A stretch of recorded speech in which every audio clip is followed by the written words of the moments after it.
Hello, welcome to the Fanfic Majesty. 2 Eats. Chapter 51A Reward of 237 million Big Pirates. Previous chapter. Next chapter. Advertisement. With an order from Kronos. The faces of the bandits in the tavern all turned to one side. Waiting for them to react, Wuho Satoru at the front desk, Jigyu Ueni, Conan, and Tiandao Pain shot at the same time. Killed them. Boom. Boom. Clanging. PFF'd. PFF'd. But in the blink of an eye, several bandits fell to the ground with blood. Plop. Plop. The rest of the bandits saw the moment their companions fell. It finally responded. I saw their pale faces, looking at the corpses of their companions who fell one after another in horror, and said with trembling voices. They're not going to let us go. Damn. Are they trying to kill them all? No. No. We are not their opponents at all. Escape. Get out of here. If we stay here any longer, all of us will die. Between the words, the bandits have completely ignored the rest. He turned around and ran out of the tavern. At this moment, they were already desperate in the face of the absolute strength of Wuzhou and others. Advertisement. Fighting. The battle of impossible victory, the battle is also a dead end. Only escape. The only way to survive is to escape. Outside the tavern, Kronos watched indifferently as the bandits swarmed out. He didn't try to stop these people, he stopped them. Because he knew that there was absolutely no need to do so. In the face of Wuho Satoru, Jigyu Ueni, Conan, Tiandao Pain such opponents. Even if there are many of them, none of them can run today. Boom. The bandits just ran out of the tavern. Tiandao Pain and others killed them on the back foot. PFF'd. Accompanied by the sound of flesh being torn apart. A small bandit leader has not yet reacted. His chest was pierced by a black stick. Immediately afterwards, the little bandit leader fell heavily to the ground. Thump. This time, he wasn't struggling. He knew that he was dead. He also surrendered. The dark red blood flowed from the body and dyed the ground red. The little leader just lay on the ground quietly, watching his accomplices being madly harvested and taken away like a mustard. It hurts to death. How can it be repaired? Advertisement. The little leader's mouth kept gushing blood, and he whispered in a hoarse voice. He looked not far away, to the Kronos who decided their life and death. At this moment, he clearly felt the passing of his life. In his mind, there seemed to be flashing images of memories like a revolving lantern. Suddenly, he remembered. I remembered why the black long trench coat looked so familiar. Why, he will have a feeling that he has seen them before.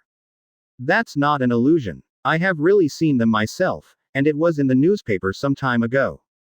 Yes, it's you. It's you. The little boss stared at Kronos, speaking hoarsely. And his remarks also successfully attracted the attention of Kronos. Watching Kronos' indifferent gaze. The little head hates it. Why doesn't the boss listen to him? Why did I only now remember who they were? Why did I meet them myself? Will you meet the Kamui pirates? This is a reward that has exceeded 10 million, and has reached the 100 million level existence. Touching their bad head, what is the difference between this and courting death?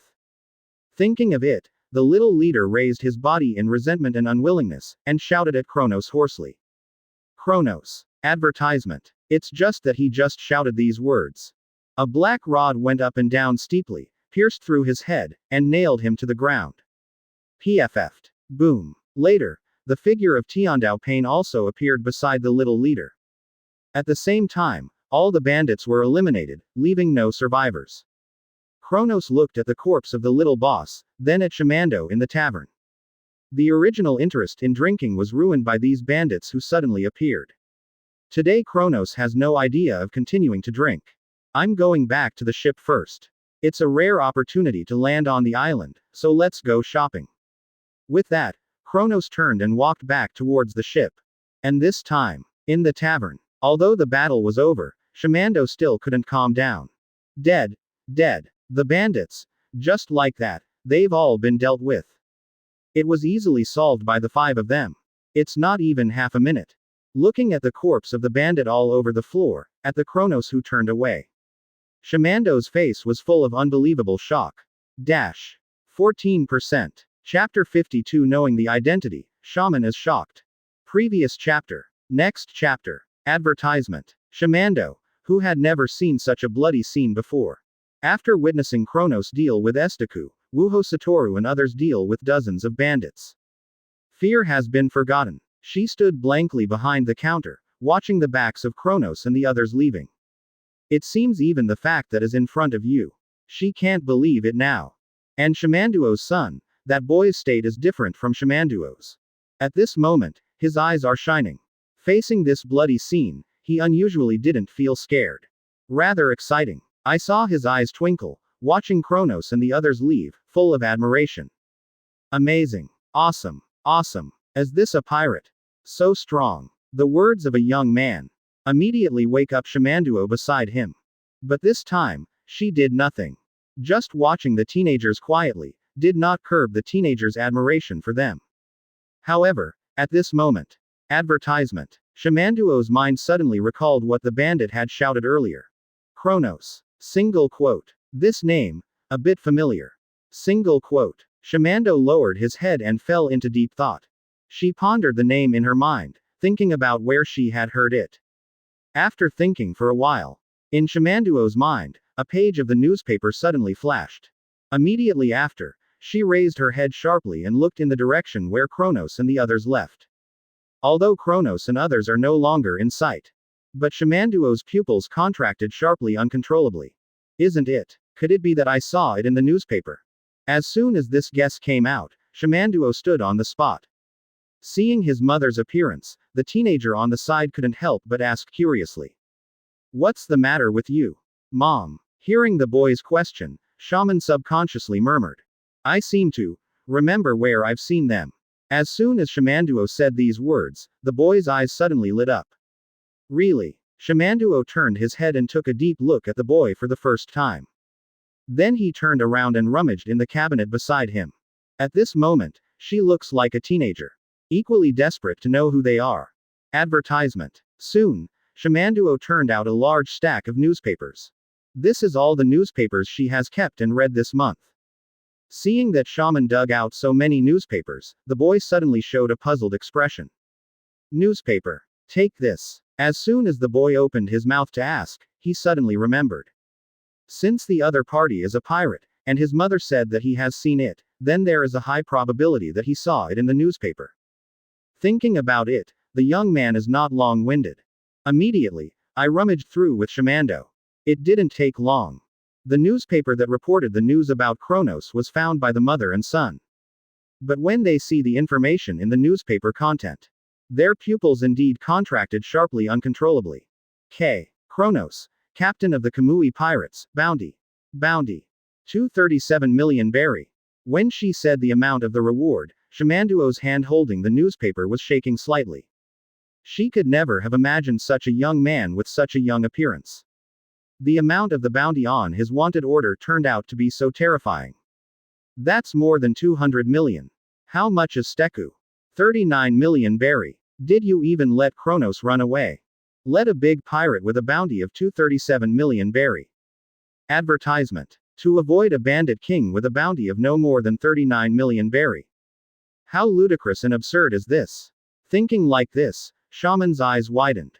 He couldn't help but look in the direction where Kronos and the others left, and murmured softly. So, it's them. The big pirate with a bounty of up to 237 million berry.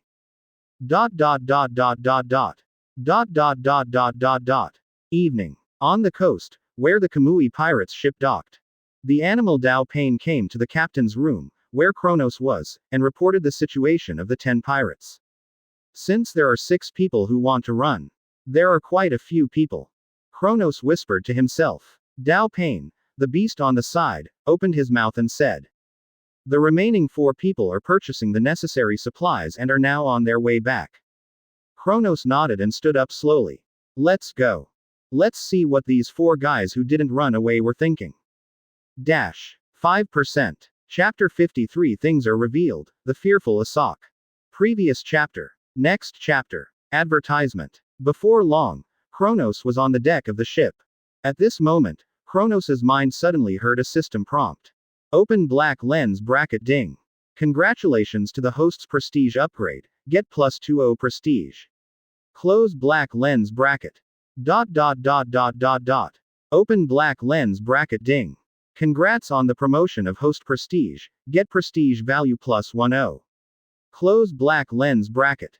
Open black lens bracket prestige close black lens bracket. 907. Take a look at your own prestige value. A faint smile appeared on Kronos' face. This time, have you gained 200 prestige? His eyes looked in the direction of the tavern. Kronos knew that the reason for gaining the prestige this time should be the rumor that the bandit was killed.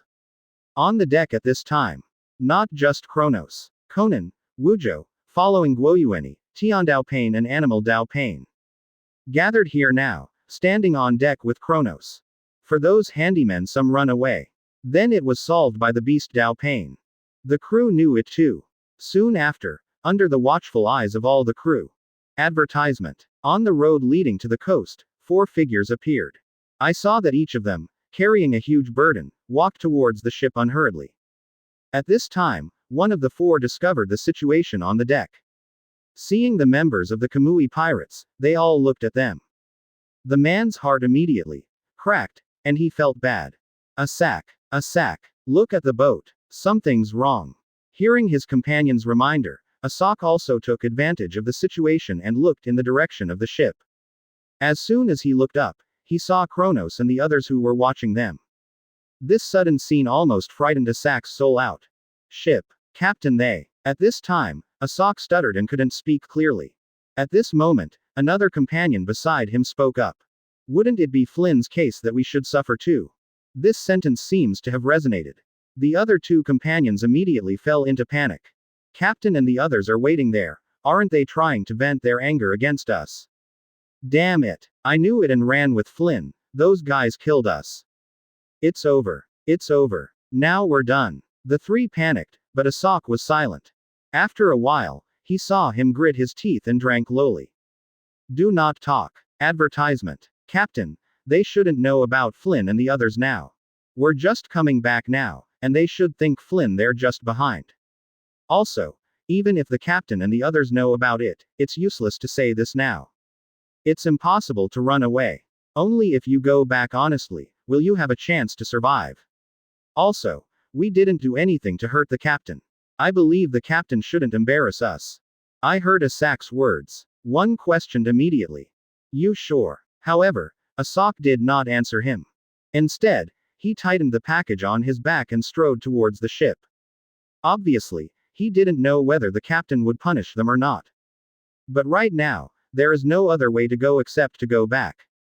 Escape. Impossible. With their strength, trying to escape under the captain's eyes is as difficult as going to the sky. Now, it is hoped that the captain and the others don't know about Flynn and the others' escape. Seeing that Asak insisted on going back, the remaining 3 had to grit their teeth and keep up with Asak. Asak, wait for me. Quickly. The 4 of them came under the boat. Advertisement. Asak did not rush to board the ship, but stood on the coast and shouted respectfully. Captain. Kronos heard the words, but did not immediately respond. Instead, he looked at Asak with interest. For a while, the surroundings fell silent. All 4 of Asak held their breath, feeling uneasy in their hearts. It took a moment for Kronos to speak. I'm a little curious, with such a good opportunity, why don't you run with those people? Coming back will only continue to suffer, won't it? As soon as Kronos said that, Asak's pupils shrank sharply. There was a terrified expression on his face. Captain he already knew. Single quote.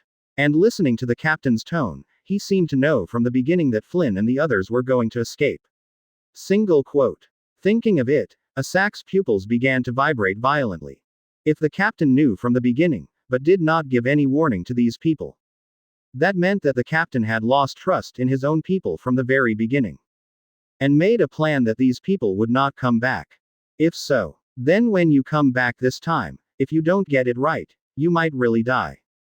15%. Chapter 54 Follow you all your life, allegiance to you alone. Previous chapter. Next chapter. Advertisement. At this time, it was not only Asak who was afraid, the other 3 were also shivering with fear. Just the source of their fear. It's all just figured out by themselves. Because they're back, Kronos won't kill them at all. After all, the boat still needs people to drive, and the handyman needs people to do it. If they were to be killed, Kronos would need to find someone else to take their place. This will undoubtedly be a hassle. Seeing the four fell into silence. Kronos smiled too, puncturing what they wanted to say but didn't dare to say.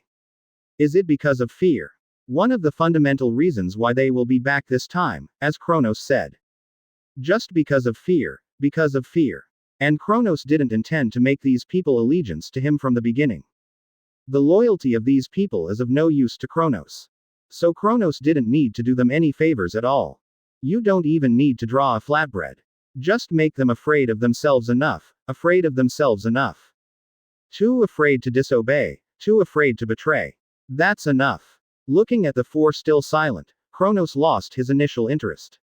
Advertisement. What's so curious about a group of people who don't even dare to answer?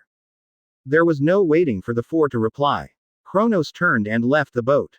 But when Kronos just took a step away, below, on the shore, Asak, who was carrying a huge burden, gritted his teeth, raised his head suddenly and shouted. No, I'm not afraid. Asak shouted in this voice. The people on the boat didn't respond, but the three companions around him. But it was his sudden words that scared his soul to the ground. Almost at the same moment, the three of them all looked at Asak in horror and scolded in a low voice. Asak, bastard, are you crazy? Do you know who you are yelling at? You don't want to live anymore, don't drag us to death. However, for the scolding of the three companions beside him, Asak is completely deaf. At this moment, his eyes are extraordinarily firm. On the deck, Kronos, who was about to leave, also stopped. I saw him slowly turned around, looked at Asak again, and narrowed his eyes. What did you say? Seeing Kronos turn around, Asak took off the burden on his back and looked at Kronos with a firm look and said again. Advertisement. I didn't come back out of fear. I want to be your crew member. For this reason, I am willing to be the knife in your hand, willing to do anything for you, follow you all my life, and be loyal to you.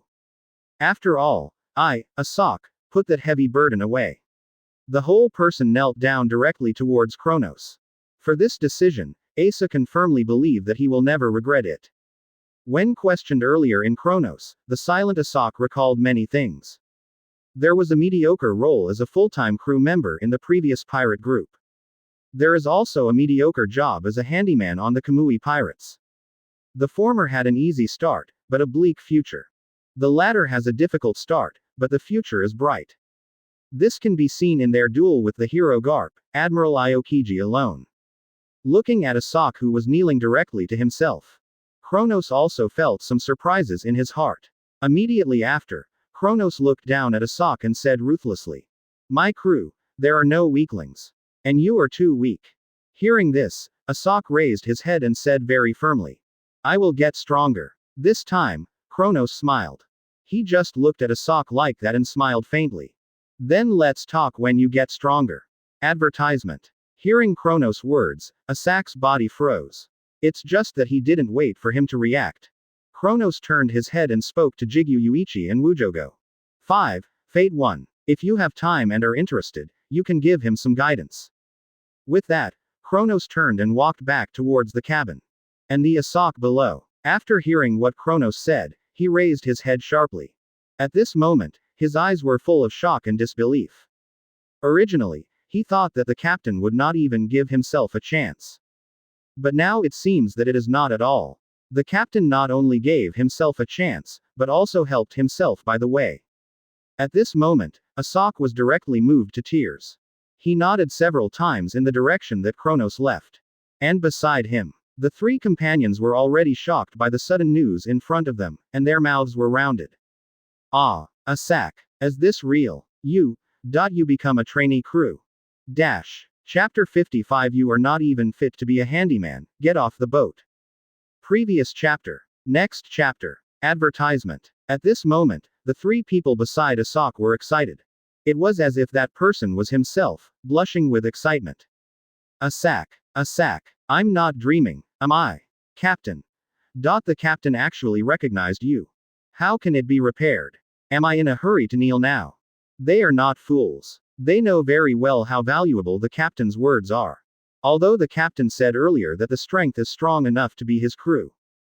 But with the guidance of Gojo Satoru and Jiguiwan, would it be difficult to get stronger? It's not difficult at all. Just how strong Wu Diao's strength is, they have seen it before. 1v1 against Admiral of Headquarters Aokiji and win. Where can I find such a teacher? In this way, isn't it a matter of time to become an official crew member? Think of this. The three were excited and regretful. Excited to kneel and swear allegiance, Asok got a response. This news made them so excited that they wanted to shout out. Regret that he was timid, not kneeling with Asok to swear allegiance. Advertisement. After passing this village, whether you can still find this store, and whether or not this store is still a problem. So much so that they now want to beat their chests with hatred. At this time, Asok wiped away the tears of gratitude and said to his companions, "Don't talk nonsense, the captain didn't say I was a trainee crew. He just asked Big Brother Gojo and Big Brother Yuan to guide me when they have time and interest. Don't spread the word." Hearing this, the three also closed their mouths. Asok wouldn't let them say he was a trainee crew member, and they knew that. This is because he was afraid that these words would reach the captain's ears. Afraid that the captain thought he was complacent and changed his mind. Soon, the three of them calmed down. But this calm, their eyes revealed a strong sense of envy and jealousy. Okay. Good guy. Now even the big brother is shouting. Look like this, you are ready to train yourself. Make yourself stronger and become a member of the Kamui Pirates. It was also at this time that Wuho Satoru's voice suddenly came from the deck. You guys, it's time to set sail. If you don't board the ship, you will be left behind. Gojo Satoru smiled and watched the four of them jokingly. When Asok and the others below heard the words, they immediately packed their bags and boarded the ship. Advertisement. Getting ready to sail. Soon after. The flag of the Kamui Pirates is raised. The sails painted with the Kamui Pirates were also put down. Call. The wind blows the sails up. The ships of the Kamui Pirates set sail. Embark on a grand line journey all at once. Originally, Kronos had absolutely no intention of promoting any of the handymen. Never even thought about it.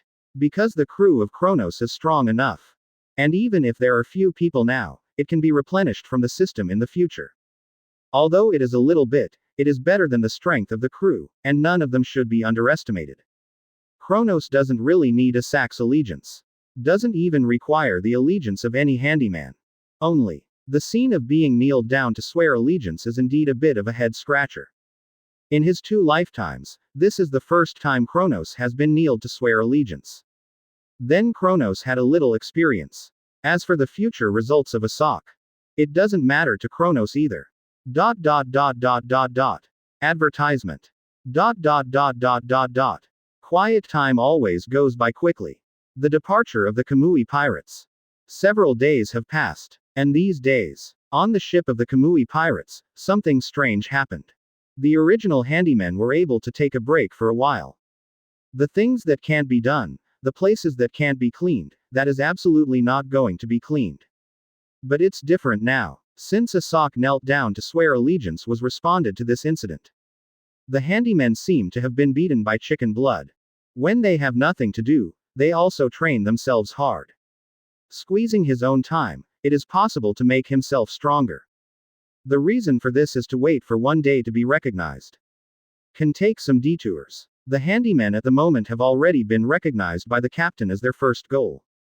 Even among these handymen, there was a word inexplicably spread. That is, just like you, you're not even fit to be a handyman for the Kamui Pirates. Get off the boat.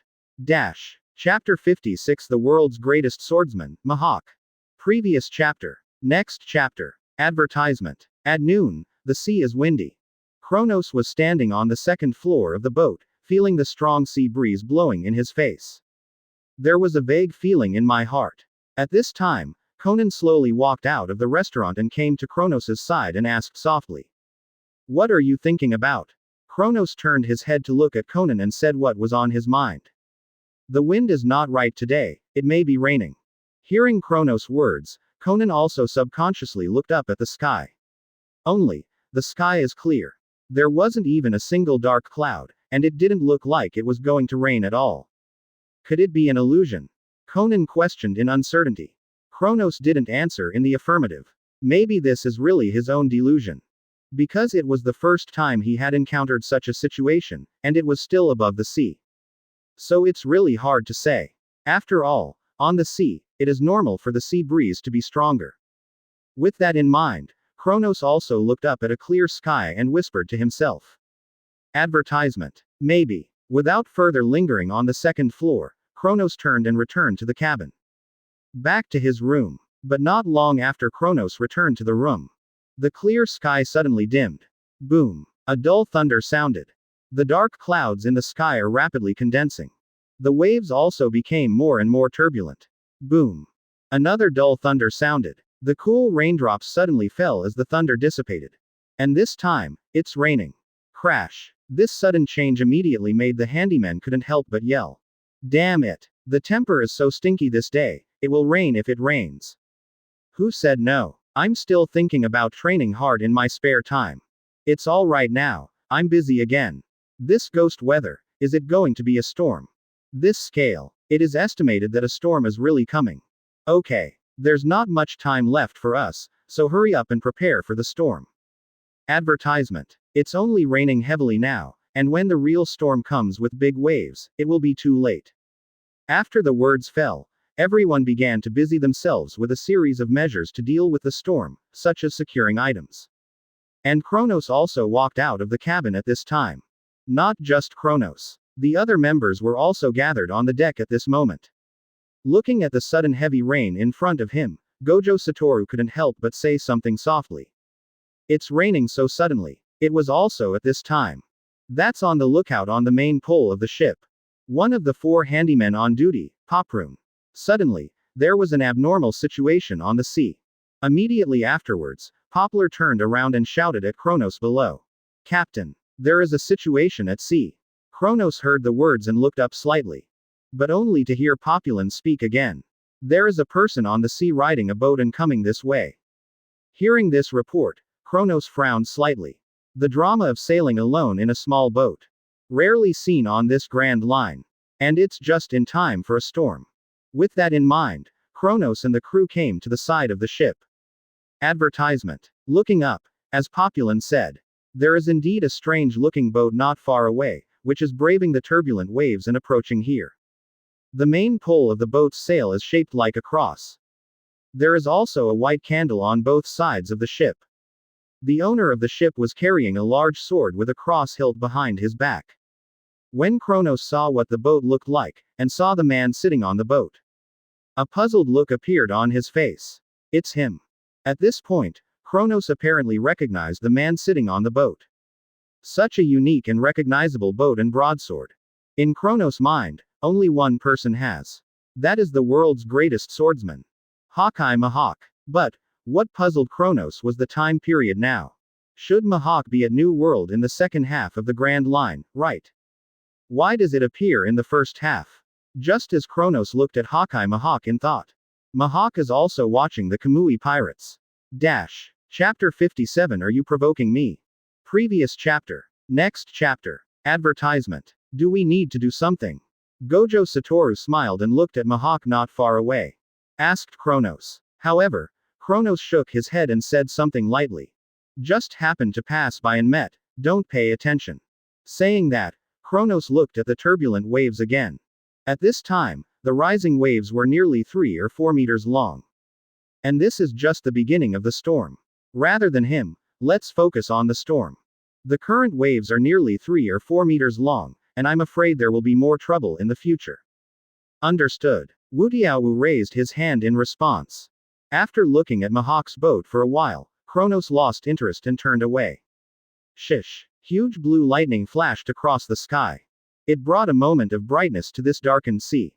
It was followed by a huge thunderous sound. Boom. At this moment, the sky seemed to roar. Advertisement. The sea seems to be angry. A strong sea breeze poured in with heavy rain. Raging waves, one wave after another, beat on the boat. Boom. In just a moment, the height of the waves has changed from the original 3 or 4 meters. Rose to 5 or 6 meters. The ship was also beaten by the turbulent waves, shaking violently, making a creaking sound like it was overwhelmed. Squeak. Da da da. Feeling the change in the waves, Kronos couldn't help frowning slightly. Because according to this momentum, this ship can't hold up. And there is a great possibility that it will be directly beaten to pieces by the waves. If the ship sank, and you are a capable person, this will be a troublesome thing. It was also at this time that Asak came to Kronos and the others with a panicked face and reported loudly. Captain, the wind is too strong, and the waves are too fierce. The boat may not be able to hold it. What should we do? At this time, it was very difficult for Asak to stand on this turbulent ship. Just, for Asak's inquiry. Kronos didn't answer, but turned his head slowly. Almost the same moment, Wutiawu, Conan, Jigyuyueni, Tiandao, and Beast Dao Payan all turned their heads in unison. Advertisement. Immediately after, they saw a man wearing a black top hat with white fluff, a black vest with a burgundy pattern, and a black knife on his back. In the boat, saw strangers boarding boats without permission. Ji Guiwan suddenly let out a soft cry from the sun knife hanging from his waist. Clanging. The long knife is more than an inch out of its sheath. The momentum of Ji Guiwan's whole body also became fierce at this moment. And Tien Dao Pain and Beast Dao appeared on the left and right sides of the uninvited guest. Blocked his action space. Mahak, who encountered this situation just after boarding the ship, was also slightly taken aback. Immediately afterwards, the expression on his face gradually became serious. On such a turbulent ship, the action was not affected at all. Single quote. After standing still, you can stand still and stand still. These people, it's not easy. Single quote. Looking at Kronos and others who were standing on the turbulent ship, but were not affected at all. Mahak secretly commented in his heart. He is not a fool. And its own strength is strong enough. It is precisely because he is strong enough that he can notice some details that ordinary people tend to ignore. Advertisement. Ordinary people, on such a turbulent ship. The center of gravity was already unsteady. But these people in front of them didn't seem to be affected in the slightest. Just as Mahak ponders the assessment, Kronos also smiled, looked at the world's largest swordsman and said, I don't seem to have allowed you to board the ship, did I? Are you provoking me? Kronos' voice was indifferent. Even standing in front of him is Mahak, who is known as the world's greatest swordsman. No fear or apprehension at all. You know, this is a pirate ship. For pirates, on the vast sea, either a companion or an enemy. Even if they are pirates, they are also enemies. Boarding the other party's boat directly without permission is tantamount to provocation. Mahak looked at Kronos when he heard the sound. It is not difficult to judge from previous words Mahak. The person speaking in front of him is the captain of this ship. Chapter 58 Conan shocked Mahak. Previous chapter. Next chapter. Advertisement. For his own boarding behavior, Mahak did not rely on his own strength, and did not put Kronos and others in his eyes. Instead, Mahak politely apologized for his actions. Because he is very aware of his current situation. It is also clear that the opponent's strength is not weak. If there is a conflict with them here, it will do neither side any good. On the contrary, they will face the danger of collectively sinking into the sea. I saw Mahak slowly took off his black hat and said politely. I see. It's really abrupt for me to board the ship without permission. I am so sorry. The wind and waves at sea are so strong that it is difficult for my boat to support it, so I boarded the boat rashly. Seeing Mahak, one of the 7 warlords of the sea, who is at the top of his strength, took the initiative to apologize for his actions. A faint smile appeared on Kronos' face. However, Kronos was still a little surprised.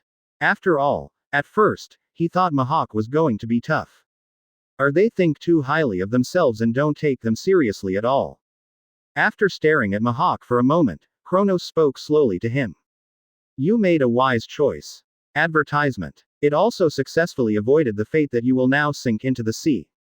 Between the words, Kronos did not hide his killing intent at all. As long as you are not stupid, you can listen to the meaning of the words. Kronos at this point, no matter what Mahak was thinking. He just looked at how Mahak did it. To be honest, if Mahak was putting on a self-important attitude, I would be invincible. Kronos will definitely kill him on the spot. The world's greatest swordsman. So what? No matter how he fought back, if he died, he would destroy the only ship at the moment. If it is not taken into account that the storm is imminent, it will add more trouble to find the ship after that. Just rush Mahawk's direct boarding move. There is absolutely no way he could leave this ship alive. Hearing Kronos' blunt words, Mahawk just smiled. Maybe the other party hasn't recognized his identity yet. Saying these words to myself as the world's greatest swordsman. Still safe and sound, it is only them. Thinking like this, Mahawk didn't take it to heart. In his eyes, the two sides are already grasshoppers on a rope. In the face of a storm of this magnitude, neither side benefits in the slightest. Boom. Advertisement. Huge waves slapped the boat heavily. It caused the ship to turbulently again, and made a squeak, like a wailing sound. Squeak. Da da da. And Mahawk, who put on his black hat again at this time, stood up and said, "As an apology, let me come and help you." With that said, Mahawk is about to pull out the black knife. Knight, one of the 12 supreme workers, that he is carrying on his back. It's just that he hasn't waited for his hand to grasp the handle of the knife. Kronos' indifferent voice came out at once. "Unnecessary. When you leave here, I'll get it back for your boarding." At that time, it will not be as simple as a statement. With that said, Kronos ignored Mahawk's reaction. He turned his head and looked at Conan, who was on the side. "Can the ship be reinforced?" Conan nodded. Just listen to the shoo sound. A pair of wings made entirely of white paper suddenly appeared behind Conan. Buzz. The next moment, the pair of wings formed of white paper flapped suddenly. Conan's whole body also flew into the air. Taking a deep breath, Conan sighed slowly across his arms. Advertisement. Just heard a light drink. The pair of white wings behind Conan suddenly flew out countless white papers. Crash. The sky is full of white paper flying. Even under this heavy rain, the paper still made a dry and crisp sound. Soon, the white papers were under Conan's control. It fell rapidly, and tightly fit to the side of the boat.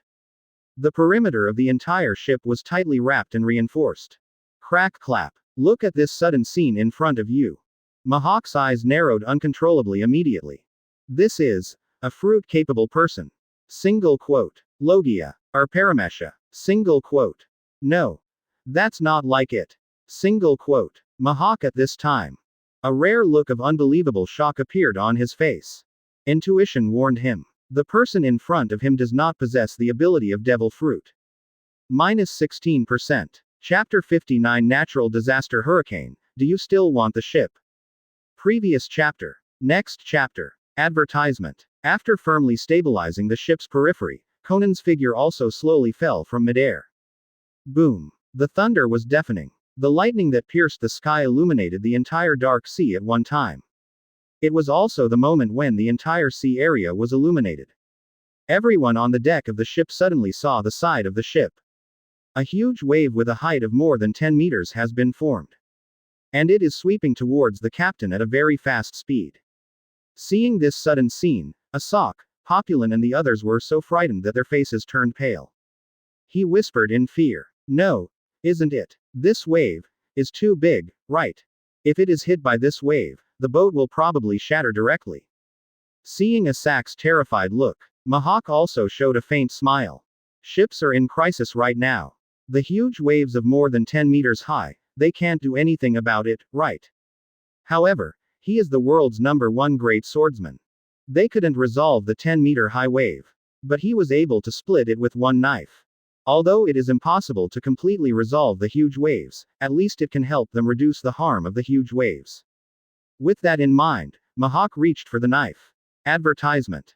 However, Mahawk, who had not waited, raised his hand. He saw the young captain beside him. A man with a black blindfold and short silver-white hair raised his hand slightly. Then only heard a whoosh sound. Gojo Satoru instantly disappeared in place. When he appeared again, already standing in the air in the middle of the sea, in front of the huge waves of more than 10 meters. Seeing this sudden scene, Mahawk couldn't help being surprised. So fast. Single quote. At the same moment, a red light appeared in front of Wuho Satoru. I saw Gojo Satoru suspended in midair, with a small ball emitting red light on his fingertips. Looking at the huge waves of more than 10 meters that swept in, Wujo suddenly laughed softly. Reversal of the technique he The voice of Gojo Satoru fell. A powerful repulsive force burst out from Wuho Satoru's fingertips at this moment. A loud bang followed. Boom. Boom. The residual power that the red ball erupted also turned into a gust of wind at this moment. Wrapped around this torrential rain like ripples generally want to spread around. Boom boom boom. But in the blink of an eye, the huge waves that were more than 10 meters high were completely dispersed. Advertisement. It turned into countless raindrops and flew in all directions. Gojo Satoru, on the other hand, returned to the deck of the ship intact. Watching this scene, Mihawk's face gradually turned serious. Can such huge waves be resolved so easily? Single quote. I didn't expect that in this sea area, you can also meet strong people. Single quote. Interesting. At this point, Mihawk realized. The people on this boat did not seem to be as simple as he imagined. These people are strong. And the strength is at the top of the strong. To be able to dissolve the 10-meter-long wave so thoroughly, Mihawk felt that he couldn't do it himself. But if you play against him, you will have a fight without reservation. Mihawk firmly believes that he will not lose. Hoo hum. Hoo hum. The wind howled. This storm, like a wild beast, became more and more ferocious. The rain from the gust of wind hit his face. All feel painful. However, mutation. The first second was a violent storm, but the next second, the rain plummeted. The original heavy rain has also become a moderate rain. The wind is also much less. Advertisement. Even the fierce waves have gradually stabilized. Although it was also a big wave as high as 3 or 4 meters. But compared to the previous wave of more than 10 meters, it was much better. Stopped. Ha ha ha. The storm has stopped. Saved. Great. At this moment, I witnessed the weather change in front of me. The handymen all breathed a sigh of relief and cheered with joy in their hearts. It's just that Kronos and the others on the side, and these 4 handymen are repeatedly in different worlds. Suddenly, Kronos couldn't help but chuckle. This time, it's really a big guy. With that said, Kronos looked up to the rear of the ship. Only see the rear. Lightning flashed above the sky. A huge hurricane is circling and condensing, and the thick dark clouds give people a strong sense of oppression. It's as if the person's mouth and nose are blocked, making it impossible to breathe. At this time, Mihawk was also looking at the circling and condensing hurricane from a distance, and said leisurely. It's the first time I've encountered such bad weather in the first half. 17%. Chapter 60 Pain Dispatched, Summoning Technique. Previous chapter. Next chapter. Advertisement. Hearing this, Kronos turned his head to look at Mihawk. And Mihawk, too, turned his head back to Kronos. I'm afraid this ship can't be saved. Mihawk spoke his views objectively.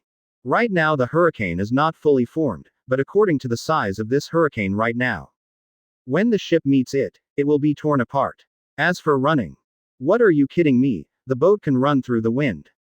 Even at this point the hurricane was still some distance away from the ship. But this can't make up the difference in speed between the two sides. Kronos offered no rebuttal to Mihawk's point, nor did he speak out. But that's not because Kronos agrees with Mihawk. On the contrary, Kronos can be sure. As long as you are there, the ship can't be destroyed. Looking at the circling and condensing hurricane, Kronos smiled. It's so bad luck. Single quote. Kronos muttered to himself. Gojo Satoru stood beside Kronos again. While looking at the circling hurricane, he rubbed his chin and said.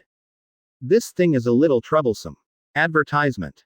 I know. Kronos turned his head to Gojo Satoru with some helplessness. Words are no problem. But Gojo Satoru's appearance always made Kronos feel that he was not serious.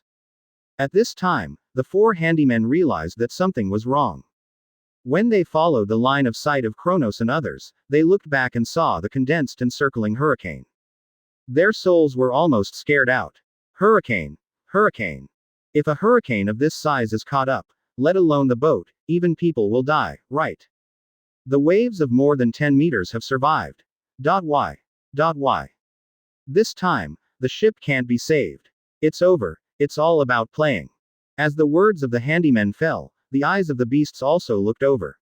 For the despair revealed in their words, the animal Dao Pain said in a cold voice. It's not something you should worry about. At the same moment, Tiandao Pain also came to Kronos' side and said calmly.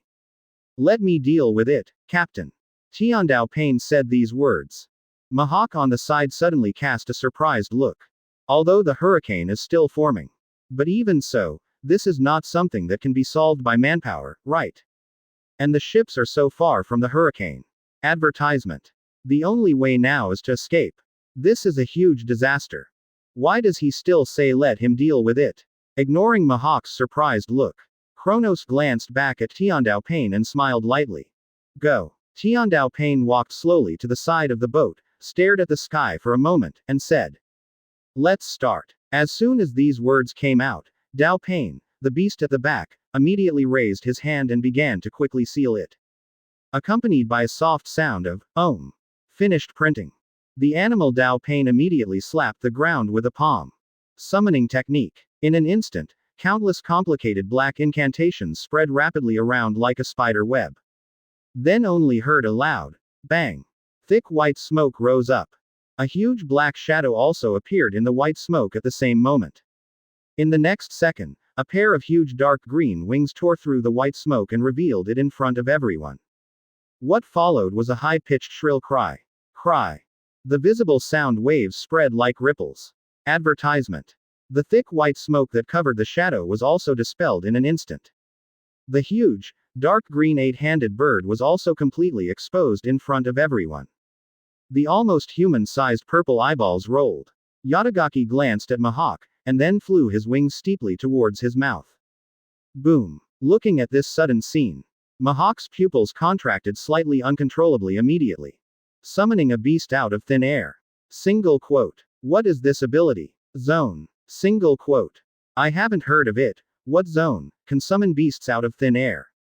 Single quote. Mahawk was horrified. The animals he knew, devil fruit, often acted on themselves. While transforming yourself into a beast, you have the mighty power of a beast. But this scene has completely subverted his cognition. As the 8 hawks flew by, Tiandao Pain also jumped steeply and landed on the back of the 8 hawks. In the next second, Yatagaratta suddenly flapped its huge wings. One person and one beast, just like that, they are flying towards the hurricane. Boom. Chapter 61 The End of the Natural Disaster, a Miracle. Previous chapter. Next chapter. Advertisement. At this moment, Mahawk looked at the figures of Tiandao Pain and Yatagaka birds leaving. There was also a kind of expectation and doubt in my heart. Can he really end this natural disaster? Single quote. However, the thought had just arisen, and Mahawk couldn't help but laugh. This is a hurricane. A massive disaster. How could this natural disaster be brought to an end with only manpower? Even if the strength of that person is very strong. But how will he end? How to defuse a hurricane? Dispel it. This can't be done at all, right? Think so. Mahawk couldn't help turning his head to look at Kronos.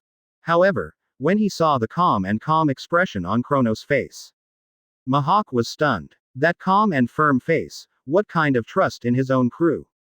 After being stunned for a moment, Mahawk turned his head and looked again in the direction that Tiandao Pain left. He thought to himself, perhaps he was too confident in the strength of his crew. The current natural disaster cannot be solved by strength alone. Advertisement. And the simplest and most obvious example of this is at hand. This is the world's largest swordsman himself. After thinking about it, a smile appeared on Mahawk's mouth, and he said something to himself. Let me look forward to it, a miracle will happen. His thoughts at the moment were simple. Now that Kronos' crew has been dispatched, I also hope that this natural disaster can be brought to an end. So no matter what, let's wait with hope. Waiting for a miracle to happen. Although, hope is slim. Not long after, under the watchful eyes of Kronos and others, Tiandao Pain and Yashiniao, it fell into the hurricane that had not yet fully formed. The same moment, Dao Pain, the beast at the back, suddenly lost his air and fell to the ground on his back.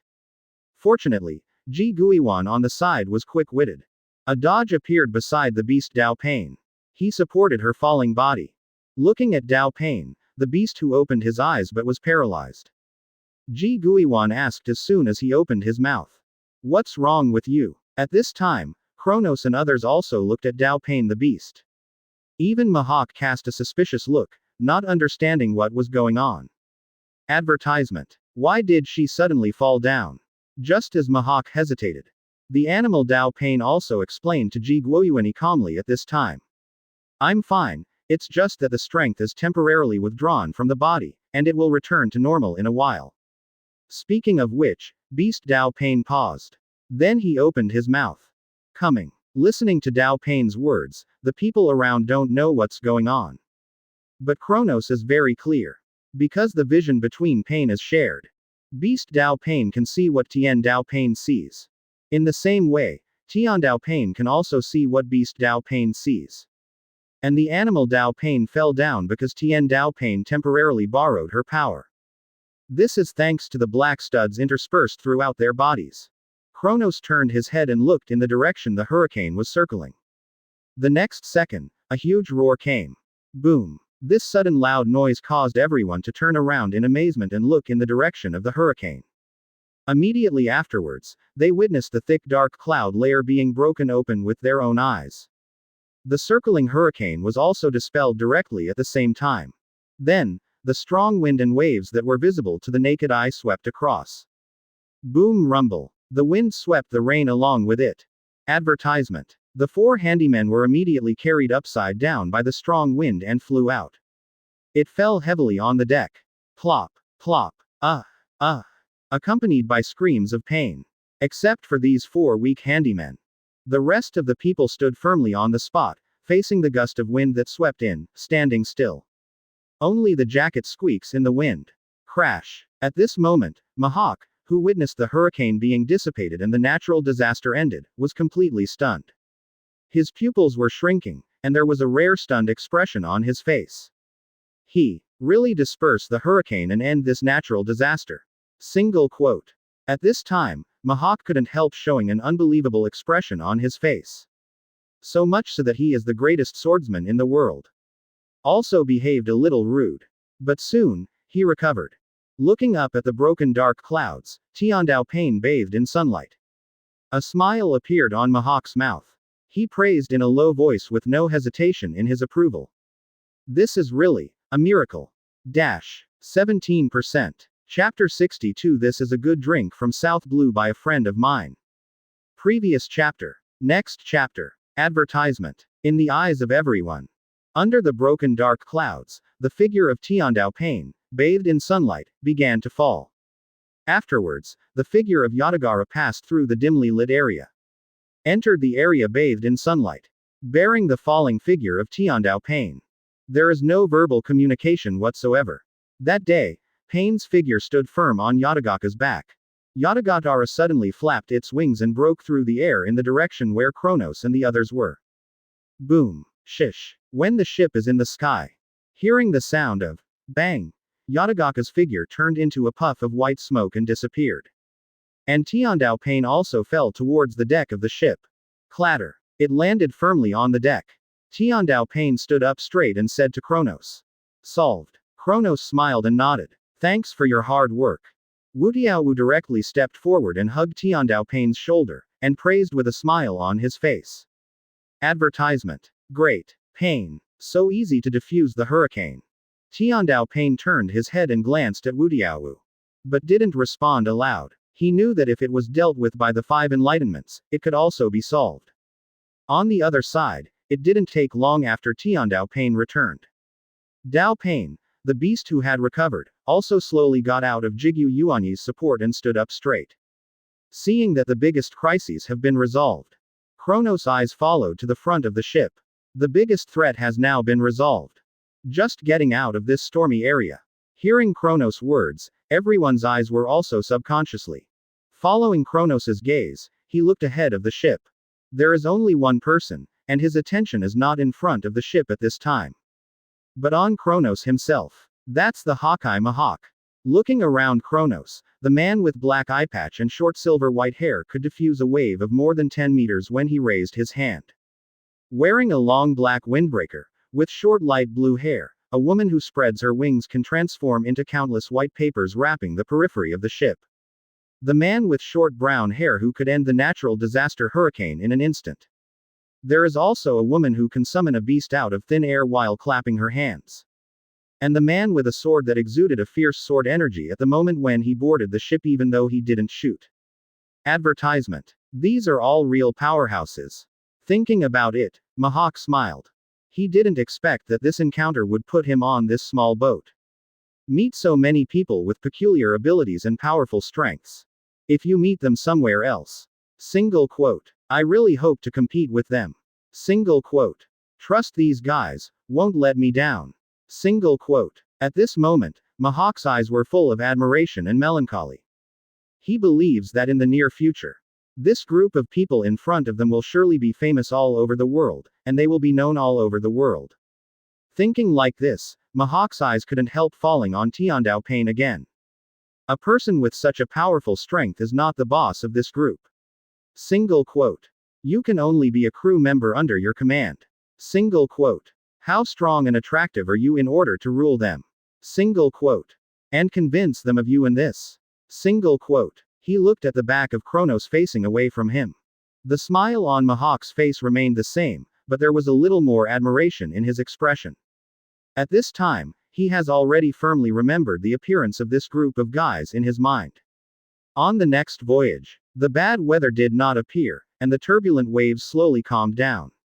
After half an hour's flight. Advertisement. The ship finally got out of the stormy area and came to the blue sea full of sunshine.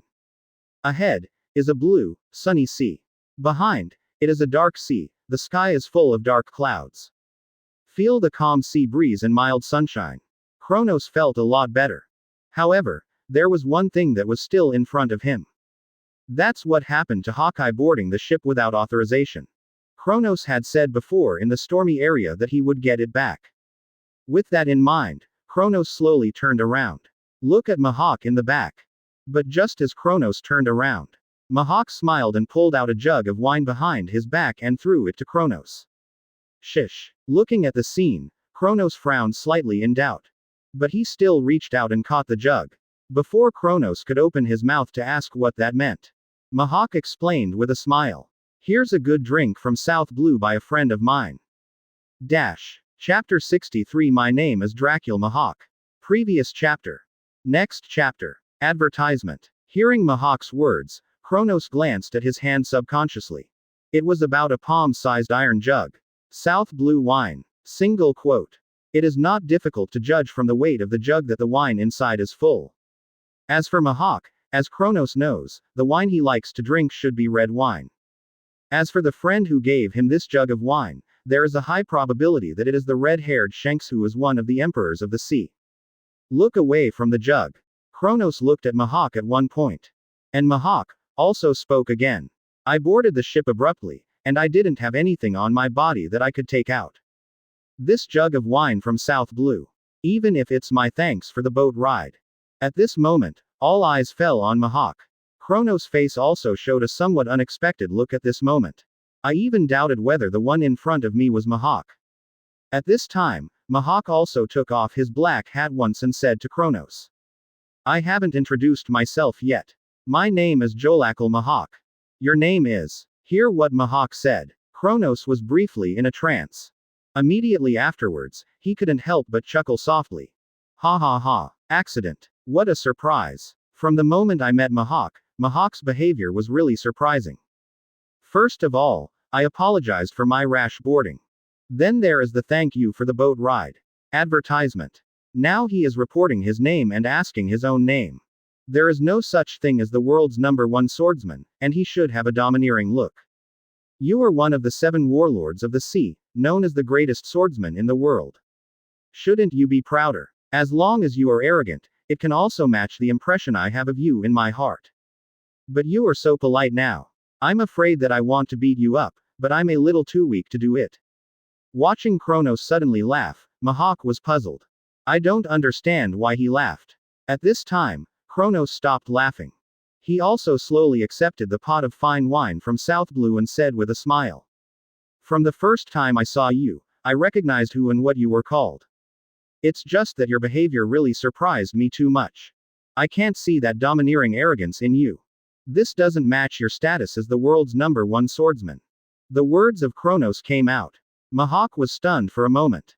But then, he laughed again. It was a smile from the heart.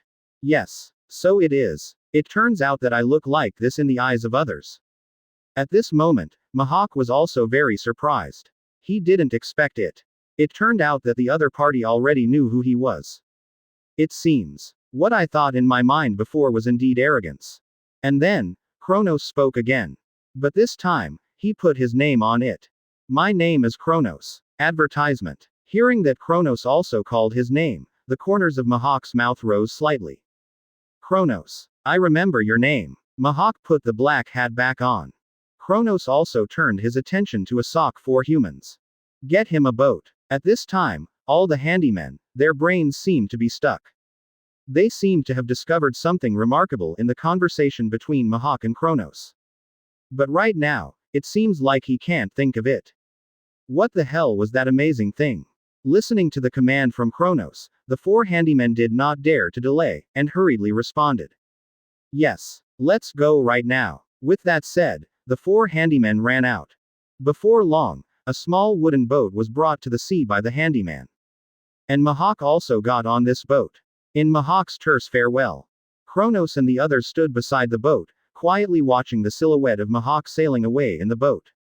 When the small wooden boat sails a distance, Mahawk couldn't help but glance back at Kronos again. With a smile on his face, he muttered to himself in his heart. Let me see how far your aptitude can go. Single quote. ... Meanwhile, on the deck of the ship, watching Mahawk's retreating back, Gojo Satoru came to Kronos' side with a smile. Just let him go. Hear this question. Kronos suddenly smiled and turned to look at the 5 enlightenment paths. If not, do you want to teach him a lesson? Gojo Satoru still had a smile on his face, but shook his head. Advertisement. No, I think he's interesting. Kronos took out the Mahawk as a jug of thanks for the boat ride. Twisted the lid off and took a sip. The wine has a strong aroma, and the taste is not bad. I think he's interesting too. However, that's not why I let him go like this. The main reason is that he is polite, which makes me a little embarrassed to start. Speaking of which, Kronos and Gojo Satoru looked at each other, and both smiled. And Kronos followed suit. Besides, if you think about it carefully, no matter how you deal with him, it won't do us any good, right? He reminded me of a sentence. If I change it, maybe I should say it like this. Adventures. It's not all about fighting and killing, but also the world. The other side. The 4 handymen gathered in a group at this moment, scratching their heads and replaying the situation and conversation just now. Dracul Mahawk, that name sounds familiar. I also feel familiar. I must have heard the name there. I remember. Do you remember what the captain said before? What? The world's greatest swordsman. As soon as these words came out, the other 3 handymen were stunned for a moment. The next second, their pupils shrank suddenly, and even their breathing stopped subconsciously. They looked at each other with unbelievable shock in their eyes. So much so that they started to stutter when they spoke. Yes, is it him? King, one of the 7 warlords of the sea, is known as the world's greatest swordsman, Hawk. Hawk-eyed Mahawk. 18%. Chapter 64 Hit the Reef, the importance of navigators. Previous chapter. Next chapter. Advertisement. After knowing Mahawk's identity, the pupils of the 4 handymen trembled violently as if they had been shaken. That is the greatest swordsman in the world. It was right in front of their eyes just now. Right on their boat. Still chatting and laughing with your captain. Am I dreaming? Poplar asked in disbelief. However, he had only just finished speaking. Cantor, who was on the side, immediately raised his hand and slapped Poplin in the face. Snapped. A crisp slap sounded. Poplar was completely stunned. Even Asok, who was on the side, and the 2 of them, were dumbfounded. Before the 3 of them could react, Conte looked directly at Populin and asked. Does it hurt? A little stunned, Populin, who couldn't react, responded subconsciously. Pain. Khan nodded and said with a serious look. Then you're not dreaming. It wasn't until this moment that Populin reacted. Shouted angrily. Bastard. I didn't let you hit me. Advertisement. Saying that, Poplin pinched Kant. Asak and Vians, who were on the side, ignored their sparring. Both of them were looking at Kronos' pain. In the expression, There is no concealment of yearning and worship. That's the greatest swordsman in the world. Single quote. The captain just stood in front of Mahawk with a glance at nothing, without the slightest reverence. Single quote. Even the rest of the crew, too. Single quote. This is the captain. This is the confidence of the crew. Single quote. Watching Kronos back, Vian secretly clenched his fists. Made up my mind. Be sure to become an official crew member of the Kamui Pirates. Dot dot dot dot dot dot dot dot dot. Dot dot dot dot dot dot dot dot. After Mahawk left, the Kamui Pirates also returned to their usual voyages. However, there is some unlucky. The boat was hit by heavy waves as it was in a previously stormy area. So many places have appeared loose and leaking situation. Of course, this does not have much impact on Kronos at all. It was the 4 handymen who suffered, Asak, Populin, Kent, and Vians. These 4 people have been busy repairing the ship almost all day. Fortunately, after a hard day, the ship was able to continue sailing safely on the sea. Kronos and others also ushered in the calm days of the past. However, this peaceful day did not last long. Advertisement. A few days later. Boom. A dull sound resounded throughout the ship. What followed was the violent turmoil. Boom rumble. Inside the captain's room, Kronos put down his work, and softly touched his temples. It is not difficult to judge from the movement and turbulence of this ship. Designated that something bad happened again. Sure enough, not long after. Kronos' door was knocked, and Kant's figure also appeared in the captain's room. As soon as they met, Kant reported nervously. Ship. Captain. No, something happened. The ship hit a reef. Glancing at Kant, Kronos said calmly. Take me. When they came to the deck, Conan and others also came out. Leaning to the side of the boat and looking down, Kronos found that the reefs beneath the sea were hard to spot with the naked eye. What about the rest? Kronos asked calmly. But Kant replied nervously. They've all gone to rush to repair the captain's damage. Saying that, Kent paused for a moment. He spoke again. Today. I am the one on duty today. Advertisement. But this reef is really hard to see with the naked eye, or even invisible at all. And. In the past, navigators used to plan the sailing routes of ships, while avoiding the reefs, on duty. I didn't expect that the ship would encounter a reef. Kant said hesitantly for a long time. It was vague, but Kronos heard what he was trying to say. Succinctly. It's not his fault, he's on duty. If the ship hits the rocks, it is a problem of the route. It is not up to him, it is the navigator's pot. Kronos pondered for a moment, not blaming Carant. After all, the reef thing is really confusing. You also go to repair the ship. It's not your fault. Hearing these words, Kant hurriedly nodded frantically like a chicken pecking at rice. Yes. I'm going to help repair the ship, thank you, Captain. Thank you, Captain. Saying that, Kante turned and ran away. Kronos, on the other hand, couldn't help but look up at the sky. It was only repaired and it crashed in a few days. It's another storm and another reef. It's really unfortunate. A navigator. It's time to find one. 18%.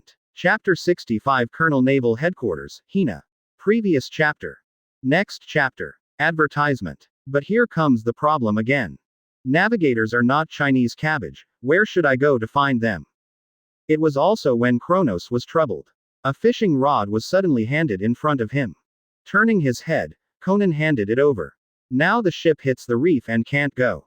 Want to catch fish? Conan said with a smile. Kronos took a closer look, and Conan had a rod in his hand in addition to the rod he handed him. Wuzhou Wu, not far away, even held 4 fishing rods and distributed them to everyone with great enthusiasm. Even Tian Daopain and Beast Daopain, at this moment, Wu Tiaowu shoved the fishing rod into their hands. After distributing the fishing rod, Gojo Satoru turned to Kronos again. He waved with a smile. Captain, hurry up. This time let's compete together to see who catches more and bigger fish. See this scene. Kronos laughed off the spot. Well, I am still having a headache on how to find navigators. Advertisement. Gojo Satoru had already started to take the lead in preparing to go fishing. But if you think about it, Conan is right. Anyway, I can't go anymore, and the navigator's affairs can't be rushed, so let's catch a fish first and relax. Thinking, Kronos took the fishing rod from Conan's hand and said with a smile, "Come on, let's go too." Soon, both Kronos and Conan joined the fishing queue. It was Tien Dao Pain and Beast Dao Pain, who seemed to be hesitating looking at the fishing rod in their hands. Under the warm invitation of Gojo Satoru, the two finally joined the fishing ranks. "Captain, why don't we have a lottery? For example, the winner can make a small request or something." Gojo Satoru turned his head and looked at Kronos, who was sitting on the other side. Hearing this, Kronos did not refuse either. Instead, he agreed with a smile.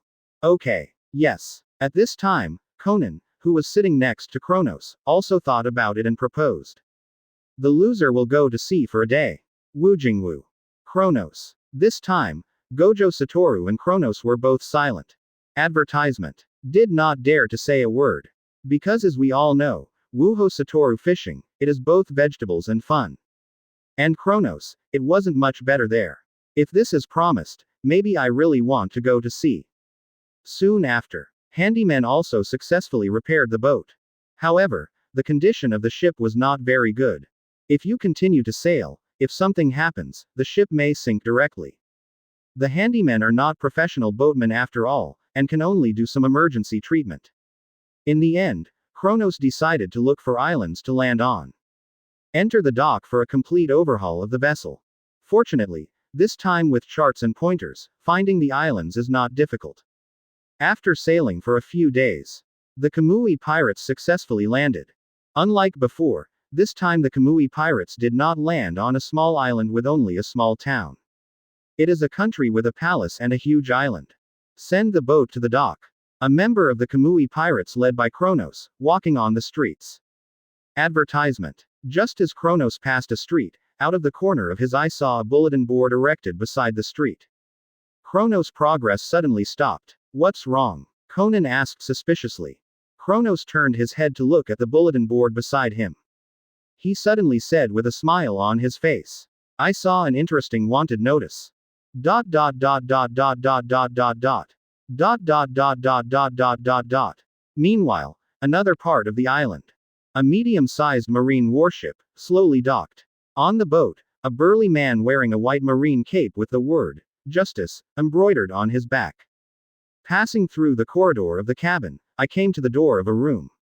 He knocked on the door twice, and said in a deep voice. Boom. Boom. Colonel Hina, the warship is in port. %. Chapter 66 The Evil Generation, Eustace Kid. Previous chapter. Next chapter. Advertisement. Soon, a cold voice came from the room. "I see." Then, the door of the room opened with an, "Oops," sound. And Hina's figure also appeared in front of this burly man. I saw that she had sassy pale pink medium parted long hair, wearing a rose red business suit, and a marine cape with the word, "Justice," embroidered on the back. Seeing Hina's appearance, the burly man immediately bowed. "Make way for Hina." And Hina, biting a cigarette, strode past the burly man. At the same time, he asked, "Have you found the Kid Pirate's ship?" The burly man followed Hina's pace and responded with a loud voice. "Not yet." Hearing this, Hina took a puff of cigarette and glanced sideways at the burly man beside her. A faint puff of smoke exhaled from her mouth. Hina is disappointed. 917. On the other side, on the island. It is located on the side of a street, where a bulletin board is erected. Kronos stood in front of the bulletin bar, looking at a faded wanted notice posted on it. A smile appeared on his face. Advertisement. On the portrait of the wanted poster, it was a smiling boy wearing a straw hat. Watching the captain laugh, Wuho Satoru couldn't help but carefully scrutinize the wanted order. Captain of the Straw Hat Pirates, Monkey D. Luffy. The bounty, 300 million berry. Seeing this, Gojo Satoru cast a suspicious look at Kronos and asked, "Captain, do you know him?" Kronos smiled and shook his head. "No, I don't know him. It can only be regarded as knowing." 99. It's no big deal, let's go. 55. Let's find a place to eat first. With that, Kronos turned and left the bulletin board. Although this is only a small wanted notice. But in the eyes of Kronos, this wanted notice is more than just a bounty amount. There is a reward of 300 million berry. I think it is the Straw Hat Luffy has already made a big noise at the Ennie's lobby. Openly declared war with the world government. There are some faded marks on the wanted notice. It means that the wanted notice has been posted for some time. Right now, the ship has been sent to the dock for repairs, and it will take 2 or 3 days at least to repair it. During this period, Kronos and others will inevitably stay here for some time. Advertisement. The problem of accommodation, of course, is to find a hotel. But it was still early, and it was time for lunch. So instead of looking for a hotel, Kronos decided to take everyone to a place to eat. When you are full, it is not too late to look for a hotel. Under the leadership of Kronos, the members of the Kamui pirates marched forward in a mighty manner. When the pedestrians around him saw it, they all made way for him. Asiya. In a restaurant, a large number of people armed with weapons occupied half of the restaurant.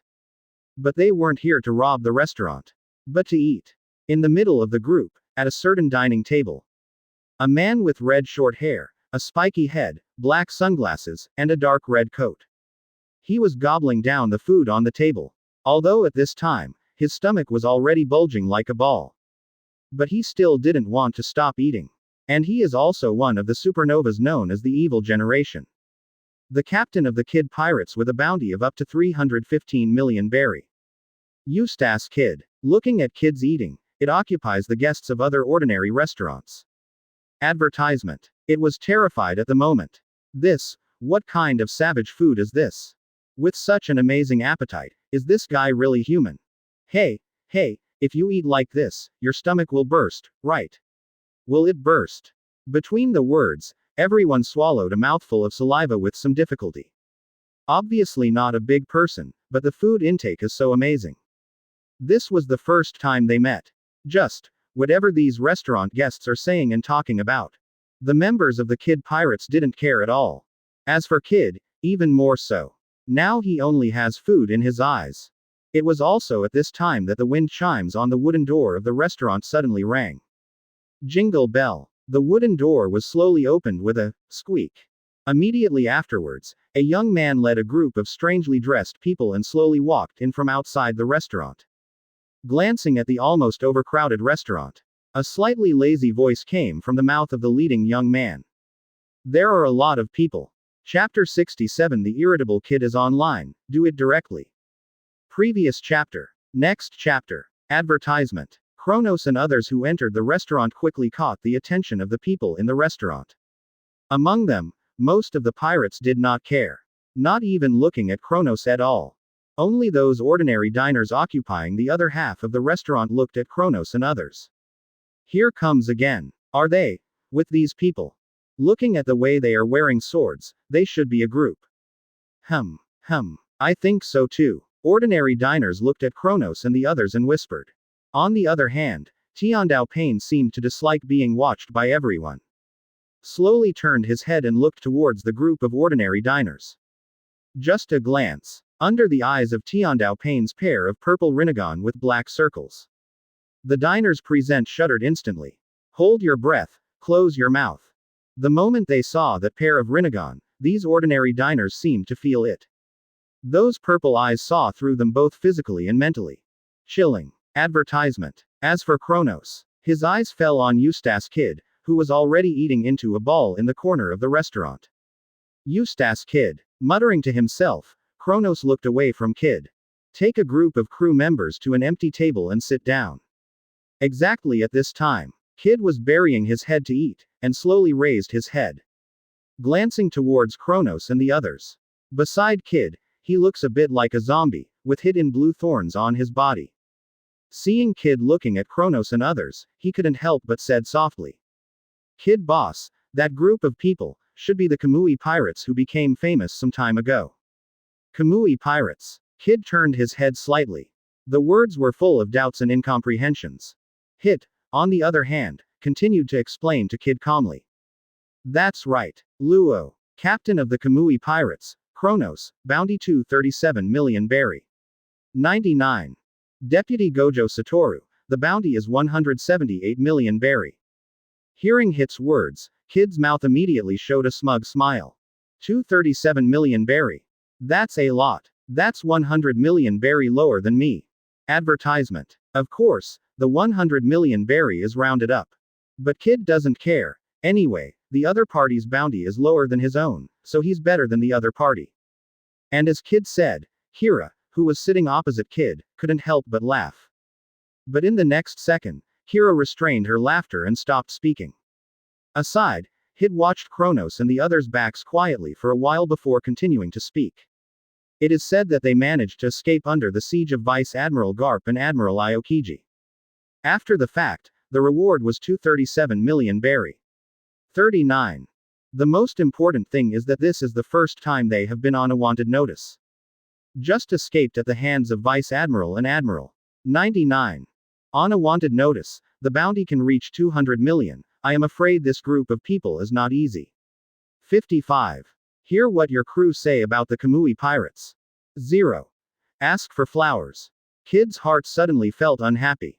Not simple. It's just a pirate with a bounty of 237 million berry, what's not so simple? My bounty is 315 million berry.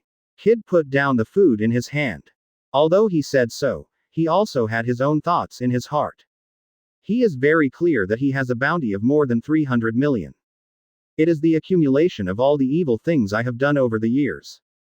Advertisement. 0.0. But the opponent just escaped from the hands of Vice Admiral and Admiral, and the reward can reach more than 200 million. When did this bounty become so good? Thinking of this, Kid took a deep breath and stood up slowly. Faced with Kid's sudden move, both Kira and Hit were stunned for a moment, then looked up at Kid. Kid boss. 35 Hit shouted for unknown reasons. However, Kid did not respond to Hit's words.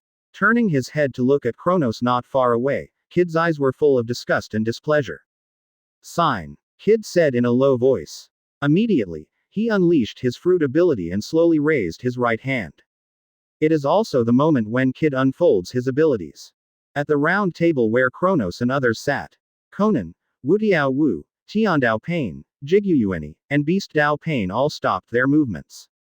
Then, in their eyes, it uncontrollably revealed an icy killing intent. The second update, here it is. Beg. Chapter 68 is really annoying. Previous chapter. Next chapter. Advertisement. Under the operation of Kid's fruit ability, several knives and forks suddenly shot towards Kronos. Whoa, whoa, whoa. At this moment, Ji Guiwan, who was sitting beside Kronos, moved. Accompanied by the sound of clang. The sun blade is unsheathed. Ji Guiwan appeared behind Kronos in an instant. With the red sword light flashed by. Those few knives and forks were directly cut off by Jigyu Yuanyi's Japanese sword. When 35. Also at the same moment, Conan waved his hand. The 5 detonating talismans immediately shot towards Kid as a return salute.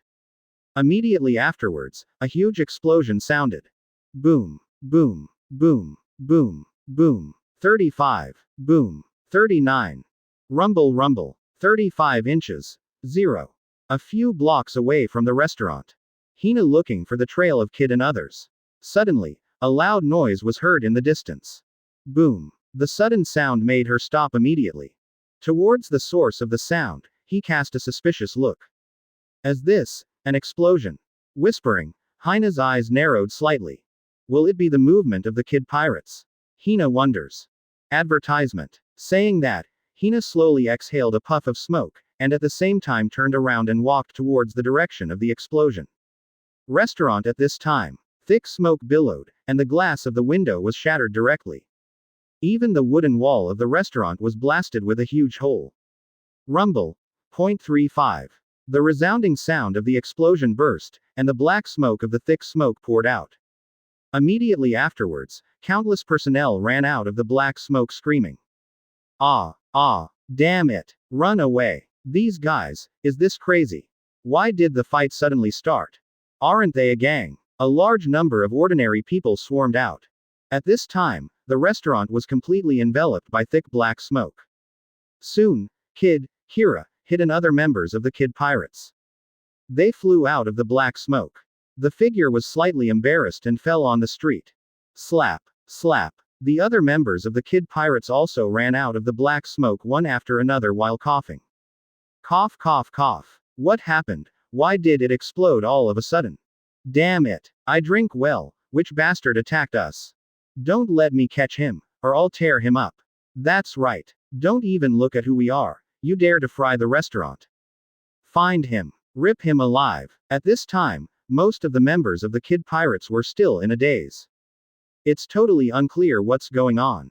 Only, for these crew members it is unclear what happened. Kid didn't even want to explain to them. Hit, who was beside him, stared at the restaurant full of thick black smoke.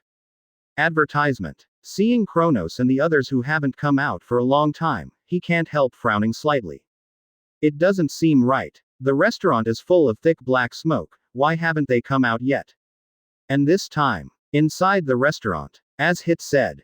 At this time, the restaurant was indeed filled with thick black smoke. But in one place, there was no black smoke at all. That's all around the round table where Kronos is. The place where they were located seemed to be isolated, and the black smoke outside could not invade at all. Captain, untie the boundary wall. I'll kill them. Gojo Satoru changed from his usual smiling, unsightly look. Slowly stood up and said with a stern face. At this moment, it is not just Wujo. Everyone present didn't look very good. Especially Gojo Satoru, Conan and others, the anger on their faces is evident. I'm just here for dinner. At this point, Kronos was also a little angry. He wouldn't ask Kid why he was shooting himself. What's the reason for this? The opponent is a pirate. You don't need any reason to do something to anyone. If you insist on saying it, then the identity of this pirate is the best reason. It's like taking action against others without any reason. Seeing that the other party is unhappy, just do it directly. You are already a pirate, why do you need to say so many rules? It's just that Kronos understands this. But the anger in his heart was gradually rising. It's irritating. Advertisement. Say so. Kronos also stood up slowly. It was also the moment Kronos stood up. Only heard the sound of, hey. The space under his control spreads, and the boundary wall extends outwards, leading directly to the street outside the restaurant. And in the eyes of people outside the street, what they see is. In the original restaurant, the thick black smoke was suddenly torn apart. A road leading directly to the restaurant without a trace of black smoke suddenly appeared. And at the end of that road, stood Kronos and other 10 people with indifferent faces. Glancing at the street, Kid, who was standing between Kira and Hit. Kronos said coldly, leave the redhead one to me, the others, don't leave one. With that said, Kronos strode outside. Gojo Satoru and the others flashed and disappeared behind Kronos in an instant. 4.7. The third update is here. I'm very sorry, I was going to put it on the shelves, but unfortunately I caught a cold. After taking the medicine, the state of dizziness and weakness did not ease up until the night. Next, you can make up for the ones that didn't explode on the shelves. Also, take this opportunity to talk about the book. Let's talk about the timeline and plot first. The author of the previous text has the plot of burying the Luffy reward order. So the current timeline is that Luffy is playing Moria. And the next plot is the assembly of Sabayati Archipelago, followed by the top. In the comment area, the author saw a reader leave a message saying that he felt that there was no main line. This is the author's negligence and feels that it is currently in the first half of the greatness, so it is not fully expressed. In the follow-up members and plots, the purpose of the protagonist will be fully revealed. Chapter 69. Hurry up and pray to God. Pray that you can live to see the sunset tonight.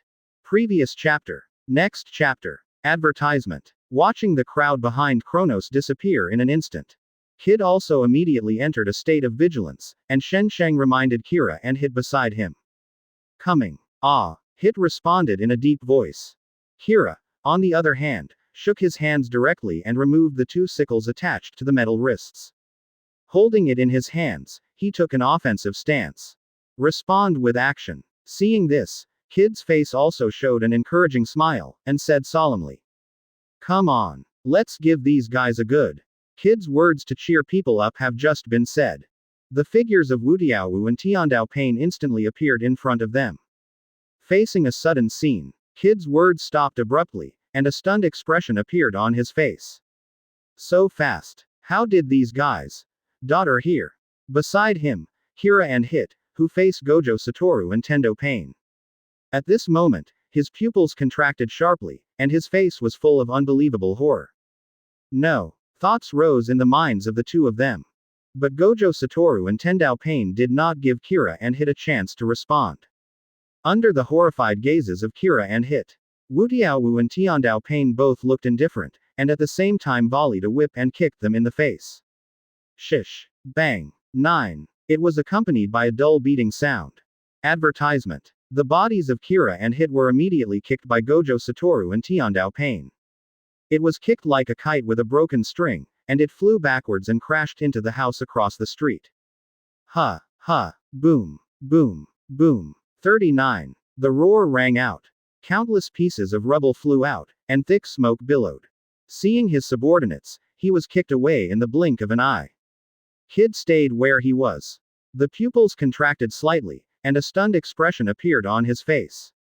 Beside him, Wu Tiaowu and Tiandao Pain glanced at him coldly. But he did not shoot at him, but galloped in the direction of Kira and Hit, flying backwards again. Whoosh, whoosh. 35. The figure of the two galloping away brought a breeze. The breeze blew across his face, making Kid's short red hair sway. At this moment, Kid suddenly woke up. There was a terrified expression on his face, and cold sweat overflowed from his back. What happened? Whispered in horror. The figure of Kira suddenly appeared in Kid's mind. Recalling that my best friend couldn't even defend himself, he was instantly knocked into the air. The worry and anger in Kid's heart made him overcome his fear in an instant. He turned his head sharply and shouted in the direction Wu Tiaowu and Tiandao Pain galloped out. Kira. 35. Asshole. Between the words, Kid's forehead burst into blue veins, and the whole person was extremely angry. Advertisement. However, just when he was about to run to Kira and deal with Gojo Satoru and Tendo Pain with them, a cold voice came from behind Kid. Where do you want to go? Hearing this cold voice, Kid's body froze. Immediately afterwards, he gritted his teeth and slowly turned around. What caught Kid's eyes was Kronos, who was standing not far away, staring at him with indifferent eyes. Staring at Kronos for a while, Kid's face also followed with an angry and hideous expression. You're their boss, aren't you? Kronos. The Kamui pirates. When I kill you, I am letting your companions go down with you. 39. Kid raised his blue-veined right arm, clenched his fist violently, and said harsh words angrily. But Kronos didn't take it to heart at all. He looked at Kid indifferently, and said something calmly. You better quickly pray to God, and pray that you can live to see the sunset tonight. 35. The already grumpy Kid, after being provoked by Kronos' words. Kronos' mouth was crooked with anger. Pray to God. You are the one who should pray to God. Asshole. During the anger, Kid's fruit ability unfolded. Immediately, he raised his right arm, and the surrounding houses and streets suddenly cracked. Boom rumble. Immediately afterwards, countless metal objects emerged. The group quickly converged towards Kid's right arm. Advertisement. Crack. Kick. Kick. After a while, a huge mechanical arm with a length of 3 or 4 meters appeared. Without much hesitation, Kid raised his huge robotic arm and slapped Kronos hard. Die. 55. Shish. The giant 110-sized robotic arm smashed with a whistling sound.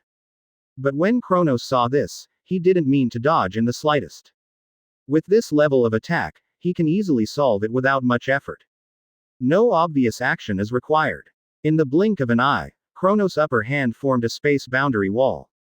It also happened to be at the moment when the space boundary wall was formed. Kid's huge robotic arm was also photographed with a bang.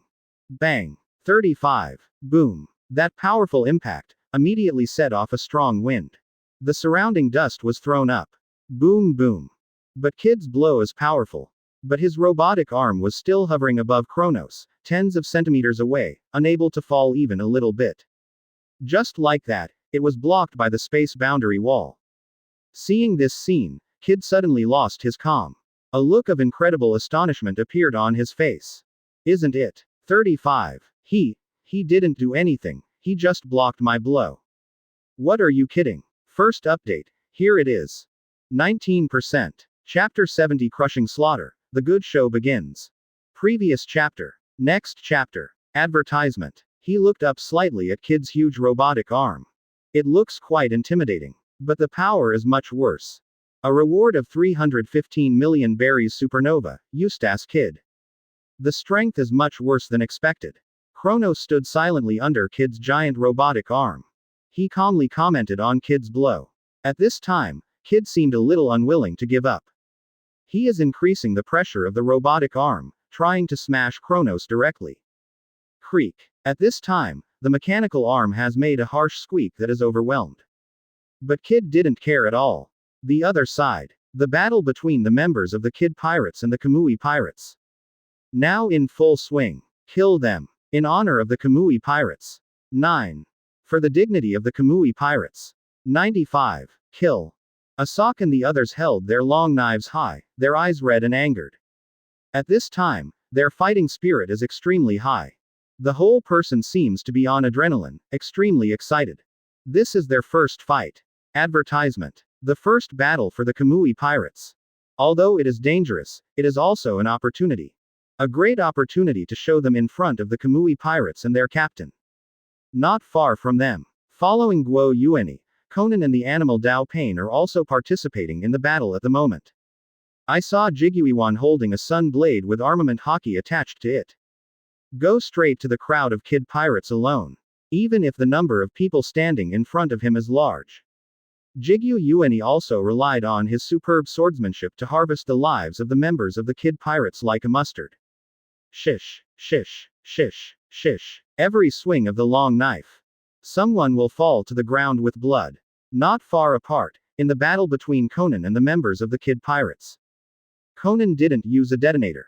Instead, he is holding a black stick and is fighting against the members of the Kid Pirates simply using physical techniques. However, none of the Kid Pirates were members. Can hold 2 rounds in Conan's hands. As for the beast Dao Pain's battle, it was even more cruel and cruel. The animal Dao Pain at this moment is like an incarnation of a killing weapon, quickly and effectively slaughtering the Kid Pirates. PFF'd. 5. PFF'd. Shish. Shish. Advertisement. 5. The sound of flesh tearing, the sound of blood spraying, and the screams of pain one after another. The number of Kid Pirates is dwindling. A group of people was killed by 3 people, so they were powerless to fight back. Frightened into a frenzy laughing. Ha ha ha. Dead. Dead. All dead. 35. Monster. These guys are a bunch of monsters. We can't win theirs.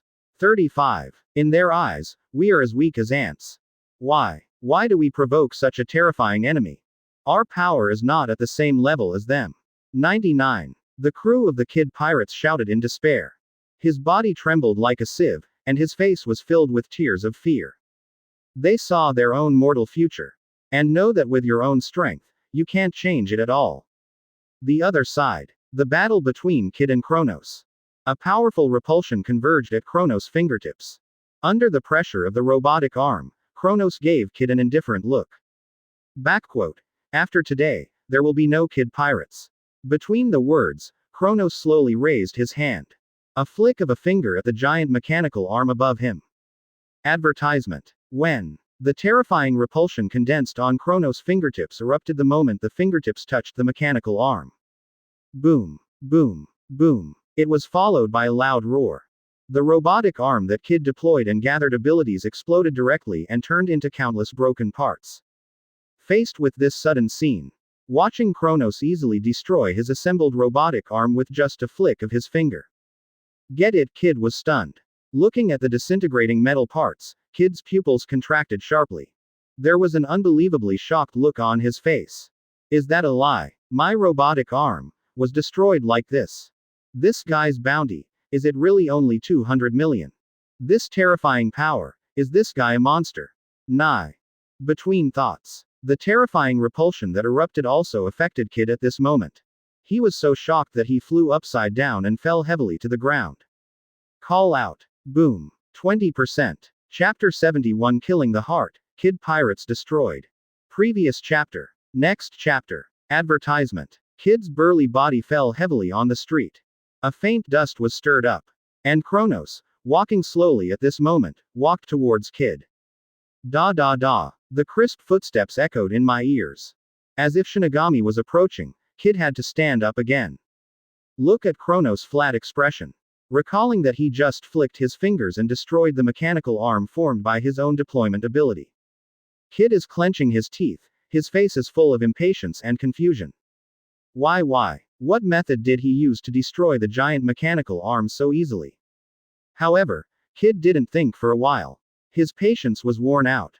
The veins reappeared on his face, and Kid stared angrily at Kronos. He shouted in a low voice. No more. 95. If you have the ability, you will destroy it once and show it to me. 39. I don't believe it. I can't kill you bastard with a reward of 200 million. Boozing angrily, Kid suddenly raised his right arm. His own fruit ability is fully motivated at this moment. Boom rumble. At this moment, even the streets began to tremble visibly. 113 countless metal objects also began to take off slowly. Under the magnetic traction, he slowly approached Kid. However, Kronos was still calm about the scene in front of him. He looked at the metal objects floating in the sky. He looked again at Kid, whose blue veins were bursting out, fully activating his fruit ability. Kronos raised his hand slightly and said softly, "This is my home court. Talking room." Kronos raised his hand and pressed it down gently. In an instant, the humming sound of red ears exploded. Boom. Then, an incomparably powerful gravity. It suddenly fell, covering the surrounding area. Boom. In the blink of an eye, under the pressure of that powerful gravity, all the metal objects floating in the air smashed down. It was firmly embedded in the ground. Boom. Boom. Boom. Boom. A continuous sound came out. Even the smoke and dust that was stirred up suddenly fell to the ground again in an instant. And Kid is also affected by this strong Ache gravity. Bending down to the pressure. Seeing that Kid wasn't crushed by gravity, Kronos didn't talk nonsense, and tried to press his hand down again, adding a little gravity. Boom. Advertisement. A layer of gravity pressed down, and another tremor sounded.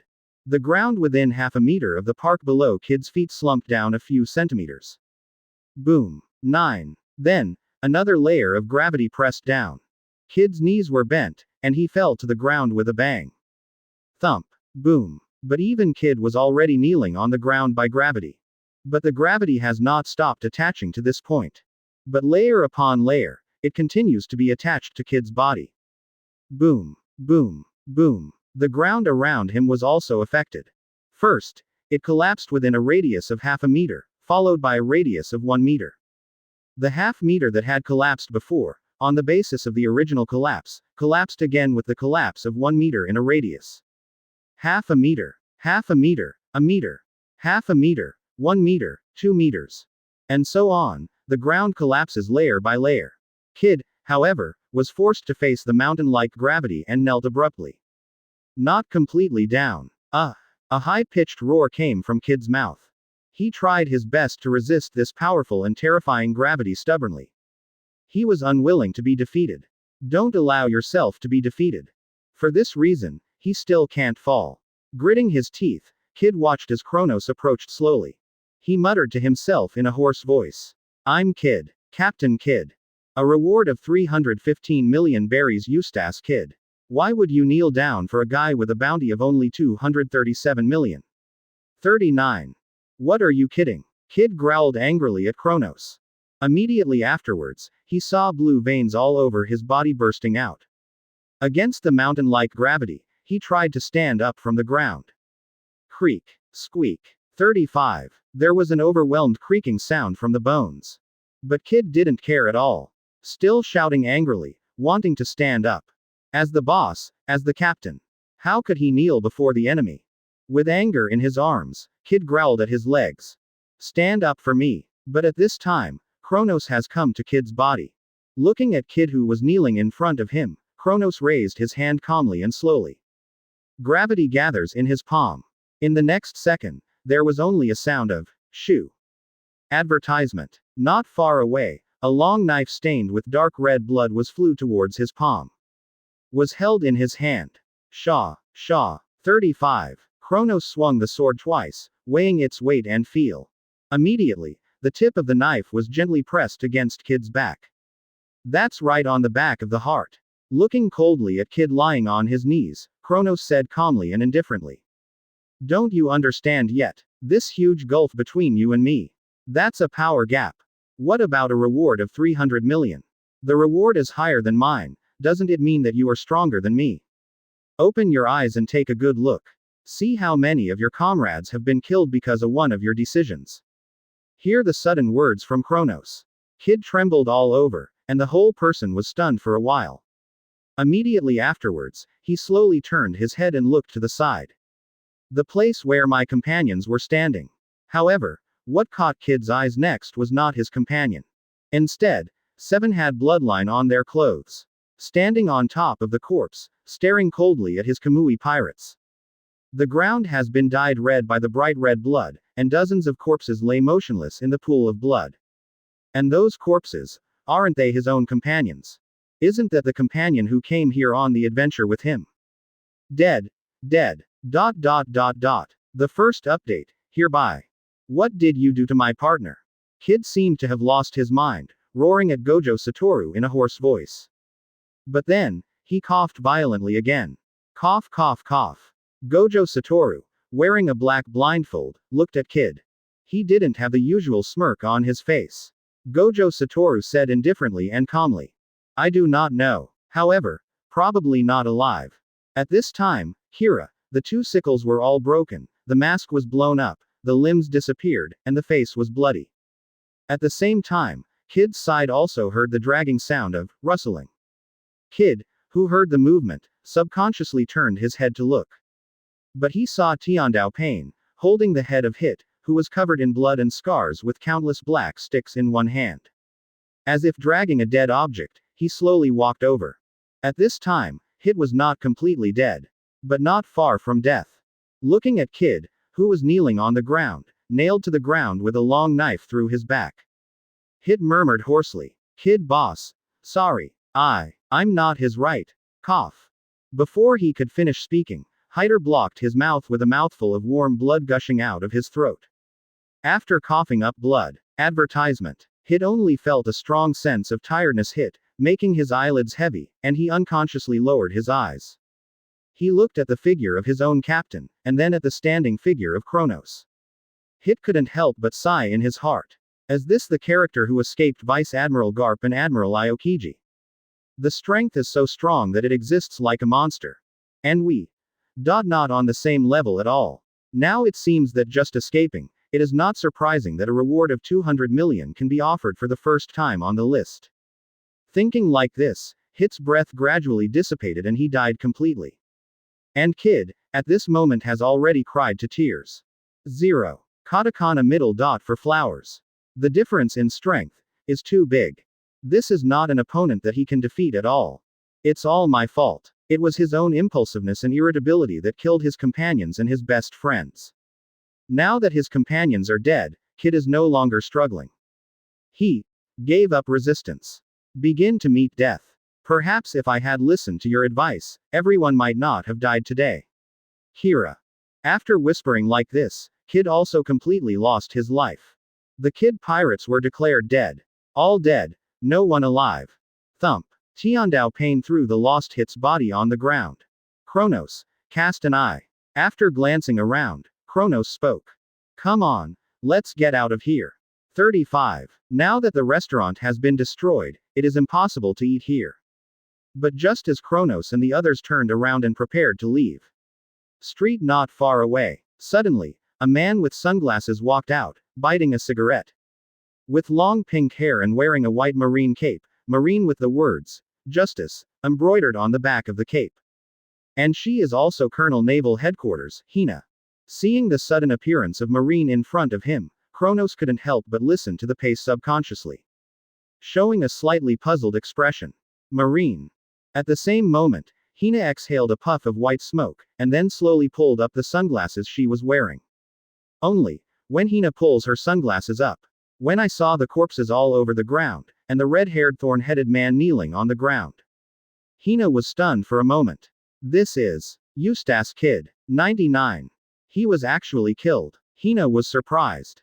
At this time, Hina had an uncontrollable look of shock on her face. He was originally chasing the Kid pirates. But now that they met again, They were all killed. 20%. Chapter 73 Fighting Against Heaven, shocked Hina. Previous chapter. Next chapter. Advertisement. Look at Kid's body for a moment. Hina's eyes immediately fell on Kronos and the others. This is the case now. The Kid pirates must have been destroyed by this group of people. Take a deep breath of the cigarette. Woo. White smoke exhaled. Hina stared at Kronos and asked in a calm tone. You are Kronos. However, for Hina's inquiry, Kronos didn't answer, just looked at her quietly. Still, even Kronos didn't admit it. Hina has also confirmed the identity of Kronos. Kronos' silence was ignored. Hina stepped forward and spoke again on her own. Captain of the Kamui pirates, Kronos, has a bounty of 237 million berry. 3. Can escape from Garp Vice Admiral and Aokiji Admiral. 5. And now he has destroyed the Kid pirates, whose bounty is higher than his own. 99. It seems that your strength is not weak. Saying this, Hina's steps suddenly stopped. Immediately afterwards, Hina's face changed, and she spoke again. However, you pirates are really lawless. Murder on the street. Hina is angry. Saying that, Hina raised her hands. The feather threshold. In an instant, Hina's hands stretched out fence-like iron branches, which quickly spread out towards both sides of the street. Shish. Soon, these fence-like iron branches surrounded Kronos and others. Immediately, Hina flicked her hands. These fence-shaped iron sticks flew towards Kronos and the others with the tendency of 1 or 2 breads. Advertisement. But for this scene, Kronos raised his hand very lightly for a moment. The sound of light chirping protruded, and around Kronos and others, the space boundary wall was formed in an instant. Boom. Along with a loud noise, Hina's feather threshold slammed into the space boundary heavily. However, it cannot break through the space boundary wall, nor can it bring the slightest damage to the space boundary wall. Watching his attack, he was inexplicably stopped. Hina couldn't help but be stunned. Blocked. How is this going? Looking at the street where nothing appeared, Hina's eyes were a little puzzled, but more than that, she was surprised. Because what Hina felt from the feeling was that there was something blocking the feather threshold. But there is nothing in front of the Kyu threshold. It was also when Hina was surprised. Tiandao Pain has already leaned over and galloped towards her. Whoosh. Looking at Tiandao Pain's agile and rapid pace, Hina was shocked and secretly said, so fast. But it was the moment when the thought fell. Tiandao Pain has come to Hina's body, holding a black stick. Straight to Hina's throat. Shish. The black stick came with the sound of breaking the air. Hina quickly raised her hands and grabbed the black stick that Tiandao Pain stabbed. Clap. But the moment Hina grabbed the black stick with both hands, Hina keenly sensed something was wrong. This black stick can contain power. Originally, with Hina's power, it would not be a big problem to grab the black stick and stop it. But now, Hina felt it. Advertisement. The moment he touched the black stick, his grip strength was greatly reduced. It made the black stick seem to be unobstructed, and it slid out of his palm directly, stabbing his throat. Aware of this, Hina was shocked. Immediately he leaned down. Shish. The black stick slid over his head with a cracking sound. Hina narrowly escaped this sudden change. It's just, when she leaned down and didn't have time to make the next step. Tiandao Pain's next attack has already arrived. I saw him take a step forward, and a whip leg kicked Hina's abdomen fiercely. Boom. Hina's whole body was kicked out immediately. It slammed into the residential building on one side. Call out. Boom. The stone wall made of stone bricks was knocked down by Hina's body on the spot. The dense dust was also stirred up. Boom. The same moment. Under the leadership of Kronos, the Kamui pirates also began to move forward. Shish. In the residential room, Hina waved her hand to disperse the dust mist that enveloped her. He stared at the black stick in Tiandao Pain's hand not far away. Hina was a little surprised. That's the seastone composition. Why? No. Not like. There's weirdness. Thinking of this, Hina's face immediately became solemn. Armament hockey was attached to both hands in an instant. But at this moment, Hina saw Tiandao Pain not far away. Holding the black stick in one hand, he suddenly raised his hand and aimed it at himself. Advertisement. Just when Hina wondered what Tiandao Pain wanted to do, I only heard Tiandao Pain murmur slowly in his mouth. Universal pull. As soon as these words came out, Hina suddenly felt a strong gravitational force. The next second, she flew towards Tiandao Pain uncontrollably. This sudden change made Hina shocked again.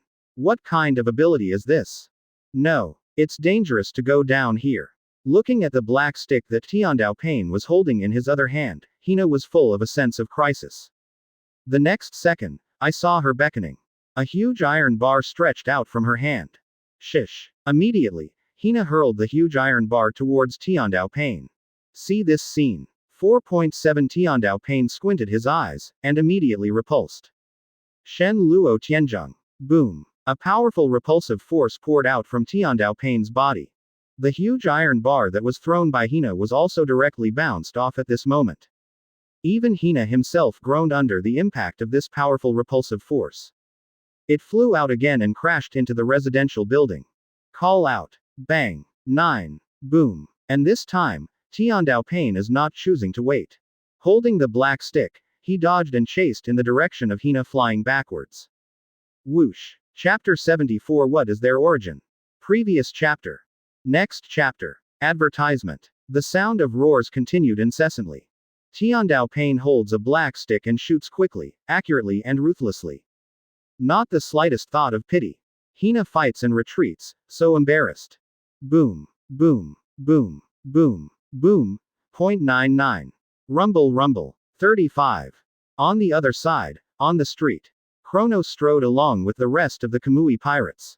On the side, Hina and Tiandao Pain fought in the residential building, and the smoke and vibrations aroused. Just walk and walk. Kronos didn't know why, but gradually slowed down the pace, until it came to a complete stop. Seeing Kronos stop, Conan on the side couldn't help but cast a suspicious look. What's wrong? Kronos sighed softly. Alas, it's nothing. Just a little care all of a sudden. He looked sideways at the place where Hina and Tiandao Pain were fighting. I saw that they were still fighting fiercely at the moment, and O2 consecutive pierced through the walls of several residential buildings. Conan followed Kronos's gaze, too. After pondering for a moment, he spoke. Don't worry about Pain dealing with her alone. I'll help him. With that said, Conan turned to support Pain. It's just that, as soon as she took a step, Kronos grabbed her. This also made Conan look back at Kronos, puzzled. Before Conan could say anything, Kronos explained with a smile. I'm not worried that Pain can't beat her. I know his strength very well. What makes me a little concerned is another thing. Just as Kronos said, he is very clear about the strength of Tiandao Pain. Advertisement. If you want to take the power of this world as a measure. Tiandao Pain has admiral-level strength. Even if he doesn't reach it, he has a strength that is infinitely close to the admiral level. Rinnegan, who can see everything, plus his own penultimate physique, is beautiful. Not to mention that he also has powerful abilities such as Shinra Tianzheng, Universal Pull, Planetary Devastation, etc. The other side, Hina, who was losing ground in the battle with Tiandao Pain. At this moment, there are some doubts about life.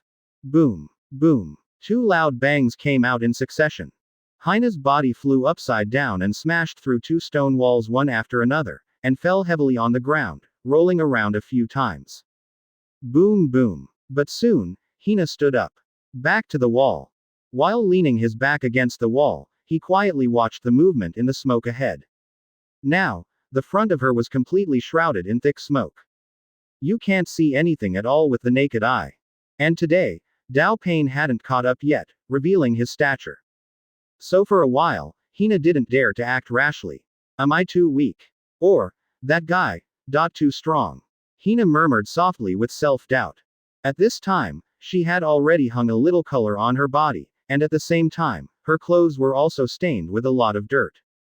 Since the moment he played against Tiandao Pain, she has been at a disadvantage almost all the time, and has been pressed and beaten by Tiandao Pain. No wonder she has such self-doubt. Just very quickly, she overthrew the idea that she was weak.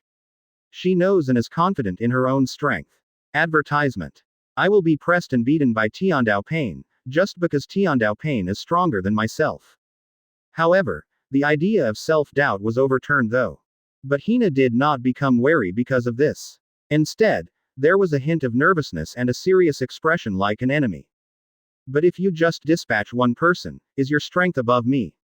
What is the origin of this Kamui pirates? Hina is hard to accept. The pupils were trembling slightly. Hina had difficulty accepting the facts in front of her. Although it is written on the archives of the Kamui pirates. They were able to escape with the help of the Hirogarp Vice Admiral and Motobu Iokiji Admiral. But it didn't even write on the file. The members of the Kamui pirates, just pick anyone has such a powerful strength.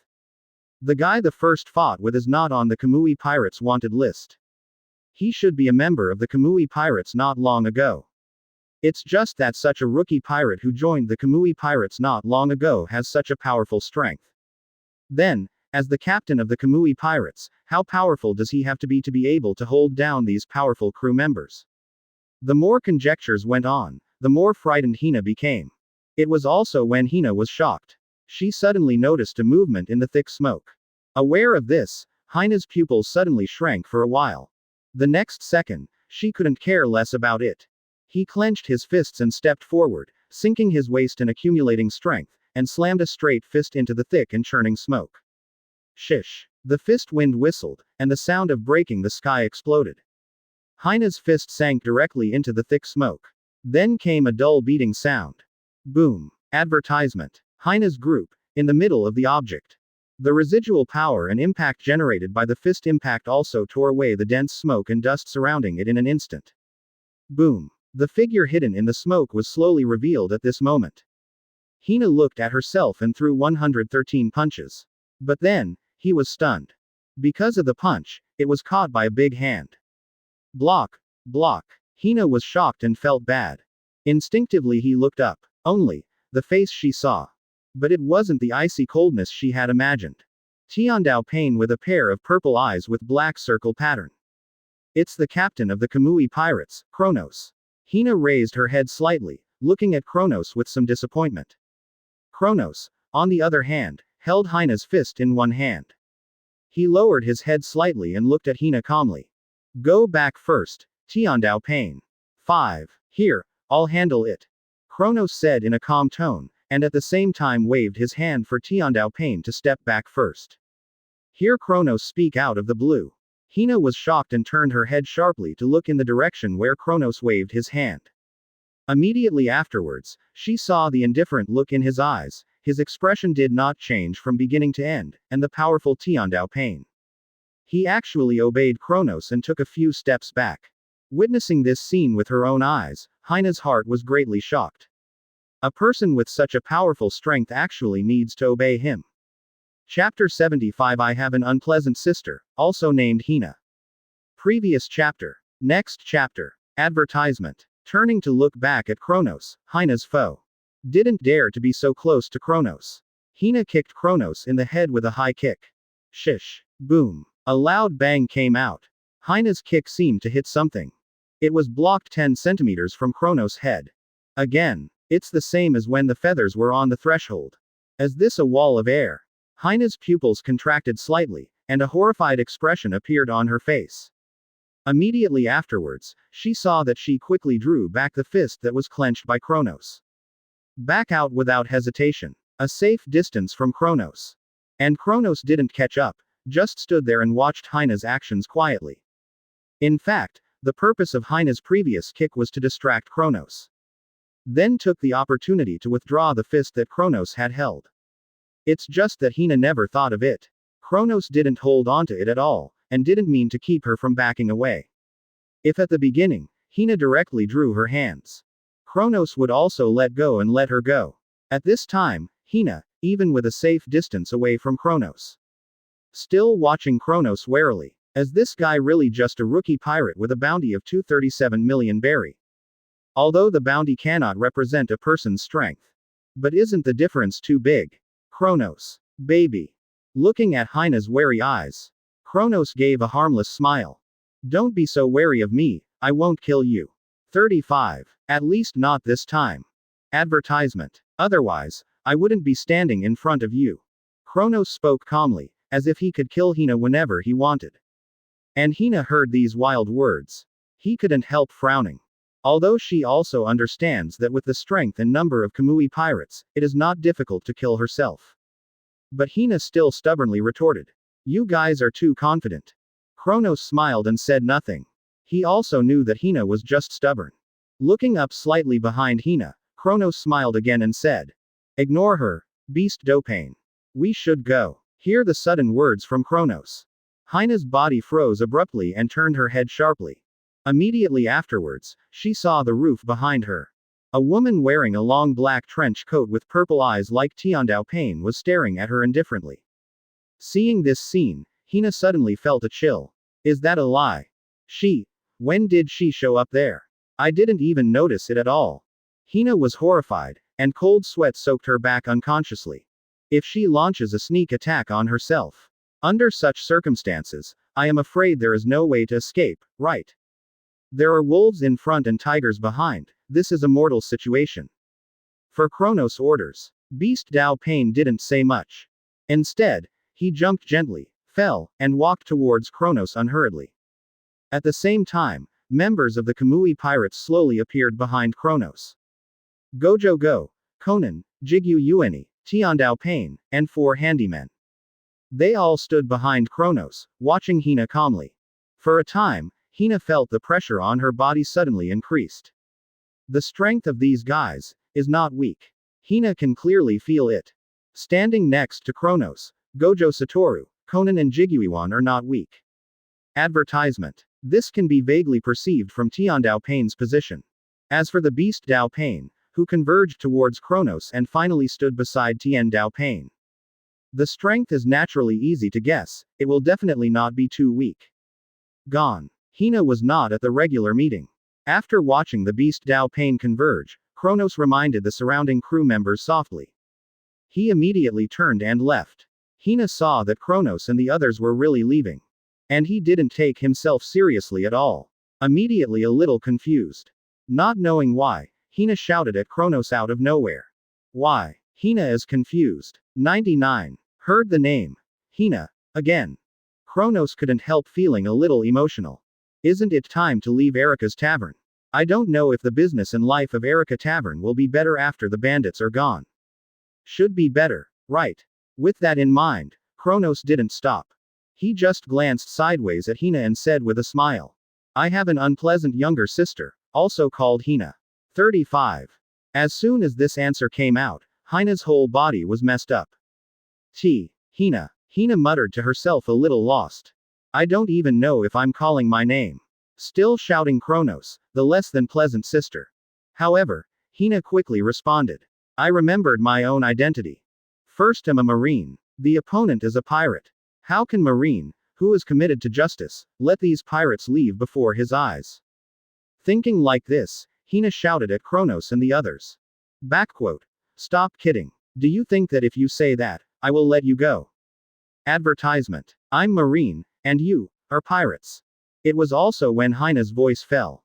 In the distance of the street, suddenly there was a burst of rapid and dense footsteps. Da da da. Soon, there were a large number of Marines armed with long knives and long guns. It appeared in front of Kronos and others. The crowds were surging, and the sea soldiers were rapidly approaching here. At a glance, there must be hundreds of people. Among them were generals in white marine capes. Facing this sudden scene, Kronos couldn't help but stop. Is this the marine base stationed here? Why are there so many marines? Kronos had some doubts in his heart. And this time, the marines who came running also noticed Hina and Kronos and others.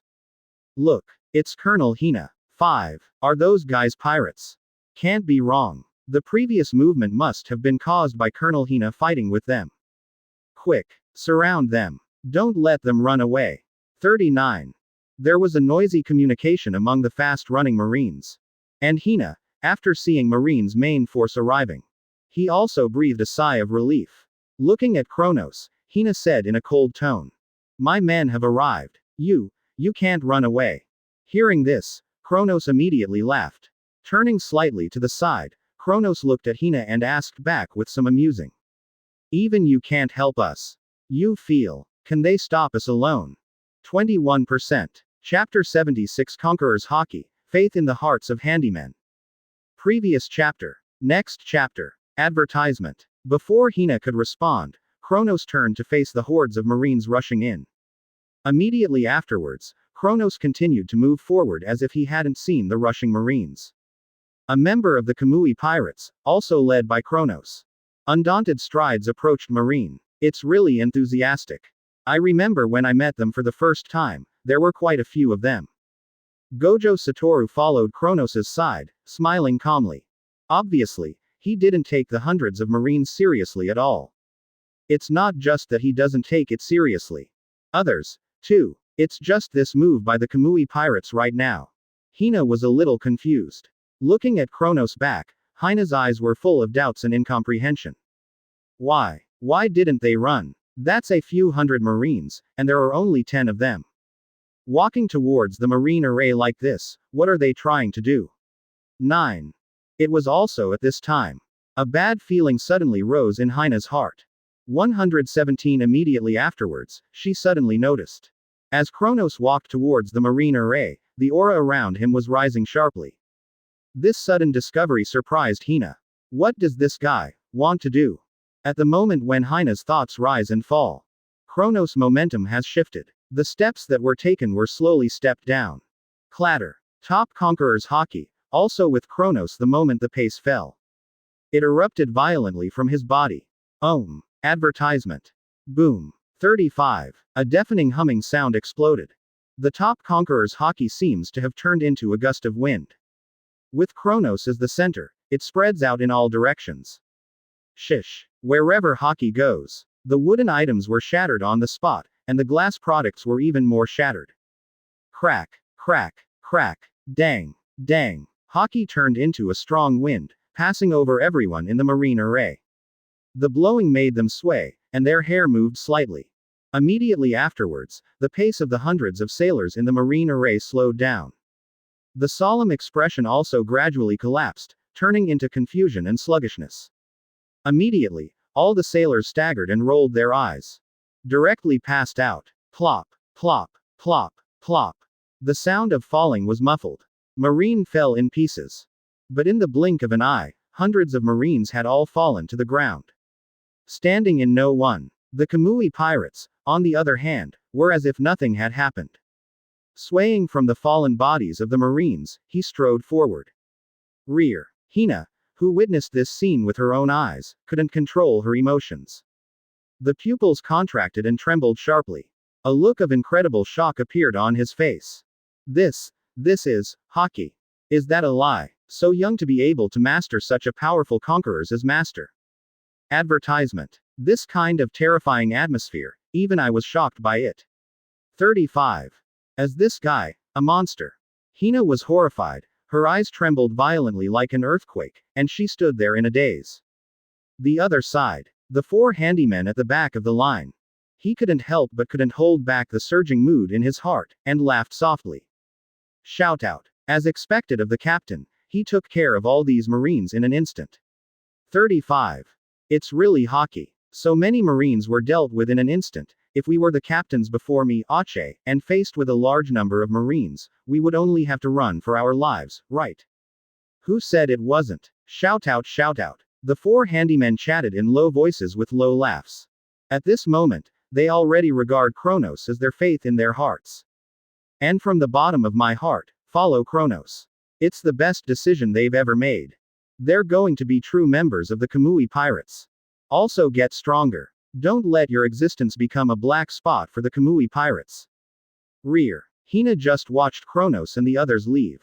After a while, she sighed helplessly. It seems that I really can't keep them. Whispering to herself, Hina casually found a stone and sat down. He casually lit a cigarette. Hina took a deep breath, looking up at the sky and exhaling a puff of white smoke. Kronos. Kamui pirates. Sister. Hee hee. Advertisement. Finally, Hina couldn't help but shook her head mockingly. Although troubled. There was also a lot of noise, but the Kamui pirates did not leave the country. And the key to this is that the ship hasn't been repaired yet. According to the original plan, they were supposed to stay in this country for 2 or 3 days. The crowd passed through a few alleys and a few streets. Couldn't find a restaurant to fill up. Instead, I met the hotel where I stayed first. It doesn't pay much attention to the rules of finding a hotel only after having a meal. In line with the encounter, then first determine the place where you live. Kronos led the people and walked towards the hotel. Da, da, da, da. Point 35. Continuous footsteps. In front of the hotel counter, he disturbed the hotel owner who was resting with a fat body. Hello, please. The customary greeting is not over yet. Seeing the large group of people walking in, Kronos, the hotel owner, was stunned on the spot. The voice also stopped abruptly. 10 rooms, do you have them? I didn't talk to the innkeeper, and I didn't bother to figure out who was sharing a room with whom. Kronos asked for 10 rooms. The stunned hotel owner nodded quickly after pondering for a while. Kronos took out a small bag of gold coins and spoke. Take us. The innkeeper took a look and immediately said with a smile. Okay. 21%. Chapter 77. New member, Uchiha Madara. Join us. Previous chapter. Next chapter. Advertisement. After confirming that the room was settled, Kronos and the others left the hotel, looking for a restaurant to eat. After the previous episode, nothing happened to the Kamui pirates. After eating, everyone returned to the hotel. The handyman, on the other hand, went to the dock to check the progress of the ship's restoration. The next day, a day without incident. On the third day, in the morning, in the room, Kronos heard a beep from the system. Open black lens bracket ding. Congrats on the prestige upgrade of the host. Get the prestige value plus 30. Close black lens bracket. Ding. Congrats on the prestige upgrade of the host. Get the prestige value plus 7. Close black lens bracket. Open black lens bracket ding. Congrats on the prestige upgrade of the host. Get the prestige value plus 10. Close black lens bracket. Open black lens bracket prestige close black lens bracket. 4,350. Looking at his current prestige, Kronos had a smile on his face. I really didn't expect that destroying the kid pirates would get more prestige than fighting Garp and the others. More than 4,000 prestige points, excluding the previous ones. There are also more than 3,000, which can be regarded as a huge sum of money. With that in mind, Kronos opened the system panel. Entered the page for calling members. Open black lens bracket call members 3,200, time close black lens bracket. Looking at the prestige required on the button, Kronos couldn't help but feel a little helpless.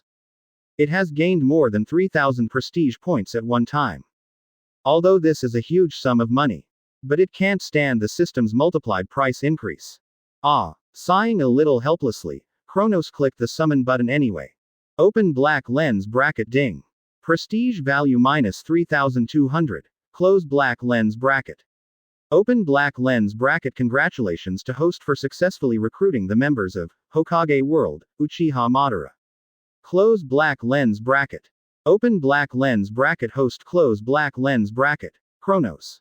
Advertisement. Open black lens bracket prestige close black lens bracket. 1150. Abilities Renren Fruit. Observation Hockey, top Armament Hockey, top Conquerors Hockey, top. Open black lens bracket convened members close black lens bracket. Conan, Gojo Go, Jigyu Ueni, Tiandao Pain, Animal Dao Pain, Uchiha Madara. Open black lens bracket holdings close black lens bracket. None. Open black lens bracket entrance to prize pool close black lens bracket close double angle bracket close double angle bracket close black lens bracket. Open black lens bracket convening members 6,400, time close black lens bracket. When I heard the system prompt the member of this call, it turned out to be Uchiha Madara. There was a smile on Kronos' face. This 3,200 prestige is worth it. Uchiha Madara. Another admiral. Whispering to himself, Kronos slowly turned his head and looked out the window. Meanwhile, on the street not far from the hotel, one has long black hair, wearing a red armor, with a fan behind his back. A man with purple eyes and circles of black circles slowly walked out of the alley and appeared on the street. And he is also the new member that Kronos called Uchiha Madara. Here is. Madara glanced around, a little doubt in her expression. But then, a playful smile appeared on his face. A world inhabited by pirates. Interesting. 99. Speaking to herself, Madara turned her head to look in the direction of the hotel where Kronos was. Then, let's go meet the captain now. 35. Madara turned and walked straight towards the hotel where Kronos was staying. Outside the hotel, Karant, Eudemons, Populin, and Asak wear long knives on their waists. He was standing guard in front of the hotel's gate to watch the wind. Advertisement. However, that's not what Kronos asked them to do. Because of the strength of the Kamui pirates. No need at all. This is what the Kent Four did spontaneously. The reason is that they want to perform, but there is nothing they can do. It can only do the work of standing guard and watching the wind. Tisk. That group of boatmen worked so hard, and it took the afternoon to finish. I want to put knives around their necks to make them numb. Kent's speech was unanimously approved by the three surrounding handymen. Oh, I really want to sail. 35. I want it too. Here, where is the opportunity to perform? It's better to set sail.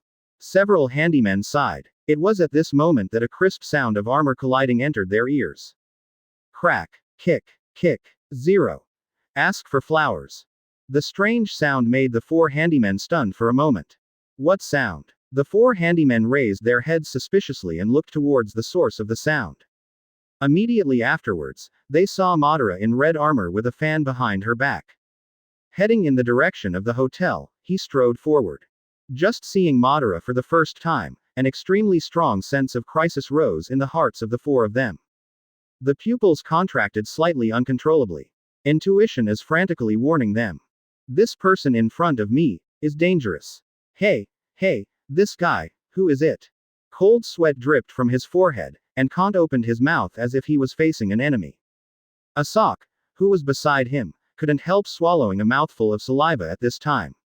Advertisement. This guy, very dangerous. Very strong. In the words, the figures of the four couldn't help moving to the door of the hotel. Blocked the entrance to the hotel. Seeing this scene, Madara's eyes narrowed slightly and glanced at the four handymen with interest.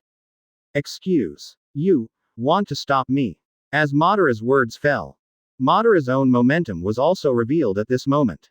Boom. Just this time, the four handymen were shocked and held their breaths on the spot, sweating coldly. Quick. Go and inform the captain. Asak exclaimed. It was also the moment when Asak's voice fell. Kronos' voice suddenly came from behind them. No, I'm already here. As soon as the familiar voice came out, the four handymen were stunned. Then he turned his head in delight. Captain. Kronos waved his hand, but didn't say anything to Asak and the others. Instead, he looked up at Madara and smiled. They are far less powerful than you. Don't accidentally freak them out. Listening to Kronos' words, Madara also put away her aura. He said calmly with a smile on his face. Don't get me wrong, Captain. They are blocking me. 35. 21%. Chapter 78 Me, Hatchet God of War, hit more than 20. Previous chapter. Next chapter. Advertisement. As Madara's voice fell. Kent, Eudemons, Populin, and Asak were all stunned for a moment. Immediately afterwards, their eyes quickly swam across Madara and Kronos. When several people reacted, their faces changed greatly. Ship. Captain. Hey, I heard right. He just called our captain a captain. He's also the captain's crew. The four handymen at this time were like being hit by 5 thunderbolts. She looked at Madara in astonishment, unable to speak. But Kronos didn't pay too much attention to the surprise of the four. There is also no obligation to explain to them. Looking at Madara, who was carrying a fan, Kronos greeted with a smile. Let's go. Go up and meet the others first. Heard. As Madara stepped towards 120, Kronos, she opened her mouth and responded. Good. 35. Soon, Madara followed Kronos to the second floor of the hotel. And met Gojo Satoru and others. After a simple understanding and getting along for a while. The time has come to noon. It's meal time. Restoration of the ship would not be completed until the afternoon, as Kronos knew. So, he was the same as always. Went to the restaurant for dinner with Madara and Gojo Satoru. Everyone just sat down in the corner of the restaurant. Kronos overheard the next table talking about the Kamui pirates. This discovery also made Kronos listen carefully for a while with great interest. I just heard that the man with a beard and a slightly fat body was holding a pot of wine. He talked to his colleagues at the same table. Hey, let me tell you, the pirates of the Kamui Pirates. All of them are powerful, fierce and brutal. Advertisement. Their captain, Kronos, is a total murderer. Speaking of which, the bearded man took a sip of wine. Soothed throat. And the 5 wine and meat mates at his table, when they heard that Kronos was an out-and-out murderer. They couldn't help but show a little worried and scared look. The bearded man after moistening his throat. Instead, he showed a sad expression. The restaurant riot that day, I was there. At that time, I saw with my own eyes the killer Kronos, killing dozens of people in one go. As soon as the bearded man said these words, his colleagues at the same table couldn't help but gasped. He asked in shock, kill more than 10 people in a row. Hey, that Kronos, how cruel. Otherwise, what do you think? Beard asked in disdain. Then there was a sermon. They are all vicious pirates. The level of ferocity, even women and children are not spared. Even the big pirates with a reward of over 100 million, the kid pirates, were wiped out by them. I was there, but I could see clearly. You don't know. I was at the scene at the time, and I happened to be targeted by the murderer, Kronos. 39. Boom. Having said that, the bearded man suddenly put down the wine jug with an angry look on his face. And a few people who were listening carefully to the bearded man. When I heard that he was being targeted by the murderer, they couldn't help but look shocked. What? That murderer is eyeing you. After. Then what? What happened afterward? Speak quickly. Everyone anxiously urged the bearded man. And Kronos, who was sitting next to him, after listening to the bearded man's narration. Everyone was stunned. Advertisement. Even self-doubt arises. Besides me, there is a second person named Kronos. Why kill dozens of people in a row? What women and girls are not spared? What's following him? Why don't you know? Turning to look at Conan and the others, Kronos looked puzzled. You just wanted to ask something. But before Kronos finished speaking, Gojo Satoru was the first to raise the doubts in his heart. Captain, after you left that day, did you sneak back? It was asked by Gojo Satoru. Kronos was silent. He looked up at Gojo Satoru, Madara, Conan and others. They saw curiosity and doubt on their faces. Because Conan and others were also puzzled, after leaving that day. Had Kronos sneaked back all by himself? See the crew members' expression. Kronos got it too. They all wondered if they had sneaked back. Then ask yourself a hammer. Ask them and they don't know. At this time 0. Kronos heard the bearded man speak again. After I was targeted by the murderer ran straight towards me. You don't know how scared I was when the killer ran towards me with a bloody long sword at that time. My hands and feet are no longer obeying orders, and I don't dare to move when I stand there. 99. Hearing this, the hearts of the colleagues at the table were raised in their throats. Breathing was subconsciously held. The atmosphere did not dare to take a breath. Advertisement. Boom. Suddenly, the bearded man looked excited and slapped the table with a high tone. The murderer is less than 2 meters away from me. 35. Between the lightning and flint that I was about to beheaded by raising the knife, my savior appeared. Is it Marine? Is it Marine? Someone asked nervously. The bearded man nodded solemnly. That's right. Here comes the Marine. And, more than one. That's hundreds. The murderer sees that the situation is not good, turn around and run. That General Marine tried desperately to stop it. The murderer's accomplice was terrified when he saw Marine's army arrive. Swarm up and besiege the Marine general and help the murderer escape. 35. That General Marine was outnumbered, and the murderer was about to flee. I didn't know what I was thinking when I was on the side, and I wasn't afraid of 4.7 after seeing Marine coming. When my brain is hot, I pick up a hatchet and rush up. 9. At that time, it was just me and that General Marine who were fighting with more than 20 people from the Kamui Pirates. That's nothing to be afraid of. Having said that, the bearded man's expression suddenly dimmed. Then, he heard a helpless sigh. Alas, it's a pity, those guys in the Kamui Pirates are too strong. After I injured 3 people, I still let them run away. The other side. Right at the table next door to bearded man. After hearing this, Kronos couldn't help but burst into laughter. This shit. Kronos had no idea. Come and have a meal. Eat a hatchet, god of war. 2 volts 20 plus, powerfully wound 3 people. 22%. Chapter 79. Sorry, I just spoke a little louder. Previous chapter. Next chapter. Advertisement. Not just Kronos. Even Gojo Satoru, Conan and others on the side. At this moment, he lowered his head with a smile on his face. Don't say that, man. They don't even know that the Kamui pirates have more than 20 people. The same moment, the bearded man sitting at the next table also heard Kronos' laughter. This suddenly made the bearded man frown in displeasure. Immediately after, he stood up straight and walked towards Kronos. What are you laughing at? I heard the question from the bearded man. Kronos gradually faded his smile and slowly raised his head. It's nothing, just remembered something interesting. The bearded man stared at Kronos with a frown. The displeased look on his face became more and more obvious. Remember something interesting? I don't think so. You must have heard what I said just now. 35. When I'm done, you smile. I see, are you mocking me? Kronos looked at the bearded man and smiled without saying a word. Beside him, Conan et al. O2 were also looking at the bearded man. I saw that the bearded man's eyes narrowed slightly. Looking at Kronos' familiar face, his expression gradually turned gloomy. I think I've seen you somewhere, boy. Kronos didn't panic at all, and smiled calmly. Perhaps you saw it at the scene of the murderer a few days ago. Kronos said that. A sharp light flashed in the bearded man's eyes. In the next second, he could only hear his angry scolding. Advertisement. You fart. It was just me and Marine at the time, no one else at all. That is, at the moment when the bearded man's scolding fell. Kronos suddenly smiled and raised his hand. This strange move also caused the bearded man to be slightly stunned. Look in the direction where Kronos' hand is raised. The bearded man was horrified to discover. At the two tables, the entire number 10 people were staring at themselves with icy eyes. And among them, there are 7 people who stood up at some point. It seems that in the next second, he will be chopped directly into pieces.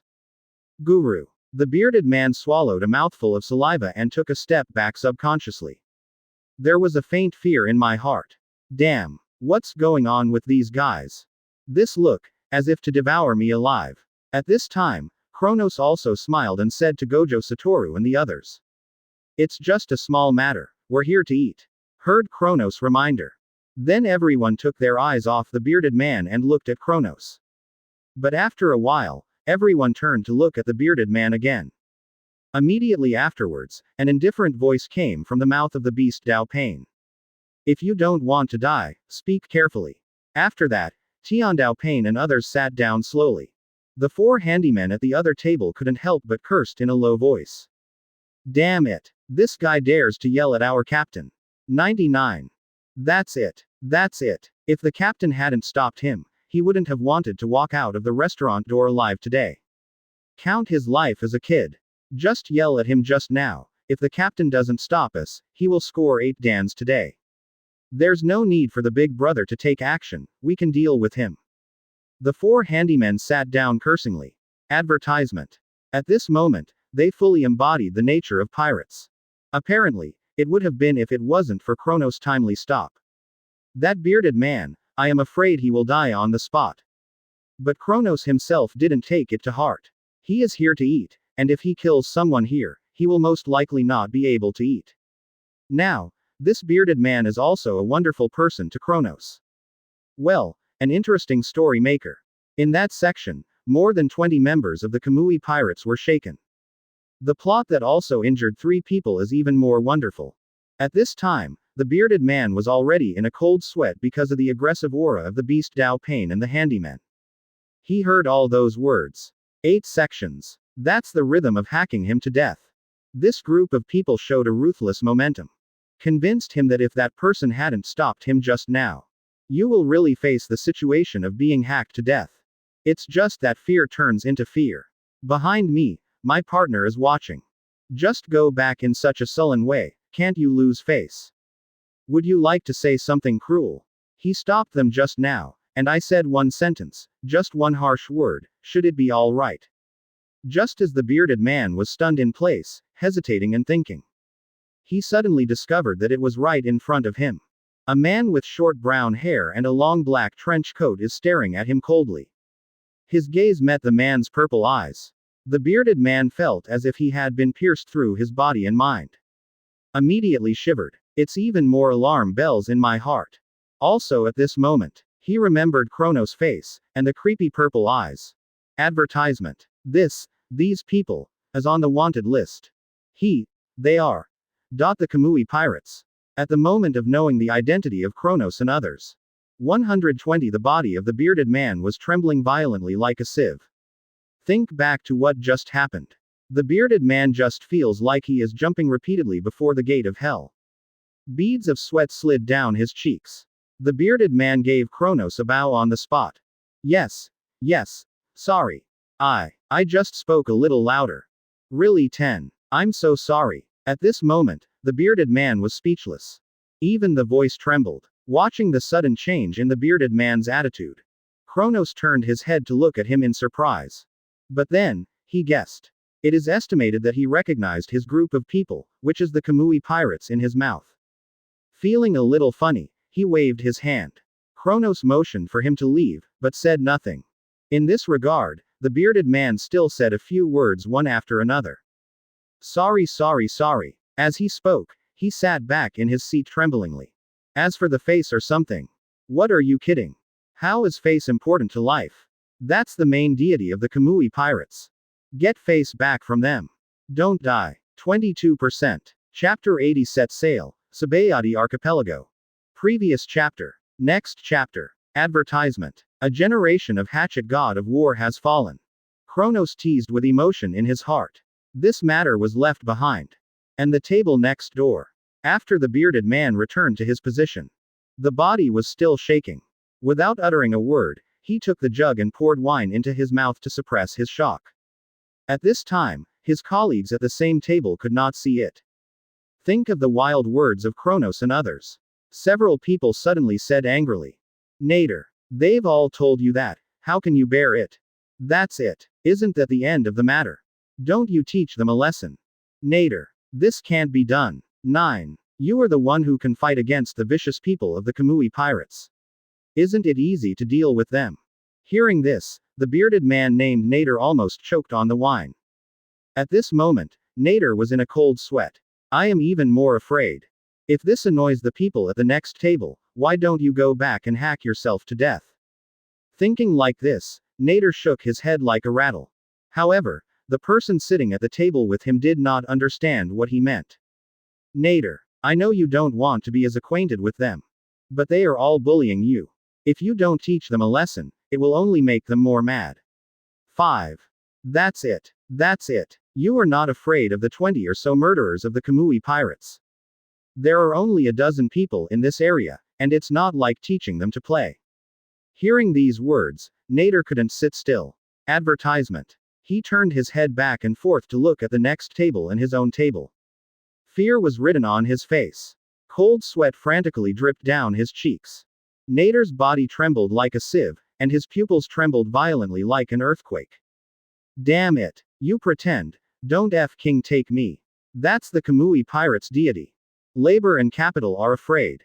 Nader cursed in his heart. But his companions could not see his fear in the slightest. Just thought he didn't want to make trouble. This is really bearable. Is this really the case? Nader, why don't you speak?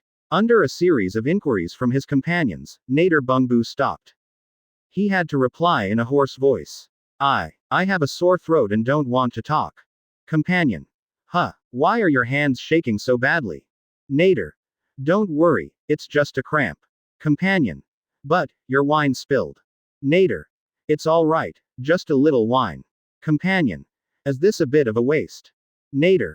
It's okay, with you guys here, maybe we can hit the road together later. There shouldn't be time to sprinkle it at that time.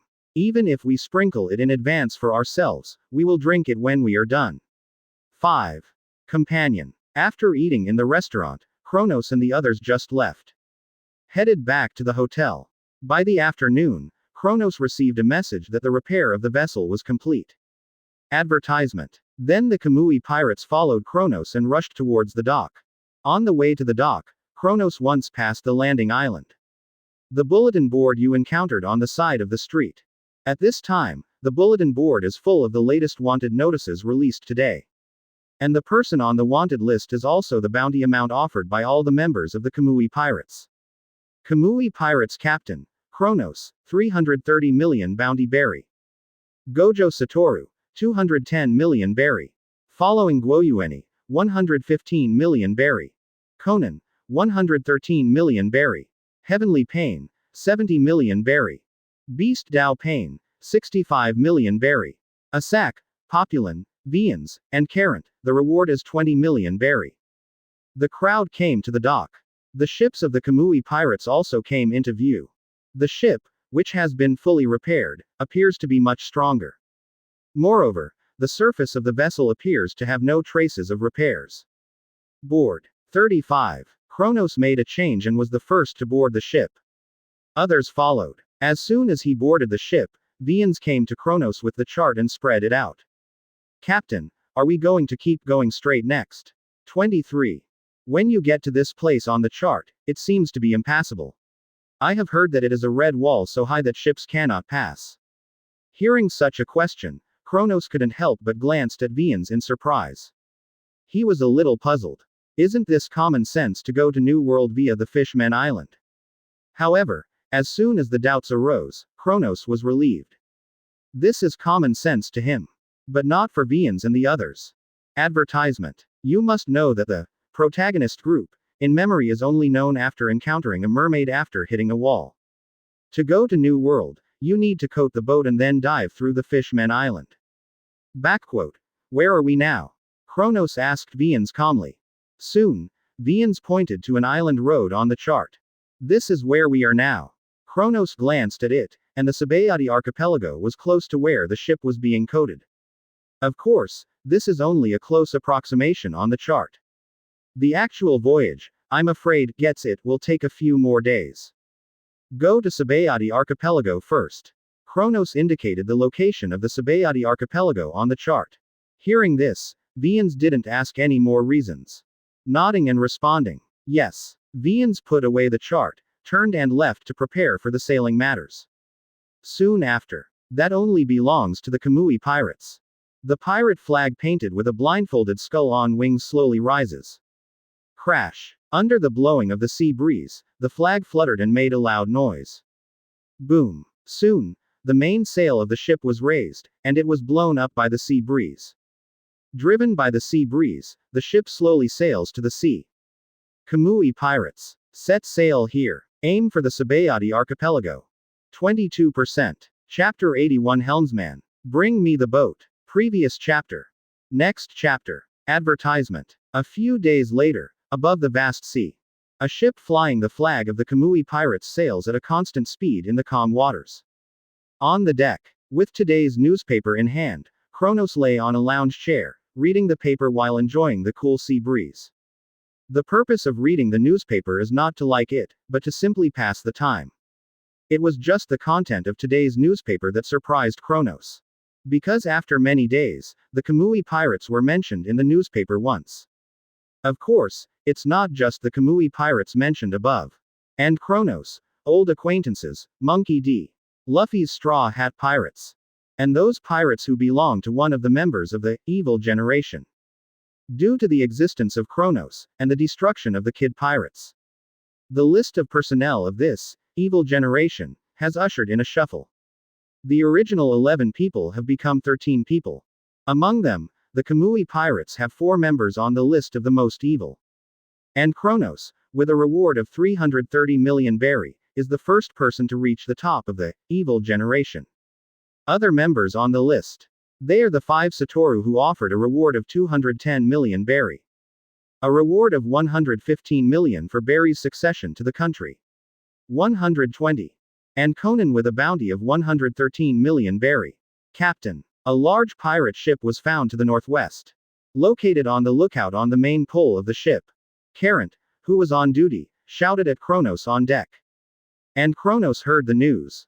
He couldn't help but slowly put down the newspaper and looked up slightly towards the northwest of the ship. Pirate ship. Whispering softly, a smile suddenly appeared on Kronos' face. It came out just fine. Advertisement. My ship is still missing a navigator. At the same time, it is located to the northwest of the Kamui Pirates. In that large pirate ship, hundreds of pirates gathered on the deck for a grand banquet. At the time of the climax of the banquet, a thin pirate walked quickly to the center of the banquet. He came to a man in a red captain's suit and said in a deep voice, "Captain, there is a pirate ship in the southeast, heading straight for us. Looking at their racks, it seems that the comers are not good. Ache. Hear this report." The captain in red, who was still happily drinking wine, immediately frowned. "Pirate ship, is it coming towards us?" The thin man nodded and said with great certainty, "Yes." This time, it wasn't just the captain in the red captain's suit who fell silent. Even all around, those pirates who were having a good time. They gradually quieted down and looked at their captain. "How many are they?" the captain asked. The emaciated man pondered for a moment, then said, "The ship is not large, and the number of people is not expected to exceed 135. Hear this." The captain slammed down his glass immediately. Boom. Looking at the surrounding crew members who were drinking, the captain said in a high-pitched voice, "Brothers come to live. Copy the guys for me. We'll come back and drink when we kill them." As soon as the captain said this, the pirates below all shouted in unison as if they were bloodied. "Copy guy." Advertisement. During the shouting, the pirates have already begun to show their weapons. It is also this time. A woman with a western sword hanging from her waist, with long golden hair and a good-looking face slowly came to the captain's side. He opened his mouth with some hesitation. "Bunir. This thing doesn't seem right." Listening to the blonde woman's words, the captain named Bunir also smiled calmly. "It is normal for pirates to meet and fight each other. There's nothing wrong with it. Also, you should call me Captain, Ilya." Hearing the words, the blonde woman named Ilya was slightly stunned. Then some spoke again. "Okay, Captain. However, that's not what I want to say. The other party dares to go straight to us." Before Ilya could finish speaking, Bunir waved his hand with a smile. "Ilya, you don't understand. You have to know that you are not on a merchant ship now. This is a pirate ship, you are a pirate now. 35. Fighting among pirates is normal. You can rest easy. You don't have to take action in this battle, just treat it as a gain of knowledge. 99. When the battle is over, the banquet to celebrate your participation continues." Ha ha ha. After that, Bunir turned around with a big smile and left the center of the banquet. On the other hand, Ilya stood there and said nothing. In the end, she sighed helplessly and said nothing more. Soon after, under the leadership of Bunir, hundreds of pirates armed with weapons gathered at the side of the ship. Looking at the Kamui pirates that came straight towards them. Advertisement. Bunir took a look at the telescope for a while. His brows furrowed tightly. Are these guys serious? 35. In their sight, the ship was coming towards them. Compared with their ships, they are pitifully small. It could even be said that Bunir's ships were 3 times larger than theirs. And, found through the telescope Bunir. There are only a few people on the deck of the other party's ship. Just when Bunir was wondering. Beside him, the thin man suddenly spoke in a hoarse voice. That flag. I know them. 35. Hearing this, Bunir was stunned for a moment. Subconsciously turned his head to look and asked, "You know them? How many are they?" The thin man swallowed hard and stammered. "On wanted list, they seem to be only 10 people. I heard that there were only 10 people on the other side." Bunil laughed instantly. "This is really an old birthday star hanged, too long. Humph. Only 10 people dare to challenge us. 35. What do you take us for? There are hundreds of us. Helmsman, pull the boat over for me." Bunir shouted loudly. What he didn't notice, however, the emaciated man who had spoken before had already turned pale at this moment, with a look of fear on his face. "The first one is here. I'm very sorry, but today I have a temporary trip, and the planned third shift cannot be completed. Chapter 82. My ship is short of a navigator, why don't you come to my ship?" Previous chapter. Next chapter. Advertisement. Meanwhile, in the Kamui pirates' ship. With the distance of the Ubnir pirates, Dara is getting closer. The members of the Kamui pirates are also gathered on the deck at this moment. Hey, they look like they want to fight us. Look at the crowd surging on the Bunir pirates' ship. Asak said with a playful look on his face. And the other 3 handymen who heard these words couldn't help but bow their heads and laughed. Shout, shout. On the bow side, that was sitting lazily on the side of the boat, elbows on knees, fists against Uchiha Madara tilde operator beside his cheeks. Looking at the crowd surging, turned the bow of the boat and sailed straight towards them, the bunnier pirates. He couldn't help showing a wicked smile, and said with a contemptuous tone. War. He. The mere gravel, also delusionally compete with the sun and the moon. Also at this time, Tiandao Pain walked slowly to Kronos' side and asked softly. Do I need to clean them up first? Heard. Kronos shook his head and said with a smile. No, it's not good if the navigator is also cleaned up. Hearing this, he didn't make a sound when he heard Tiandao Pain. Crash. The flag of the Kamui pirates flew high. The distance between the 2 pirates is getting closer. Little ones, pull up the artillery for me. Enter the Bunir pirates. Advertisement. Bunir, the captain, shouted at the pirates behind him. On the side, the skinny pirate with a pale face. After hearing this, the whole person immediately shuddered. If this is to pull up the artillery, fire a shot. But it's really about to go to war. Thinking of it, the thief with a thin body immediately said. Wait a minute, Captain. Bunnier frowned and looked at him suspiciously. Do what? The thin man swallowed a mouthful of saliva and persuaded tentatively. Let's see what they want to do first. That flag, if I read it right. They should be the Kamui pirates.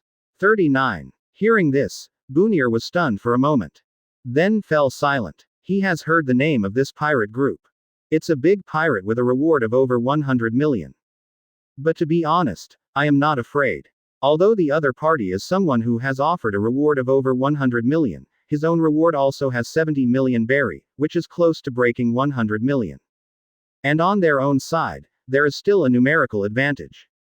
10 hits won, how can they be chopped into minced meat? Thinking like this, Bunir said after pondering for a while. Pull the cannon up first.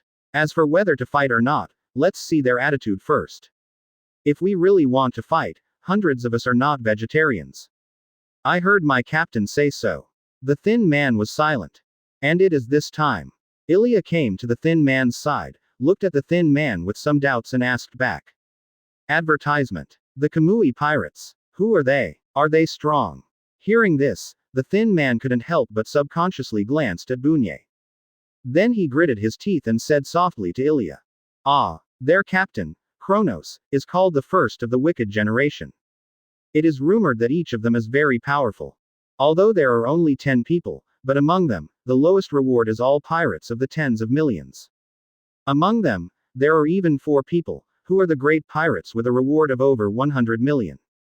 Hear what the thin man said. Even Ilya, who didn't know much about pirates, couldn't help but open her mouth at this moment.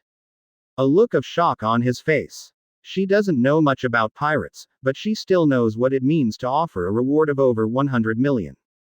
And on the other side's boat, 4 out of 10 people actually offered a reward of over 100 million. This is too exaggerated, isn't it? Soon after, the distance between the 2 ships. Under the watchful eye of Bunnier et al., Kronos, Madara, Gojo Go, Conan, Jiguiwan and others also came to the bow. Before Kronos could speak, Bunir on the big ship was the first to ask questions. What are you here for? 0. Ask for flowers. Kronos smiled and looked up at the talking Bunir. Looking at his captain's costume, Kronos can easily judge that this is the person who speaks. The captain of this pirate ship. Who is the navigator on your ship? Kronos asked calmly. On the big boat, Bunir and the others looked at each other in dismay. After a while, with a western sword hanging from her waist, Ilya with long golden hair walked out. I am. Hearing this, Kronos' eyes also fell on Ilya. Advertisement. Immediately afterwards, Kronos said with a smile on his face. My ship is missing a navigator, why don't you come to my ship? Kronos said that. Point 0. Before Ilya made a sound, Bunir was the first to explode. What are you kidding? This is the navigator on my ship, do you want to go to war with us? Bunir said this. All the members of the Kamui pirates raised their heads steeply and looked at Bunir in unison. They didn't say anything though. But in his eyes, there is already killing intent. At this time, Kronos also turned his head to look at Bunir. I saw him holding up a finger with a smile on his face, watching Bunir speak in a calm tone. I have a proposal here. Either the navigators join us, and we will be at peace with each other. Or, I'll kill you all, the navigators are joining us. 99. Choose one of two, do you choose one? As soon as these words came out, the Bunir pirates were collectively stunned. Hey, is he crazy? Is this a declaration of war? 10 people declared war with hundreds of us. This is too arrogant, isn't it? Aside, after hearing Kronos' such straightforward words, Ilya. It was also a look of astonishment. She couldn't believe it, there were more than 10 people in this area. They dared to threaten to kill hundreds of people on their ship. Is this the big pirate with a reward of over 100 million? How confident are they in their own strength that they dare to say such wild words? Chapter 83. If you want to die, just go, I will never stop it. Previous chapter. Next chapter. Advertisement. Boom. It was at this moment that a loud roar suddenly sounded. Kronos couldn't wait for the other's answer. Instead, there was a pitch-black cannonball. Call out. Gun smoke filled the muzzle.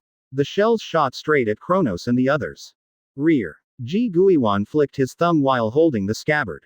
Clang. The sun knife was more than an inch out of its scabbard.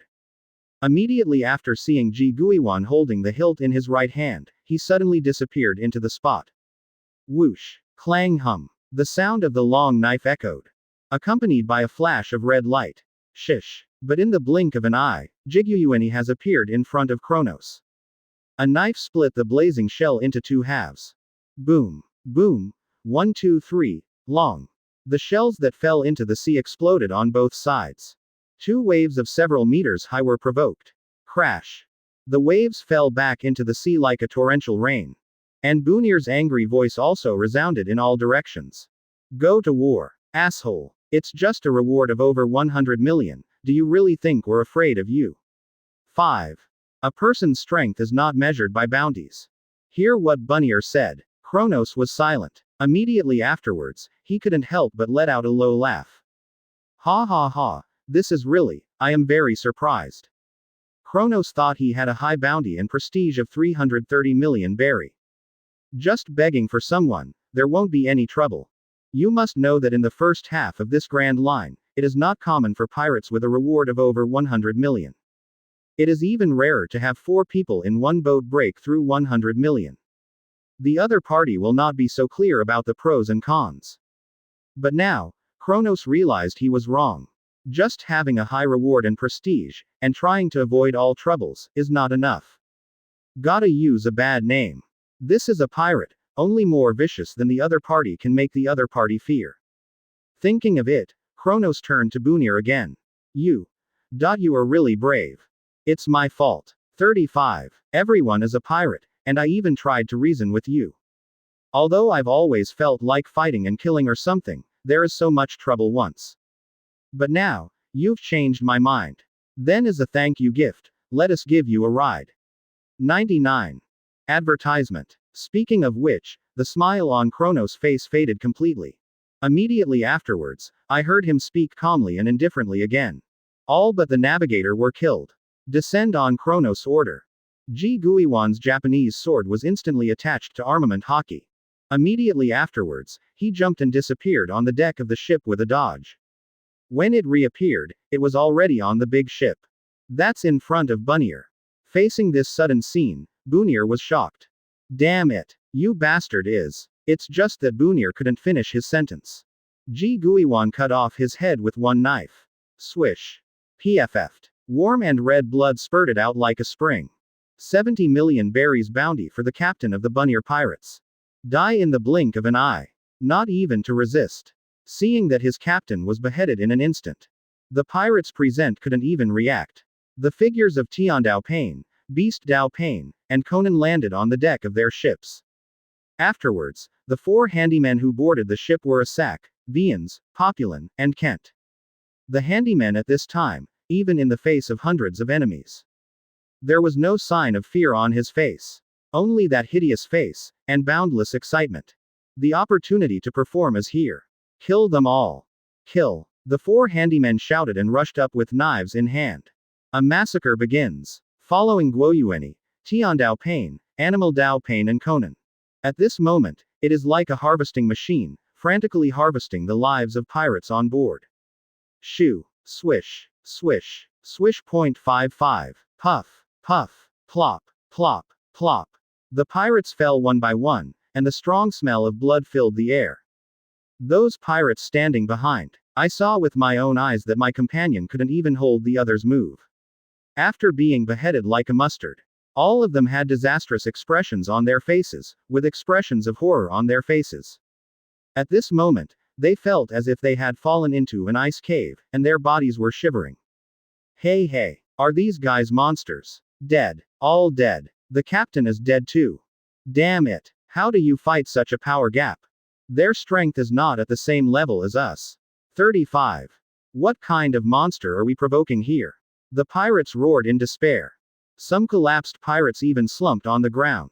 On the side, Ilya, who avoided the fate of death because she was a navigator. After witnessing people fall down one by one with blood. Advertisement. He couldn't help covering his mouth and nose, and shed 2 lines of hot tears. Stop. Stop. Don't kill. Ilya cried out in a weeping voice.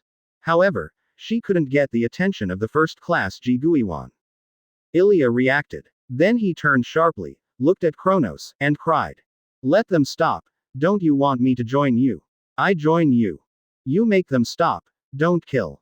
I heard Ilya's cry. Kronos turned to look at Ilya, but did not respond to this. Instead, he stared at her indifferently and calmly.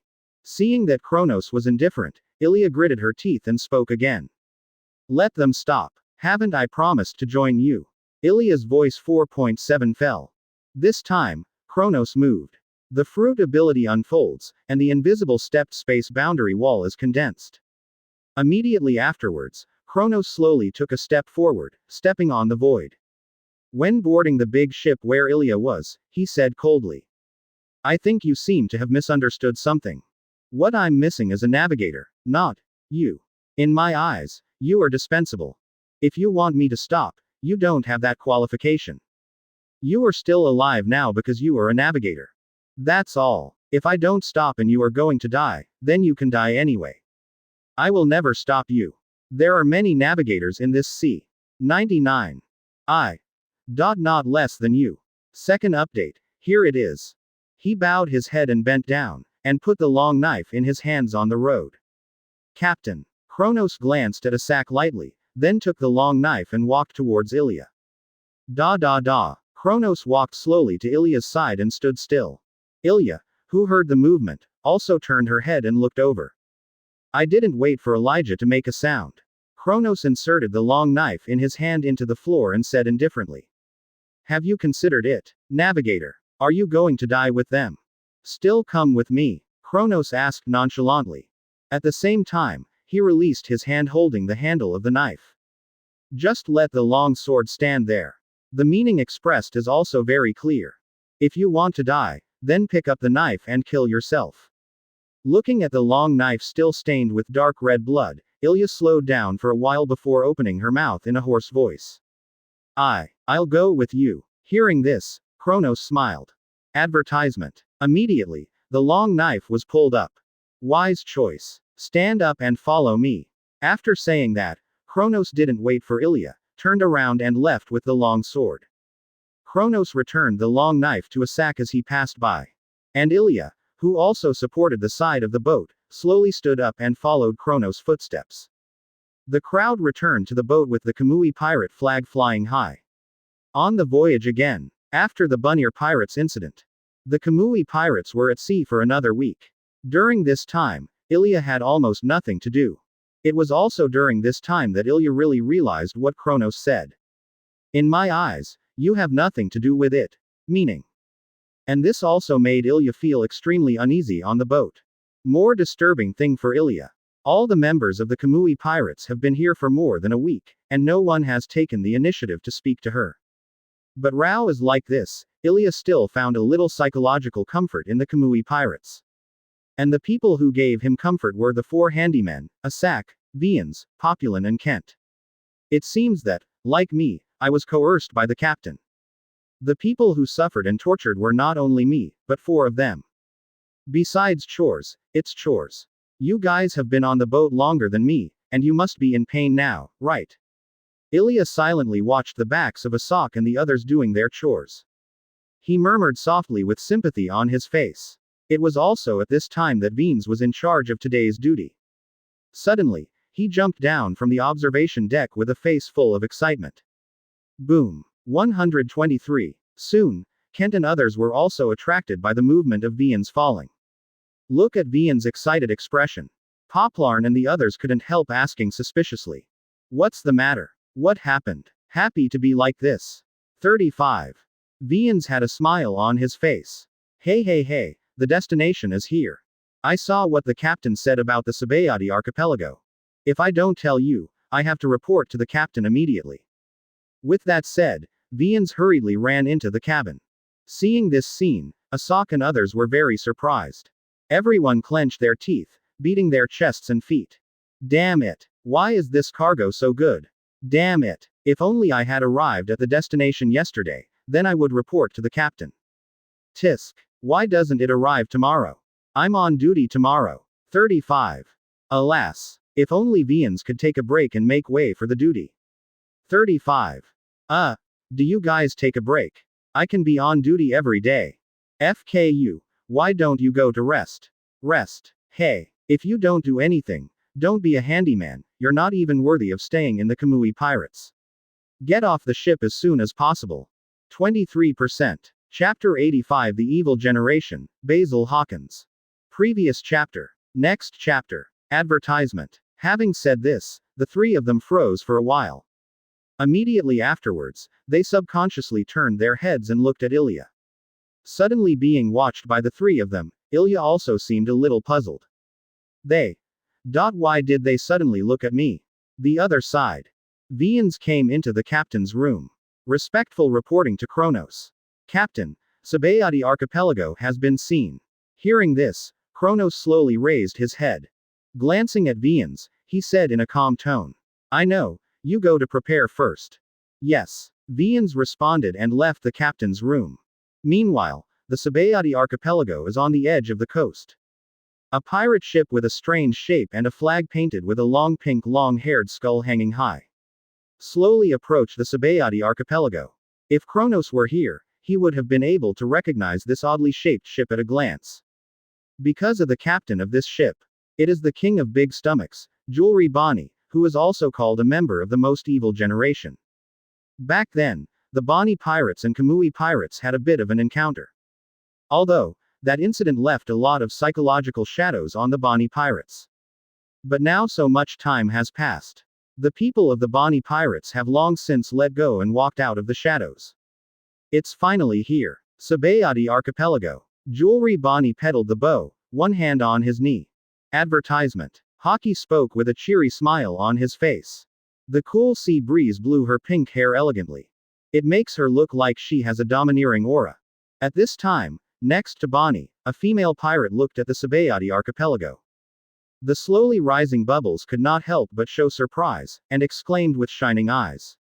So beautiful. Is this the Subvert archipelago? Listening to the female pirate's words, Bonnie also turned his head and grinned. Hee, this is just the beginning. Once the ship is coated here, we can set off for the new world.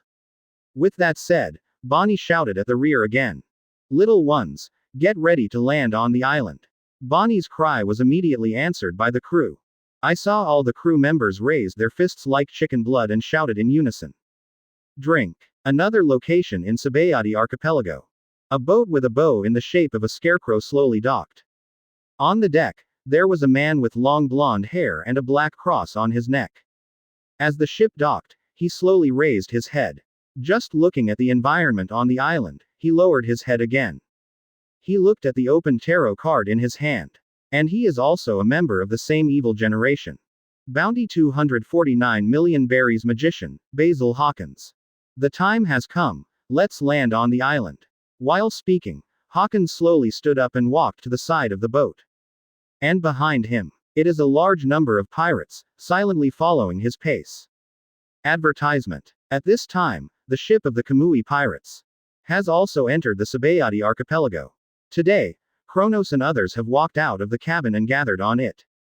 Looking at the surroundings, one by one, the bubbles popped up from the ground and flew into the air.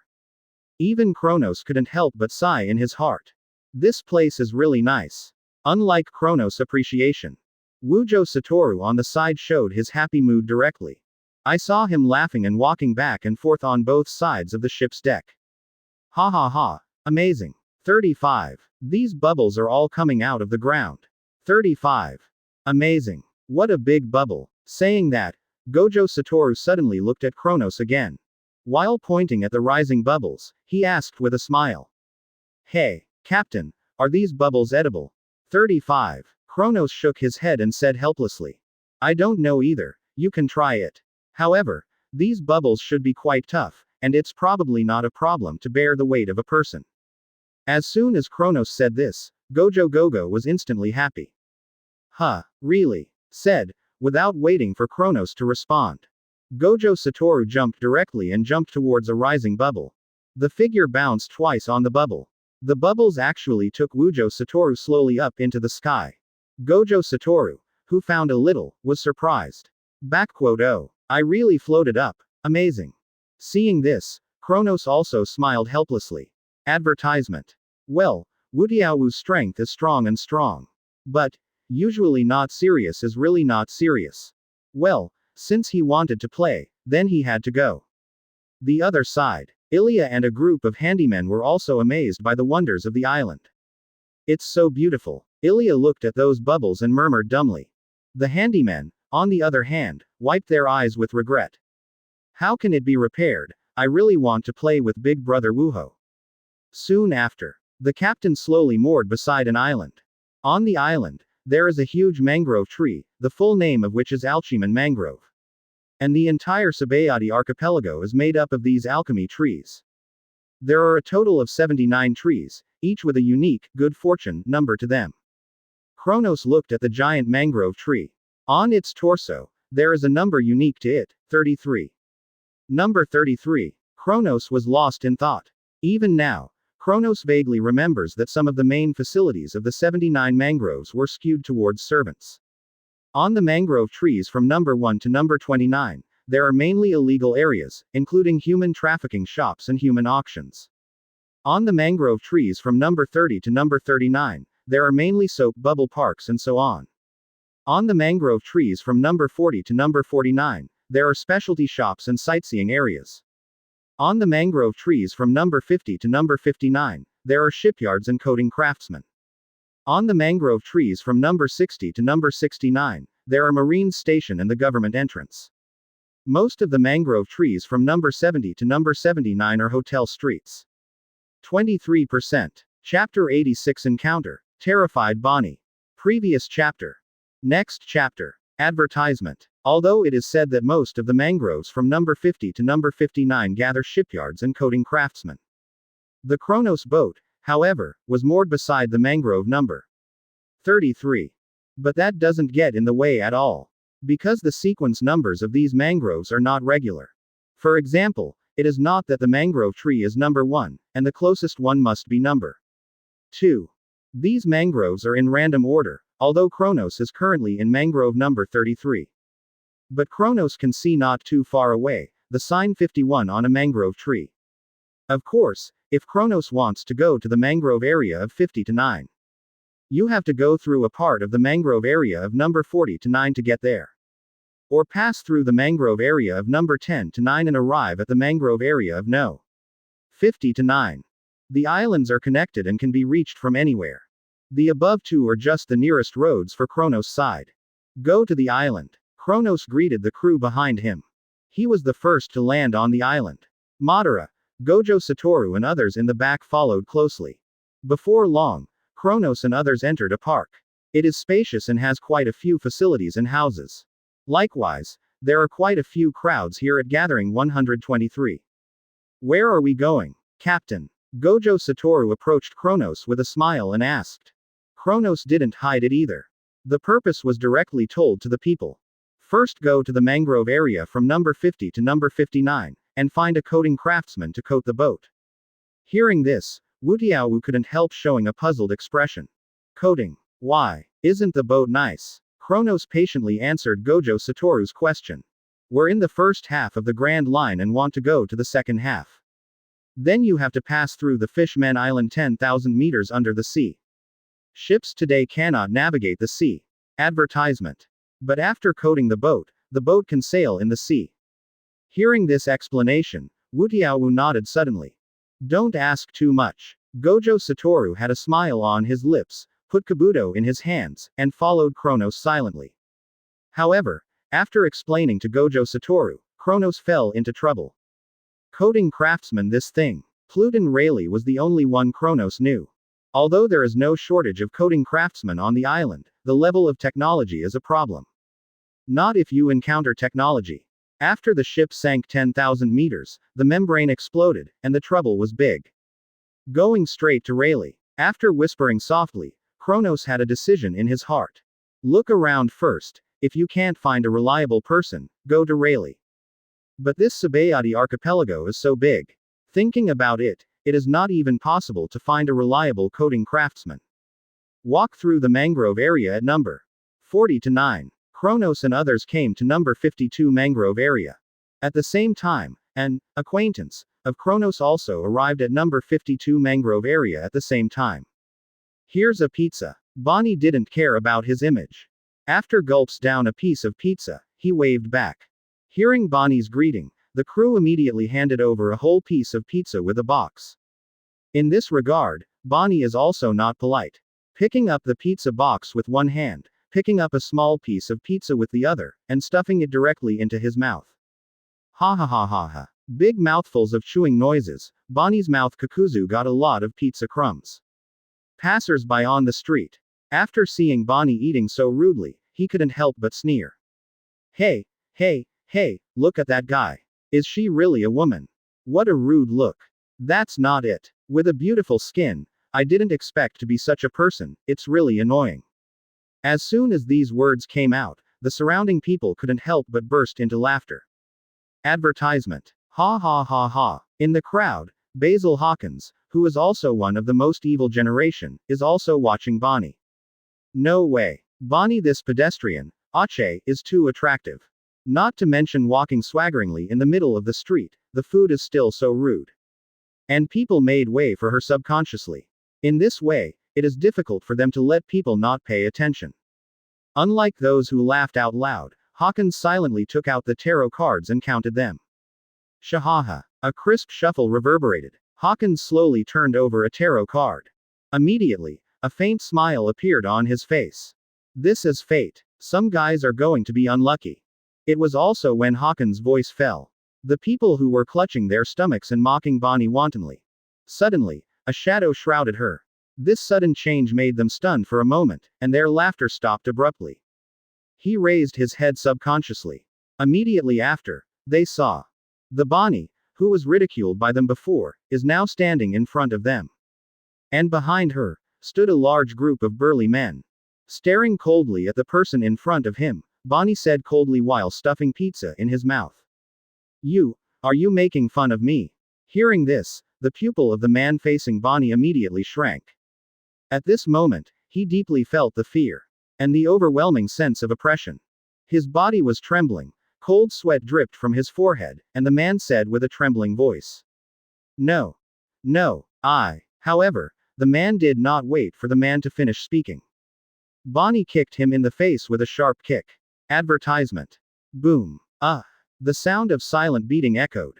The man was kicked in the face by Bonnie, let out a pained cry, and flew out, hitting the ground heavily. Call out. Thump. Dark red blood flowed from the nose. While waiting for the man to get up, Bonnie said coldly. Kill them. 99. As soon as these words came out, the burly men behind Bonnie immediately swarmed up. Anyone who laughed out loud before was crushed to the ground by the members of the Bonnie Pirates. It wasn't until their heads were beaten to the point that their flesh and blood were blurred, and then they stopped. Boom. Boom. Boom. Boom. A dull thumping sound, a painful wailing sound. The people around were so frightened that they ran away. And it was this movement that attracted the Kamui pirates who passed by not far away. Captain Kronos, after hearing the movement, subconsciously, He stopped his progress and slowly looked sideways. This is the first look. Let him see an acquaintance. Jewelry Bonnie. And Jewelry Bonnie also happened to see Kronos passing by. It's just the first glimpse of where the lines of sight meet. Bonnie froze in place as if he had been hit by 5 thunderbolts. The pizza in his hand fell to the ground unconsciously. Snapped. No. 24%. Chapter 87 Magician's Divination. 0% win rate. Previous chapter. Next chapter. Advertisement. It was also the moment I saw Jewelry Bonnie. Kronos finally came to his senses. Coding craftsman. Do I need to find it myself? Unnecessary. In addition to the protagonist group, the other supernovas also coded the ship before heading to the New World. The coding craftsman of the protagonist group is Ray Lee. But they are not. If you find them, isn't there a reliable coding craftsman? Thinking of that, a smile appeared on Kronos' face. It seems that we don't need to go to great lengths to find coding craftsmen. With that said, Kronos turned and strode toward Jewelry Bonnie. Gojo Satoru and the others had some doubts when they heard the words. But since the captain said so, it must have his reason. A group of 10 people followed Kronos' footsteps closely towards Jewelry Bonnie. The other side. Jewelry Bonnie looked at Kronos and the others, turned and walked straight towards him.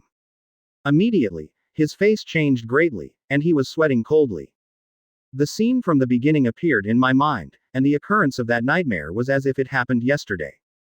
Not good. Not good. Not good. Why is he walking towards me? Why are they here? Go. Gotta go. I gotta get out of here. Advertisement. Thinking of this, Jewelry Bonnie immediately turned around and was about to leave. Only, she just turned around. To his astonishment, he discovered that all his crew members were standing in the same place. Almost unanimously, the pupils of the crew members trembled like an earthquake. His body also trembled violently like a sieve. The look of fear on his face is even more obvious. At this moment, Bonnie was stunned. The pupils contracted slightly unconsciously, and his face was full of disbelief. Is that a lie? Everyone. What's the matter? It was also when Bonnie thought about it. Kronos' voice also came over slowly. Long time no see. Jewelry Bonnie. 35. Hear Kronos call his name. Jewelry Bonnie's body froze in place. His eyes were shaking violently. Even Jewelry Bonnie had fear on his face. Is that a lie? They really come for us. Although she doesn't want to believe it, but now the reality is in front of her eyes, she can't help Jewelry Bonnie not believing it. After a while, Jewelry Bonnie finally did not run away desperately. I saw that she slowly turned around and chose to look directly at Kronos and others. The other side. The Kronos crowd walking straight from the other side of the street. At this time, I also discovered the fear on the faces of Jewelry Bonnie, and even the entire Bonnie Pirates. Advertisement. Seeing this scene, Kronos also felt a little amused and looked sideways at Gojo Satoru. What did you do to them when you robbed the boat last time? It's only the second time we've met, so you're afraid to be like this. Hearing this, Woojo also shrugged innocently and waved his hand. We don't seem to have done anything. It should be you, the captain, who scared them. At this time, the Bonnie Pirates, everyone including Bonnie. Their pupils trembled, their bodies trembling, and they stood on the spot, not daring to move. Fear was written on his face. This scene really couldn't stop Kronos from thinking about it. At the same time, the members of the evil generation hidden in the crowd also clearly noticed Bonnie Ishin's strange behavior. Behind Basil Hawkins, one of the crew members said in disbelief with his eyes. Hey, are they afraid? Isn't that true? Isn't she Bonnie, one of the most evil generations, who has a bounty of 140 million berry? Who can make her so scared that she can't move? No. You don't even know who that guy is. The guy who came to Jewelry Bonnie, but was called the first person of the most evil generation. 99 feet. 0 katakana middle dot for flowers. Captain of the Kamui Pirates with a bounty of 330 million berry, Kronos. This, though Kronos' bounty is higher than Jewelry Bonnie's. 35. But as a member of the very evil generation, Jewelry Bonnie shouldn't be too scared to move. Members of the Hawkins Pirates. Looking at the members of the Bonnie Pirates who were all standing there, Daring to move, they talked in disbelief. Who can be elected into the most evil generation? Which one is not the strong one? Advertisement. They are all of the same generation. Who wants to think that they are lower than others? What if the bounty is high? A bounty can't measure a person's strength. But at the moment, the bonny pirates not only showed a posture of bowing their heads, still trembling with fear. Shout out, is a woman after all? I'm scared to look like this before I fight. That's it. That's it. I don't know how she was elected to the evil generation. He. If it were us, we would definitely beat the Kamui pirates to the ground. Gia haha. If it were us, our captain alone would be able to beat all the Kamui pirates to the ground. As soon as these words came out, they were immediately unanimously recognized by other members of the Hawkins pirates. Immediately afterwards, they burst into laughter in unison. Ha ha ha ha. But standing in front of them, Basil Hawkins, the captain, did not smile. His face was still indifferent. However, the words of the crew also made him a little concerned. Immediately, he took out a tarot card and started divination. What is the probability of me alone defeating all the Kamui pirates? With the thought of divination arose. The tarot cards glowed lavender and began to shuffle quickly. Shish. Soon, Hawkins took out a chapter of tarot cards and turned it over. Divination results. The probability of one person defeating all the Kamui pirates is 0%. Chapter 88,100% probability of death, frightened Hawkins. Previous chapter. Next chapter. Advertisement. Looking at such a result, Hawkins was not surprised. 1 to 10, the winning rate of 0 is a bit low, but it is excusable. Looking up, the Kamui pirates were less than 10 meters away from the bonny pirates. He pondered a little. Hawkins performed the next divination. What is the probability of a conflict between the two sides? $5%. Looking at this result, Hawkins smiled. It seems that the bonny pirates were really scared by the Kamui pirates. Muttering like this, Hawkins continued to start his divination. He wants to know how he compares to the Kamui pirates with a bounty of 330 million berry. What is the probability of winning the battle with the Kamui pirates? As the tarot cards are turned over, the divination results emerge. Asterisk 0%. Seeing such a result, Hawkinston couldn't sit still. The eyes of 127 shrank slightly unconsciously. Hawkins said to himself in disbelief. How can that be? 0% probability. There are only 11 people on the other side. The unbelieving Hawkins started divination again. What is the probability of death of the Kamui pirates? 9. Tarot cards appear purple. The result appears at one time, and it is still 0%. Hawkins continued divination. What is the probability of our personnel dying? Result. 100%. Seeing this series of results, Hawkins was not calm. I saw that he raised his head abruptly and looked at Kronos, who approached the bonny pirates. His eyes were full of astonishment and disbelief. Advertisement. 100% chance of death. What does this represent? In a head-to-head confrontation, even if there are only 10 people on the other side, the personnel on your own side will be doomed. It was also at this time that Madara was following Kronos. Suddenly he turned his head with a feeling. Looking through the crowd, his eyes fell precisely on Hawkins. Facing Madara's sudden gaze, Hawkins couldn't help being shocked, and quickly lowered his head and gave a low drink. To shut up. With Hawkins' low drink sounded. The crew behind him also subconsciously stopped laughing and froze in place. Although I don't understand why my captain suddenly did this. But they, who knew each other, still kept their mouths shut. And the other side, Madara, who witnessed all this, just smiled contemptuously, completely ignoring Hawkins and the others. On the contrary, Wutiao on the side came over curiously and asked excitedly. What are you looking at? Madara. Hearing this, Madara turned her head slightly and glanced at Gojo Satoru. Immediately laughed. Just a few noisy flies. Hearing this, Wujo Satoru lost his interest. At this time, Kronos also came to Jewelry Bonnie. But Jewelry Bonnie seemed too scared to look up at Kronos. This should be the second time we meet, right? Are you afraid of me?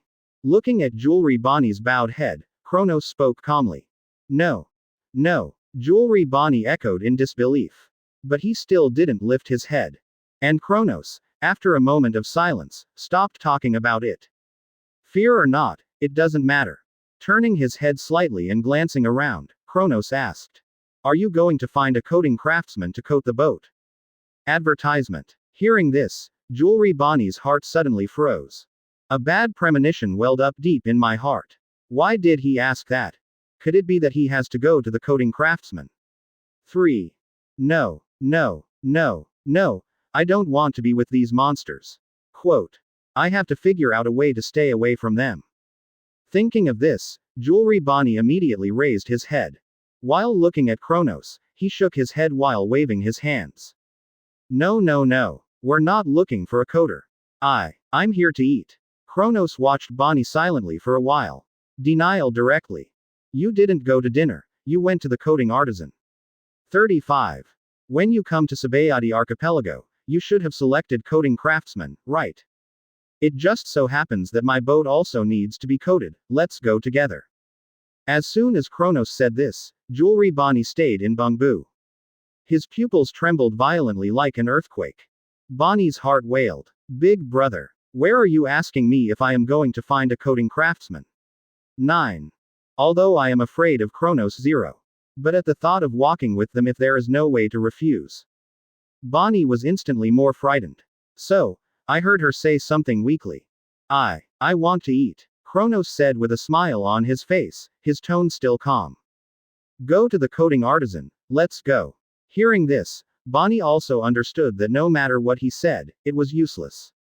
In the end, forced by Kronos, she was worthy of a nod. Took Kronos et al. To meet the coders. Witnessed 2 groups of people leave the street. In the crowd, there was a rough man with a pair of white wings behind the elder. Advertisement. After seeing Jewelry Bonnie, who was originally domineering, after meeting Kronos. She even turned into the appearance of a good girl, and she couldn't help but let out a low laugh. Gia haha, this is really a good show. 99. A domineering beast turned into a kitten in front of them.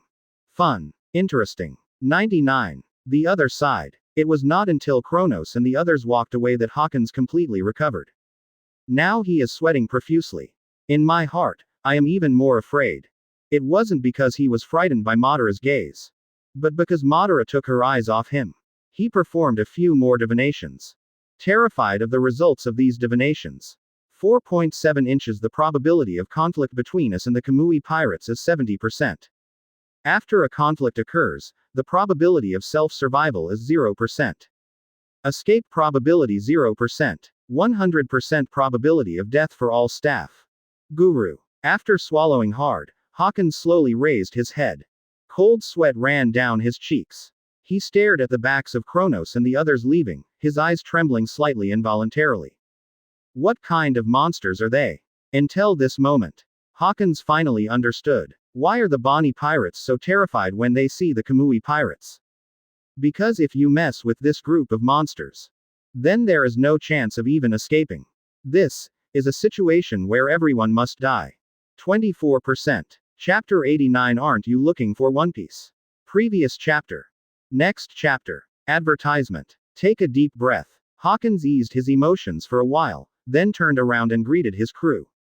Go. Get out of here. 35. Said, without waiting for the crew to respond. He walked out on his own. The direction is completely opposite to that of Kronos et al. When the members of the Hawkins pirates saw Hawkins who looked like this, they couldn't help but wonder. But they didn't ask anything. But after looking at each other for a while, he kept up with Hawkins's pace. The other side. At this point Bonnie and Kronos walk side by side. In the rear, members of the Kamui pirates and Bonnie pirates followed behind them respectively. Although there were many people, it seemed a little quiet on the way. Only the clear footsteps echoed in my ears. Bonnie led the way with his head down, silent. But he was complaining in his heart. Is no one going to speak? 9:02. It's so boring. Are these guys always in this serious state? Don't speak. Don't say a word, just walk in silence, won't they feel bored? Of course, it was one thing for Bonnie to feel dull and quiet and no one to speak. Asking her to speak to ease the weird atmosphere at the moment is another matter. Now with Kronos, Bonnie doesn't speak. Even the habit of eating while walking has changed. One can imagine how scared Bonnie was of Kronos. Advertisement. Unlike Bonnie, Kronos doesn't see anything wrong with the current situation. It doesn't feel boring either. After all, isn't this on the way to find a coding craftsman? Rear of the team. Asak and the others were still at the back of the team as usual. It was also at this time. Suddenly, Asak heard a familiar voice. Asak. This sudden light call made Asak slightly stunned. Turning his head subconsciously, he saw a young man of the same age as him quietly winking at him. He recognized the young man in front of him who was about his age. Because he, like himself, was once a crew member of the Right Pirates. However, Asak did not respond to this. Instead, he turned his head indifferently and ignored it. Although they were once members of the same boat. But now, the stance is different. In his eyes, the captain is God. At this moment, the captain didn't say a word, and neither did the official crew. How can he make a sound? And this sneaky behavior. In the eyes of Asak, it will damage the image of the Kamui pirates. It can't be done anymore. Pass through 2 mangrove areas. Bonnie and Kronos and others came to a small hillside. On the left, about 500 or 600 meters away from Kronos and others, is a shipyard. On the right, about 300 or 400 meters away, there is a wooden house. Standing on the hillside, Bonnie pointed to the wooden house not far away and said, "Advertisement. The coding artisans I know are there." Kronos looked in the direction of Bonnie's fingers. After a moment, he smiled. "Then let's go." With that said, Kronos was about to step towards the wooden house on the right. But at this moment, out of the corner of his eye, he suddenly saw a group of people walking by. And this made Kronos subconsciously stop his steps and look sideways. I saw that on both sides of the team, there were 2 rows of men with weapons in their hands and looking fierce. In the center of the team was a row of people bound by shackles. There are not many people bound by yoke. About 4 or 5. But it was in these 4 or 5 people. An old man with silver white hair and a scar on his right eye caught Kronos' attention. Aside, Bonnie, who noticed Kronos' strange behavior. He couldn't help but stop and followed Kronos' gaze curiously. It seemed that curiosity in his heart overwhelmed his fear of Kronos. Bonnie actually took the initiative to speak at this moment. "Those are supposed to be kidnapping syndicates." Saying that, Bonnie asked again with some puzzlement. "What's so good about them? Do you know any of the kidnapped people?" Hearing this, Kronos turned his head and glanced at Bonnie. Then he turned his attention to the group of kidnappers. It landed on the old man with silver white hair. "There's really one I know." Bonnie's mouth widened as soon as Kronos said this. "This evil star dares to kidnap." Some people murmured in disbelief. Advertisement. After pondering for a while, Bonnie asked again tentatively. "Then, do you want to go and save him first?" Kronos smirked. "I don't know if it's because it solved the troublesome problem of the coding craftsman." At this time, Kronos was in a good mood. Just listen to him smile and open the mouth. "Save him. He. No need. In your opinion, he may be a bad old man. 127 Don't look at him being kidnapped now, but it was just that he was kidnapped on purpose. 35. Now, he probably doesn't have the money to buy wine and drink, thinking that after which unfortunate gold master buys him, he will rob that unfortunate gold master by the way." Kronos said this. Bonnie was stunned. "Dude, this behavior is older than a kidnapping group. It's a really bad old man." Bonnie groaned somewhat ashamedly. At this moment, Kronos suddenly turned his head with a smile, looked at Bonnie and smiled. "Aren't you looking for One Piece? Which old man are you going to rescue now? And you're treating him to a few drinks, maybe he can tell you something about One Piece." Kronos said that. Bonnie's pupils contracted sharply for a while. Immediately afterwards, she raised her head sharply. Looking at Kronos in shock, he asked back. "One Piece. 99. The first update, here it is. The update is a bit late, the author adjusted the time, the future update will not be so late, and it will be concentrated in the evening. Chapter 90. Don't get me wrong, I'm not interested in One Piece." Previous chapter. Next chapter. Advertisement. Kronos didn't speak, but smiled and nodded affirmatively. Even Kronos responded in the affirmative. But now suddenly hearing the news of One Piece, Bonnie still couldn't believe it. As the legend true? As the One Piece real? Bonnie double-checked with Kronos, dumbfounded.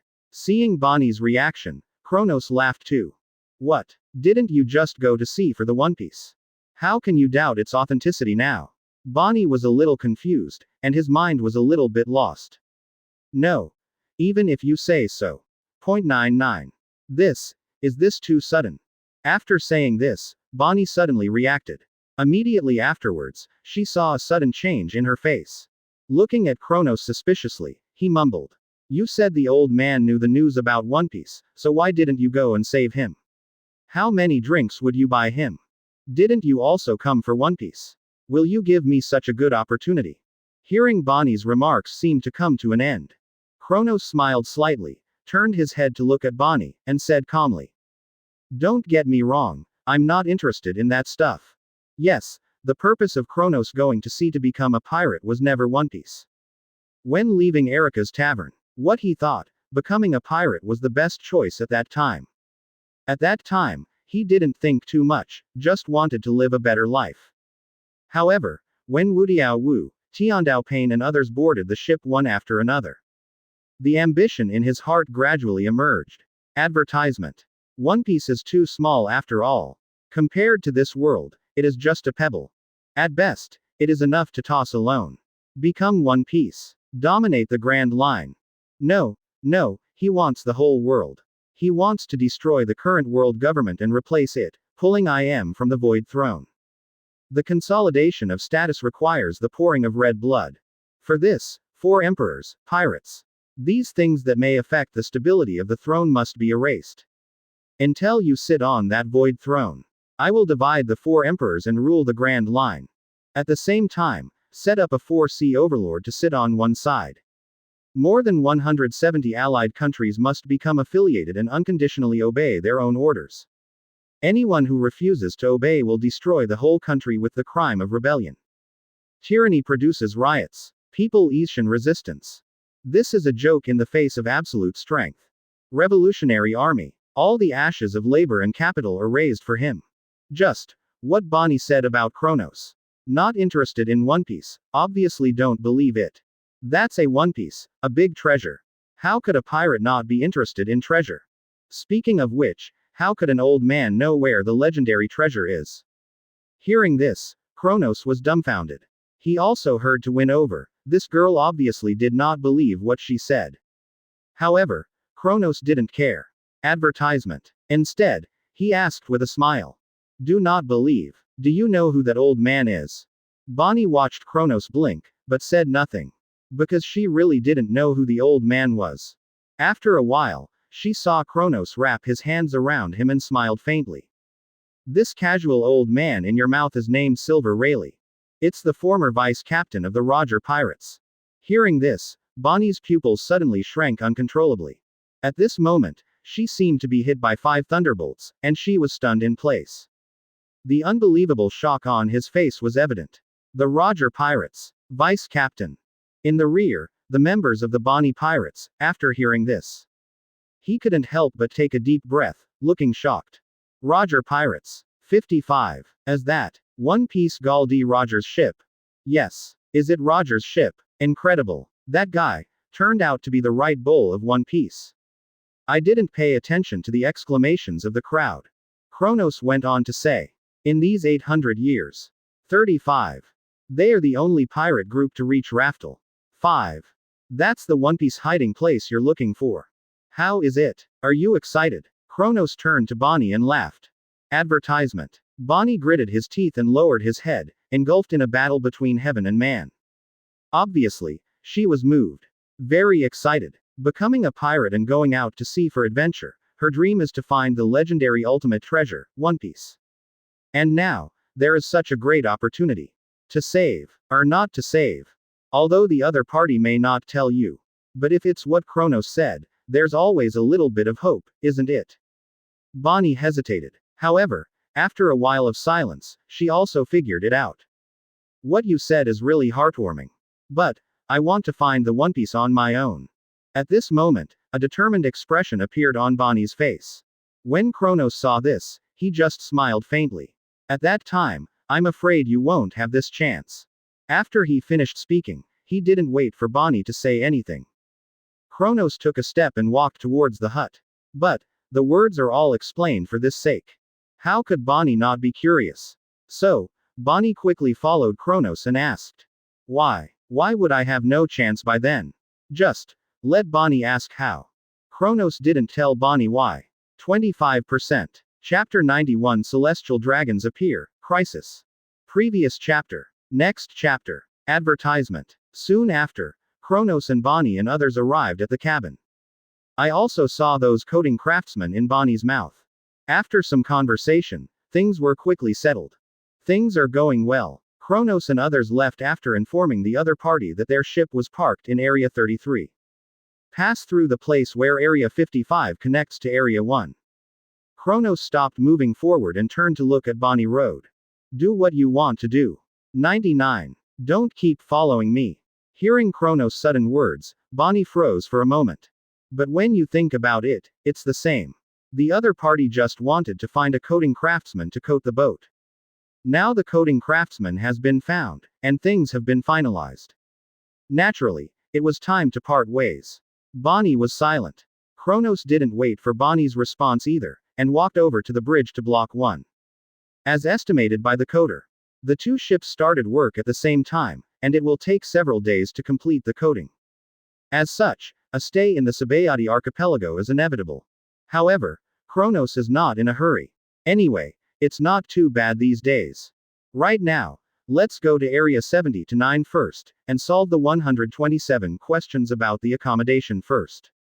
Captain, are we going to dinner? Suddenly, Gojo Satoru came up and looked at Kronos with a smile and asked. Hearing the sudden words, Kronos fell silent. After a while, I heard him speak slowly. Advertisement. Well, let's go eat first. Order aside. Jewelry Bonnie was still standing there and didn't leave. Watching Kronos leave the back, a strange emotion suddenly rose in Bonnie's heart. She was a little curious, wondering what the origin of this man was. His strength is so powerful. Even the strength of the crew members is as strong as a monster. On top of that, he seems to know a lot. It was also just now that Bonnie came to the aftertaste. Information revealed in Kronos' previous words. With such a long distance, you can recognize the One Piece mate in the crowd at a glance. 5. How familiar does it have to be to do it?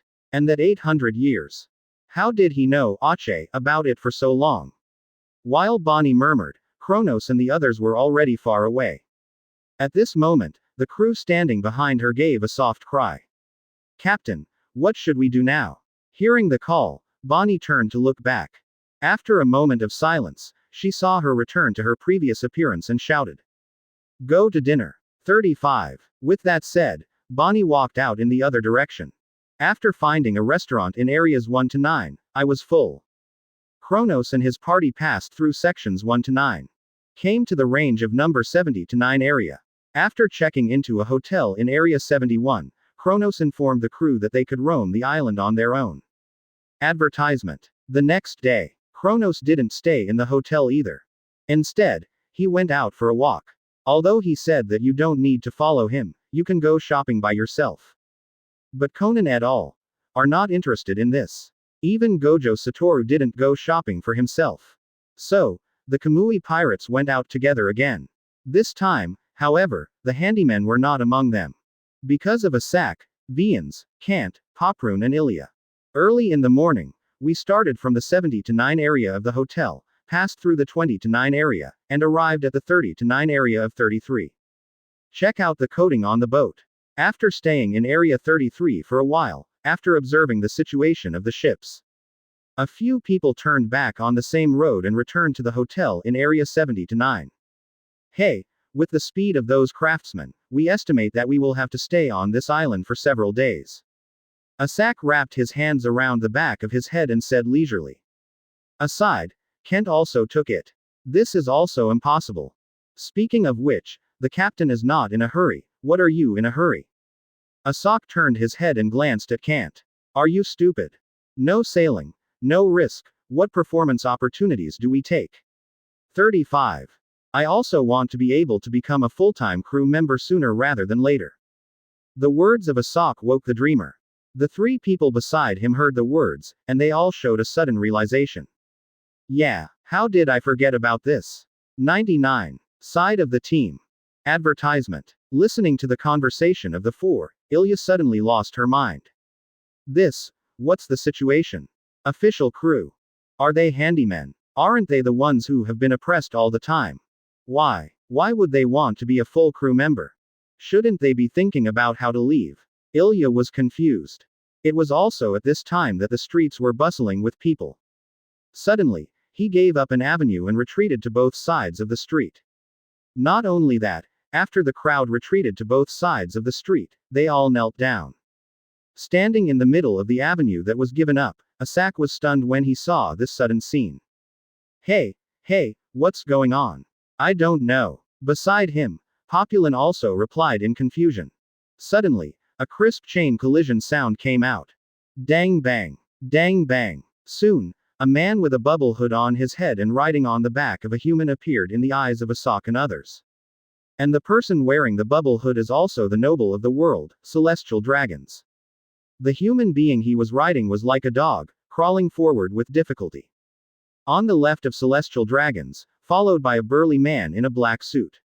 On the right, is a plump and tall woman with an iron collar on her neck.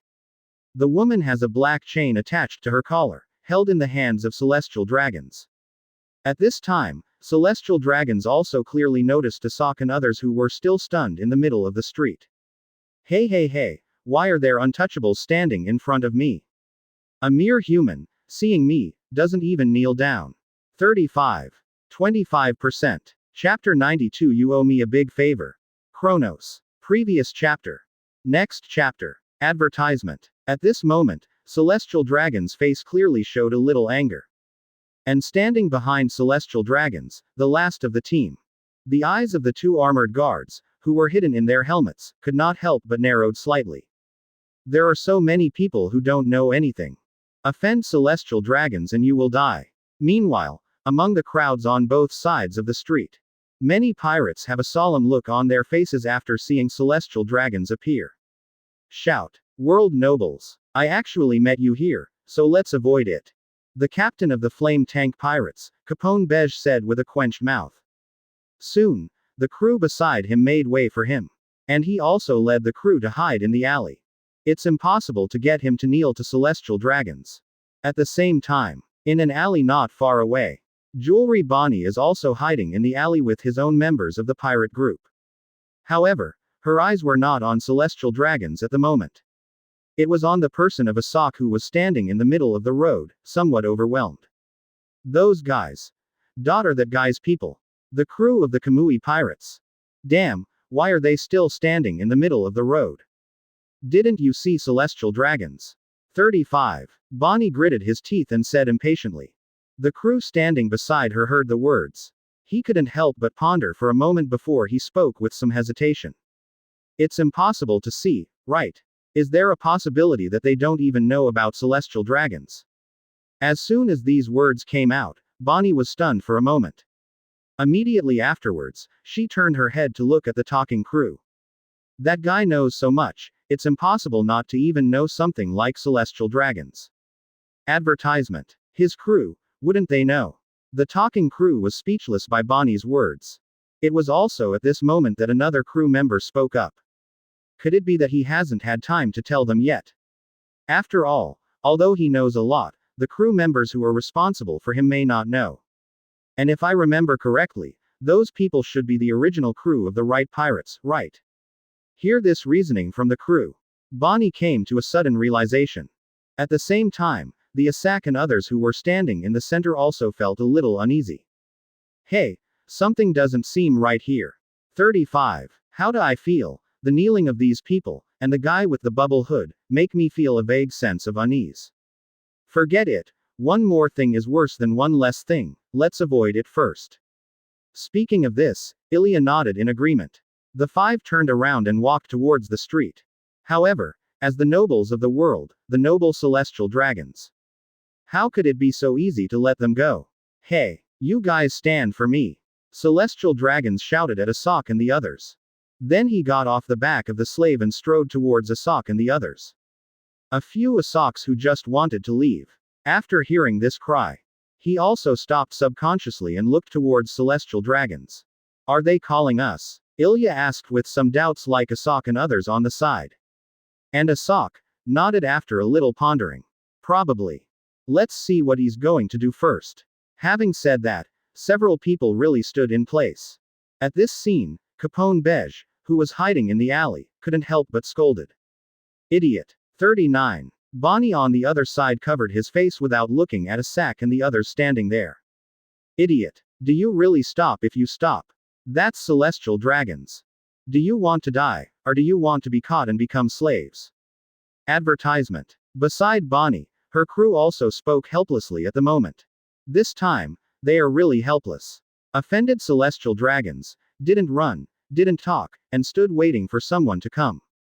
It's easy to be killed on the spot. If they were caught as slaves to the celestial dragons, they would only suffer. Look at the celestial dragons who are gradually approaching Asak and others. After being silent for a while, Bonnie said with a helpless sigh. Alas. These guys are, after all, Kronos' crew. 55. I have to help them. Bonnie said this out of the blue. The crew members standing around were so frightened that their eyes popped out. Help. Help them. Captain. Are you serious? That's celestial dragons. If you attack him, you'll attract Marine Admiral. 35. If things get bigger, we'll all suffer. Yes. Captain. Calm down. Listening to the advice of the crew, Bonnie scratched his head irritably. All right. I know what happens to celestial dragons. 0. Ask for flowers. But when I think about that guy. While speaking, Bonnie paused. Immediately afterwards, he and she waved at the crew members. Don't worry. I won't do anything to celestial dragons, I'm just a reminder to those idiots. 95. With that said, Bonnie looked at Asak and the others again. I silently muttered to myself. This time, you owe me a big favor. Kronos. Thinking like this, Bonnie shouted at Asak and the others. You guys don't hurry up and run. Are you waiting to die? Go find your captain. Bonnie's shouting immediately attracted the attention of countless people. Capone Beige closed his eyes speechlessly. Where did this idiot come from? Advertisement. This time, things are getting bigger. 35.0. It was heading towards the celestial dragons that Asak and the others walked past. At this moment, it was also stunned on the spot. With a confused look, he turned his head and looked in the direction of Bonnie. Who is it? The other side. Listening to Bonnie's shouting, Ilya couldn't react for a while. As that, jewelry Bonnie. But Asak, who was on the side, immediately noticed that something was wrong. No, she's telling us to run away. That guy, the origin is not simple. Let's go. Asak reminded, turned around and ran. The others also reacted at this time, and quickly followed Asak's pace. On the other side, Bonnie ran away with his crew after shouting. Left alone, celestial dragons froze in place. Looking at the direction Asak and the others fled, and the direction in which Bonnie and others left, they were a little overwhelmed. After a while, celestial dragons stomped angrily. Pointing at the direction that Asak and others fled, he shouted angrily. Stop those pariahs for me. Celestial dragons gave an order. The man in the black suit, and 2 guards in armor. Immediately he rushed out with a stride, chasing after Asak and the others. Whoosh, whoosh, whoosh. At the same time, next to a weapons store just down the street from celestial dragons. That is, after the shout of jewelry Bonnie fell. Next to the weapon shop, Kronos, Madara, Gojo Go, Tendo Pain, Beast Pain, Jiguyueni, Conan 7. At this moment, they all turned their heads and looked towards the rear. 25%. Chapter 93. Get ready for rage. Celestial Dragons. Previous chapter. Next chapter. Advertisement. This voice seems a little familiar. Wuho Satoru rubbed his chin and thought. Conan on the side glanced at Gojo Satoru and gave a faint reminder. It was that little girl's voice. Looks like it's called Jewelry Bonnie. After being pushed by Conan, Gojo Satoru immediately raised his right hand to make a fist and tapped lightly on the palm of his left hand. He opened his mouth with a sudden realization. I said, why does it sound so familiar? So it's her. 35. I see. The voice fell. Gojo Satoru's mouth turned to Kronos with a smile. And Kronos also said something calmly at this moment. Then go have a look. Just when Asak and others were about to run into the alley. The burly man in the black suit, 130. A whoosh sound suddenly appeared in front of them, blocking their way. Facing this sudden scene, the leader Asok was shocked. The entire team also hurriedly stopped. Following closely, the two guards in armor and holding spears. He also arrived at this time, blocking the retreat of Asok and others. Damn! Surrounded. With an ugly face, Asok stood back to back with Kant and the others, vigilantly standing together. These guys are not weak. Also, I have a vague feeling that their strength is higher than ours. 35. Vians reminded with a solemn expression. This is not difficult to see from the speed just shown by the man in the suit. At this time, looking at Asak's group of 5, the man in the suit had a calm expression and stood proudly with his hands folded. How dare you ignore the orders of the nobles of the world? You are so brave. Advertisement. Listening to the words of the man in the suit, Asok and the others did not make a sound. But the dignified color on his face is full. World nobles. Dare to prefix it with world, it sounds like a great deal. It seems that this time, I seem to have caused a lot of trouble for the captain. Just when Asok and others were silent, the man in the black suit also showed a cold expression on his face, and said coldly, "Kneel down. This is the least etiquette for you pariahs to the nobles of the world." The man in the suit said this. The faces of Asok and the others suddenly turned cold. Let's get on our knees. No kidding. Are you dreaming? Although they know that the origin of these guys in front of them is not simple. They may be big people who even the captain doesn't provoke. But now that you're in trouble, let's just die. At least before you die, you can't discredit the Kamui pirates. Don't embarrass the captain. Kneel. It is impossible to die.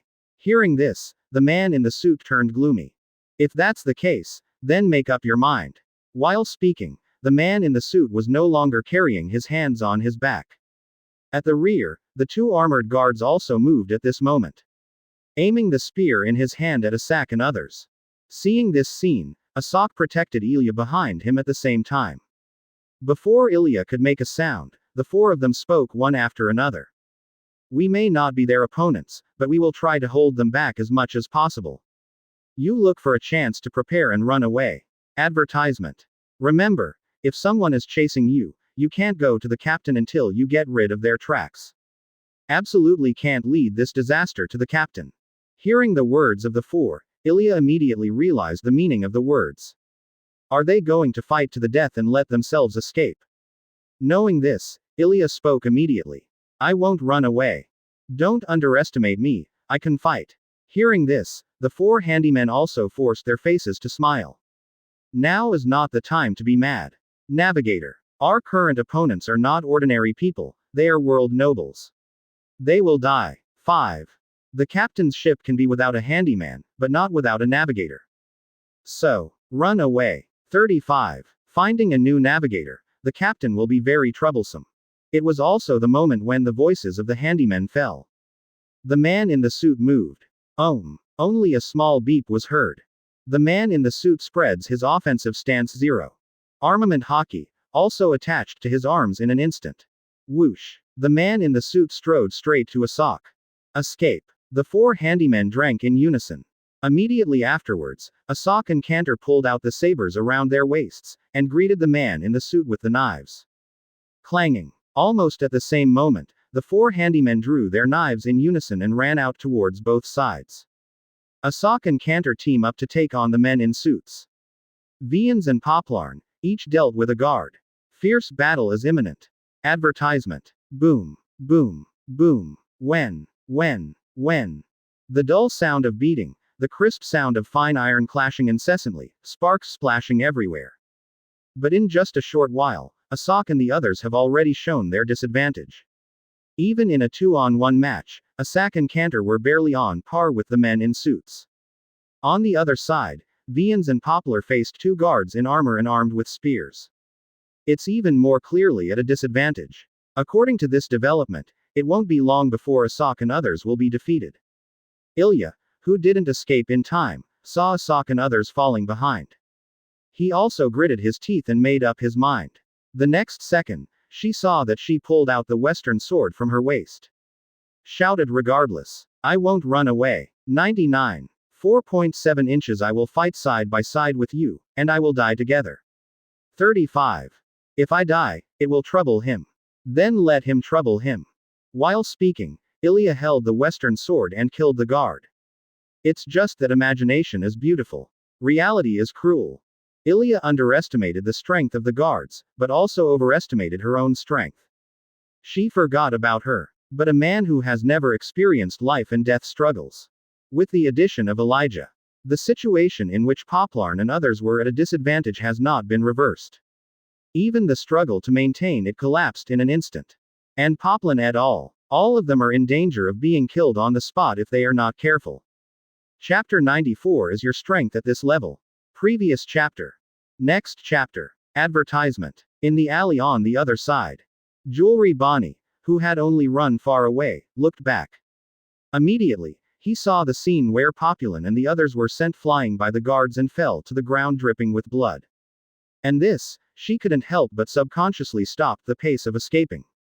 Helplessly stroking his forehead, Bonnie said speechlessly. Really? How can there be such a big gap between people on the same boat? If it were him, these guys wouldn't be enough for him. 5. The crew around listened to Bonnie's words and couldn't help but feel a little ashamed. Can they compare to that monster? Not to mention the monster, it was a crew member under him. The man who could make 2 boats by himself. Only these 5, who can compare with them? Think about it. But now is not the time to be concerned about it. Getting out of here and escaping the sight of celestial dragons is the most important thing at the moment. Captain, now that the celestial dragons don't have the energy to take care of us, let's just run. Yes, Captain. When the noise gets bigger, we won't be able to get out. The crew of Ship 02 began to persuade Bonnie. However, Bonnie was silent at this moment. When everyone saw Bonnie's appearance, a sense of unease rose in their hearts. It's not good. The captain looks like this. No. Does the captain still care? No. Advertisement. At this moment, the members of the Bonnie Pirates raised their hearts to their throats. There was a little cold sweat on his forehead. It's just, as the saying goes, what to be afraid of. After a moment of silence, Bonnie suddenly spoke up. No. If I left now and they were beaten to death, didn't I just shout for nothing? I made such a fuss at the risk of offending celestial dragons. I have to make Kronos owe me a favor, or I'll just make such a fuss in vain. With that said, Bonnie didn't wait for the crew to respond. He turned his head and said something. You go first. I'm going to help them. After getting out, we meet in Area 76. With that, Bonnie turned around and ran back. The crew members shouted in shock. Captain! It's just that Bonnie had already run away from the moment they were shouting. The crew also looked helpless. How can we go by ourselves? Forget it. Just go crazy with the captain. Go back. With a whistle sounded. The members of the Bonnie Pirates immediately ran back with a big drink. Boom boom. At this time, in the battlefield where the 5 Asaks were. 5 people including Asak, Kent, Vians, Populin and Ilya. All the body has been hung with a deep red blood. Boom. Advertisement. Boom. A loud bang came. Asak was grabbed by the big hand of the man in the suit and smashed into the wall beside him. On the ground not far from the man in the suit, Kant supported his body with a long knife and slowly stood up. The intense pain stimulated the nerves, making his vision blurred at the moment. Ah, Sark. A hoarse voice came out. In Kent's mouth, there was still viscous and red blood flowing. At this time, his chest on the right side was dented. Several broken ribs. On the other hand, the situation of Poplarn and Vians is not much better. In a fight, Poplar was pierced by the guard's spear through his right leg. And Vians, when he was distracted to save Ilya, he was hit by another guard with a slash with a spear. A terrifying wound of nearly 40 centimeters was left that stretched from the tip of the left eye to the lower right abdomen. Vian's left eyeball was cut on the spot and fell to the ground, powerless to fight. As for Ilya, her right arm was also slashed, and there were still many wounds bleeding on her body. It seems that we are really going to die here this time. 35. Vians leaned against the wall and murmured hoarsely. At this time, his left eye was already blind, and his body was full of blood. Beside him, Ilya's eyes were flushed, and the tears couldn't stop dripping like raindrops. With trembling hands, she bandaged Vian's wound. However, because the wound is too long, it cannot be bandaged at all. Sorry, sorry, sorry. It's all my fault. Sorry, woo woo woo. Ilya's face was full of self-reproach and apology, and the whole person was crying. Seeing this, Vians also smiled. Advertisement. It's okay. The ending is the same. We are not their opponents. Vians said in a hoarse voice. The difference in strength is simply too great. Even if the 130 on their own side has an advantage in numbers, there is such a power gap. It can't be made up for by one or two people. The opponent is a person who has already mastered the knowledge color and armed color hockey. Even if he chops it down with a long knife, his armament hockey's hand can still take it with his bare hands. Even if you can't catch it, you can dodge it with observation hockey's perception. On the other hand, they are just people who know a little bit of fur. The gap is too big. Clear and heavy footsteps echoed. A guard in armor, holding a spear, walked towards Vians and Ilya. Is your strength only at this level? Hearing the guard's words, Vians looked up. But didn't say much. And Ilya, who was still trying to bandage the wound at the moment, didn't even look at the guards who came. Seeing this scene, the guard is not talking nonsense. Raising the spear, he slashed towards Vians. Shish. There was a sharp whistling sound from the spear. But in this moment of lightning and flint, a figure suddenly ran towards this side from the side of the street. Whoosh. Chapter 95. Are you rebelling against the nobles of the world? Previous chapter. Next chapter. Advertisement. Just as he was about to end Vian's guard, he was also acutely aware that someone was approaching rapidly. High speed. And go straight to yourself. Instinct intuition is warning, if nothing is done. The next situation will be very bad. Thinking like this, the guard didn't hesitate at all, and immediately turned his wrist. Forcibly turned the split spear and swept it to one side. Shish. 35. The sound of the spear breaking through the air resounded. But in the next second, there was only a muffled sound of bang. The spear swept out from the side of the guard was blocked by a kick. Seeing this scene, the guard's eyes hidden in the helmet narrowed slightly. Look up. But I saw that the one who blocked his spear turned out to be a young woman. The woman wears denim shorts, a white half-sleeve shirt, and has long straight pink hair. It's Jewelry Bonnie. At this time, Bonnie stepped on the guard's spear and stood in the air. Seeing that the goal was achieved, the success made the guard turn his attack on himself. Bonnie couldn't help showing a playful smile. You can't let you kill him here. Huge. 35. Saying that, Bonnie tiptoed slightly on his spear foot. Immediately afterwards, she twisted her waist and turned around, and kicked the guard in the face with a violent kick. Shish. The guards did not dare to be careless. Immediately raised the other hand to block. Bang. 39. It was followed by a loud beating sound. The armored guard was kicked back by Bonnie's whip kick on the spot. Boom. Boom. And Bonnie, it fell lightly beside Vians. Without looking at the guard, Bonnie looked back at the seriously injured Vians. Hey, you shouldn't be dead, right? Advertisement. If you want to die, you have to wait until you see your captain before you die. Otherwise, I will lose a lot. 99. Bonnie said this. Just as he was about to open his mouth to thank Bonnie for rescuing Vians, he fell silent. He is not a fool. If the purpose was so obvious, he immediately heard it. She wanted to take this opportunity to make the captain owe her a favor. Knowing this, Vians spoke up. We're nothing more than handymen for the Kamui pirates. A bunch of unnecessary handymen. I'm afraid, this time you are at a loss. 99. It's just something that Vians didn't expect. Bonnie didn't care what he said. More or less, Kronos owes me something. It was also when Bonnie and Vians were talking. The guard, who had been kicked backwards by Bonnie's whip kick, spoke up. Do you know what you're doing? They are the people ordered by the nobles of the world. Are you trying to rebel against the nobles of the world? Bonnie turned around and looked at the armored guard. But she did not respond to the guard's questioning. Instead, she turned her back to Ilya and Vians. Can you still move? I'll find a way to hold the three of them, you go first. When I heard that Bonnie had to deal with three by himself, Vianston was stunned. All 5 people on my side were beaten like this. Can she handle 3 by herself? You alone, can you handle the 3 of them?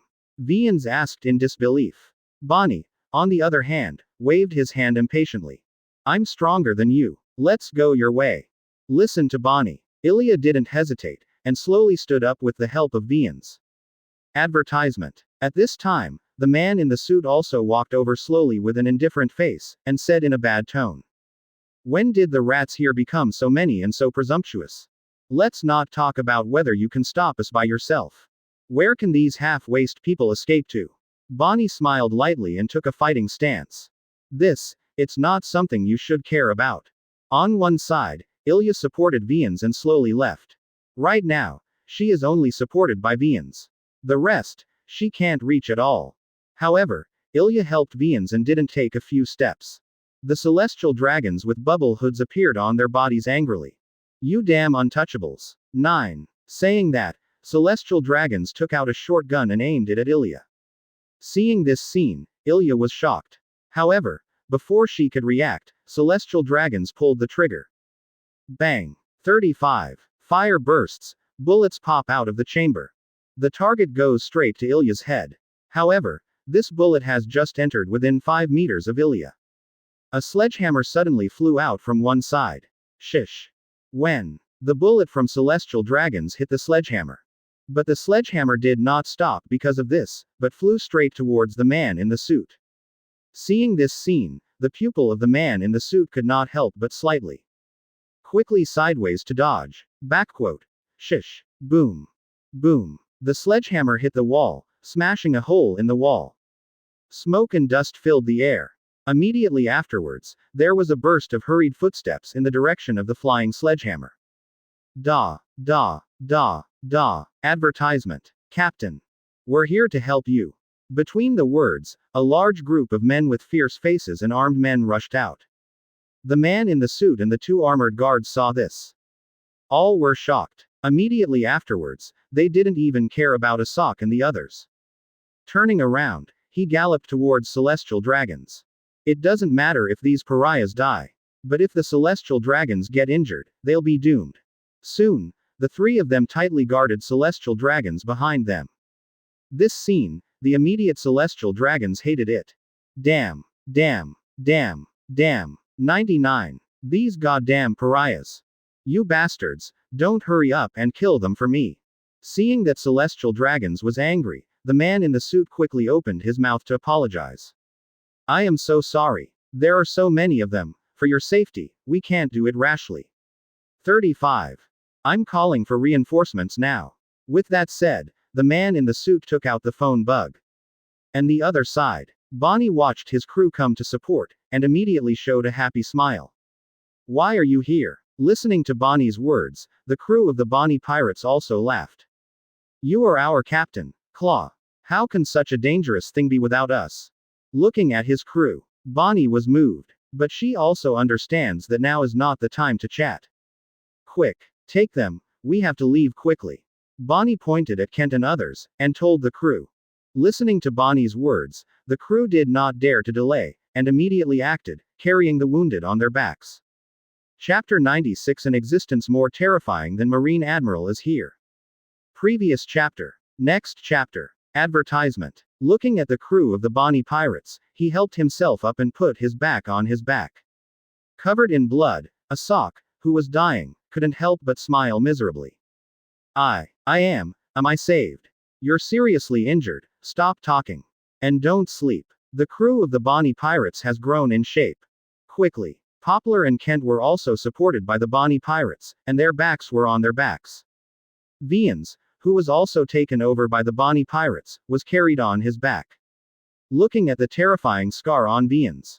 Rao is a member of the Bonnie pirates who was used to seeing life and death, and he couldn't help but take a breath at this moment. Hey, with such a serious injury, he is still alive. 35. You are so lucky. Hearing this, Vians also smiled miserably, and responded in a hoarse voice. I'm afraid it won't last. At this time, Vian's face was extremely pale, and it was obvious that he had lost too much blood. Stop talking. You have to hold back, but you can't sleep. If you fall asleep, you won't be able to wake up.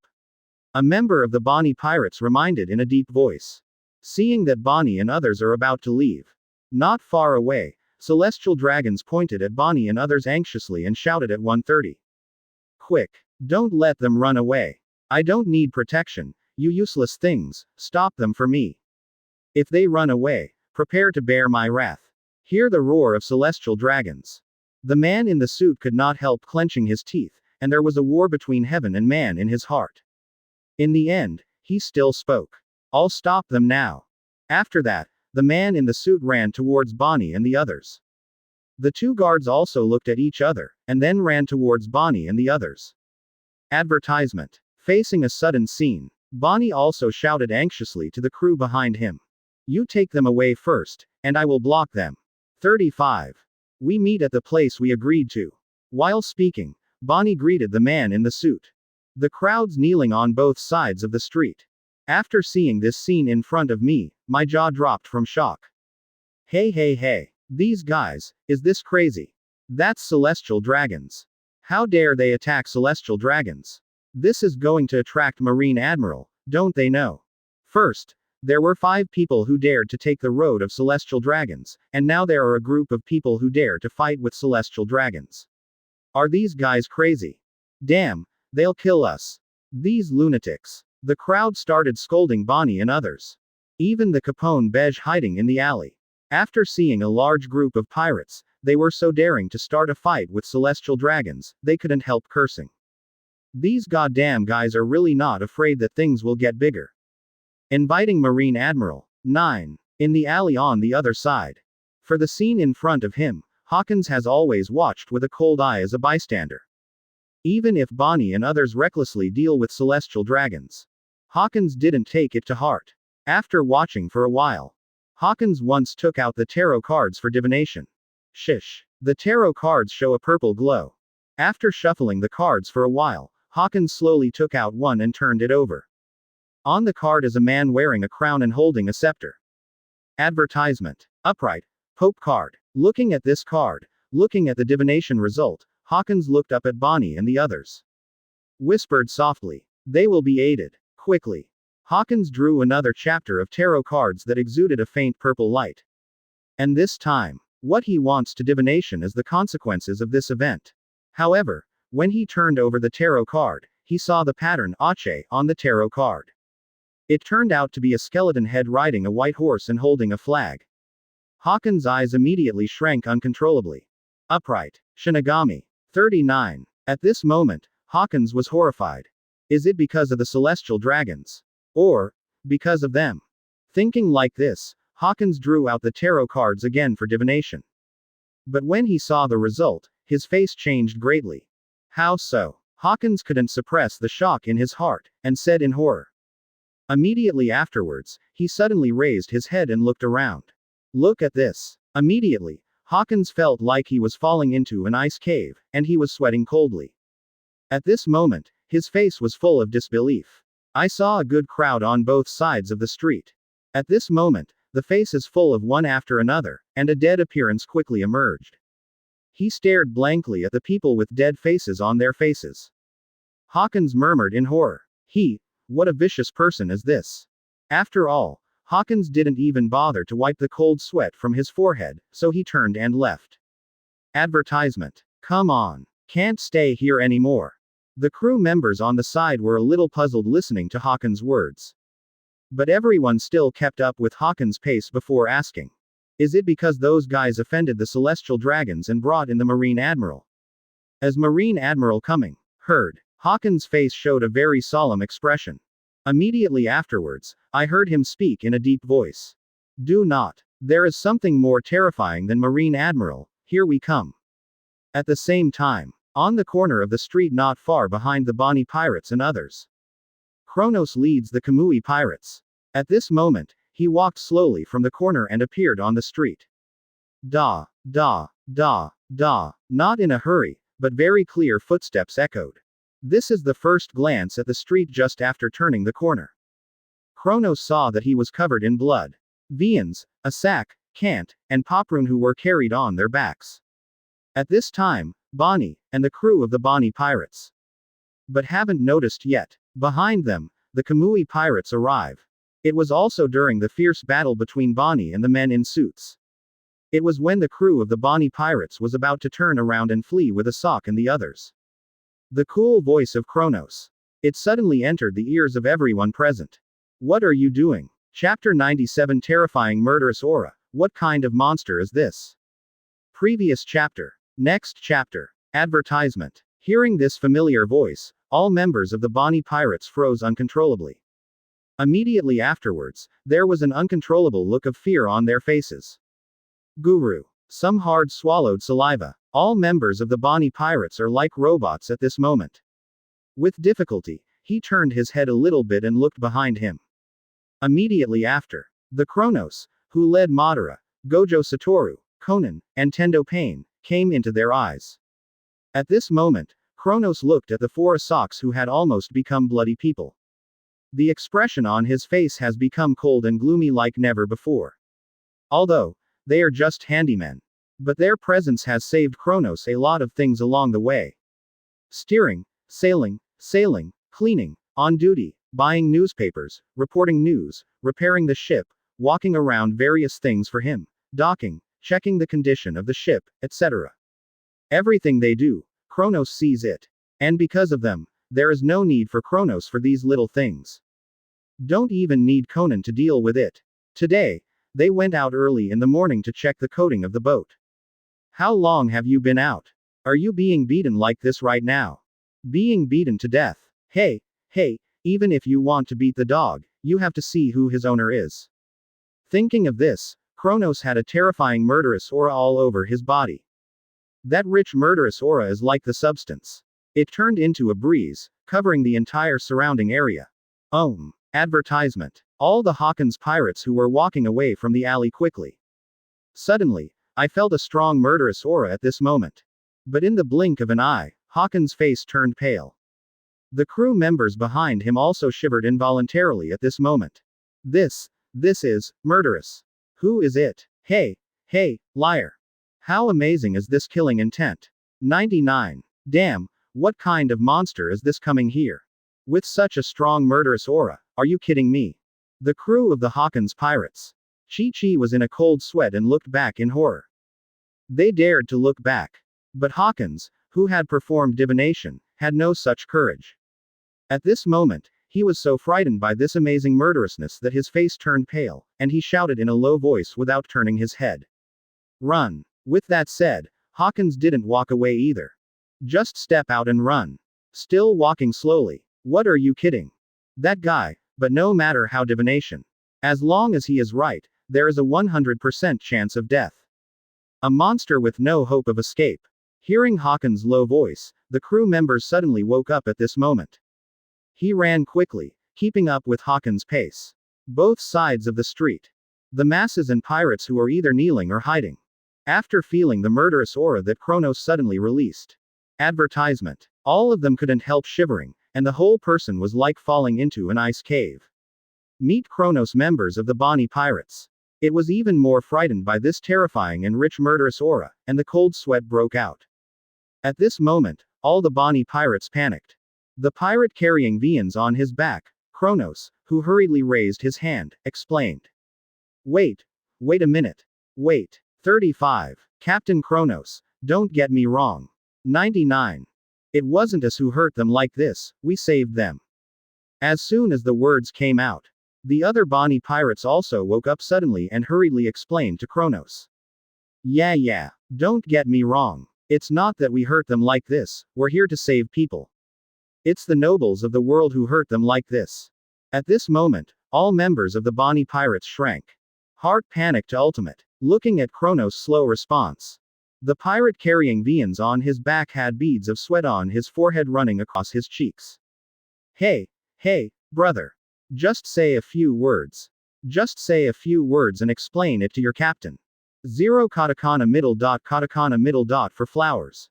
We rescued you. Please explain quickly. On one side, the pirates carrying a sack, Kent, and Populin. He also quickly turned his head and said to Asok and others. Brother, quick, help us explain. Brother, although you are seriously injured, it is not suitable for you to speak. But now I beg you, Just say a few words and explain it to us. 5. Otherwise, we may be one step ahead of you. Advertisement. At this moment, all the members of the Bonnie Pirates were afraid. You know, when he first met Kronos, he didn't show any killing intent. Right now, since he is overflowing with such a strong and terrifying murderous aura.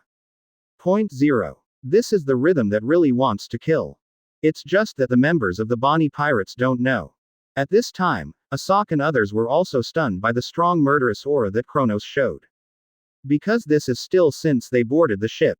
It was the first time I saw the captain showing murderous intent, and it was still such a strong murderous intent. Captain. Really angry. The same moment. After feeling the strong killing intent of Kronos.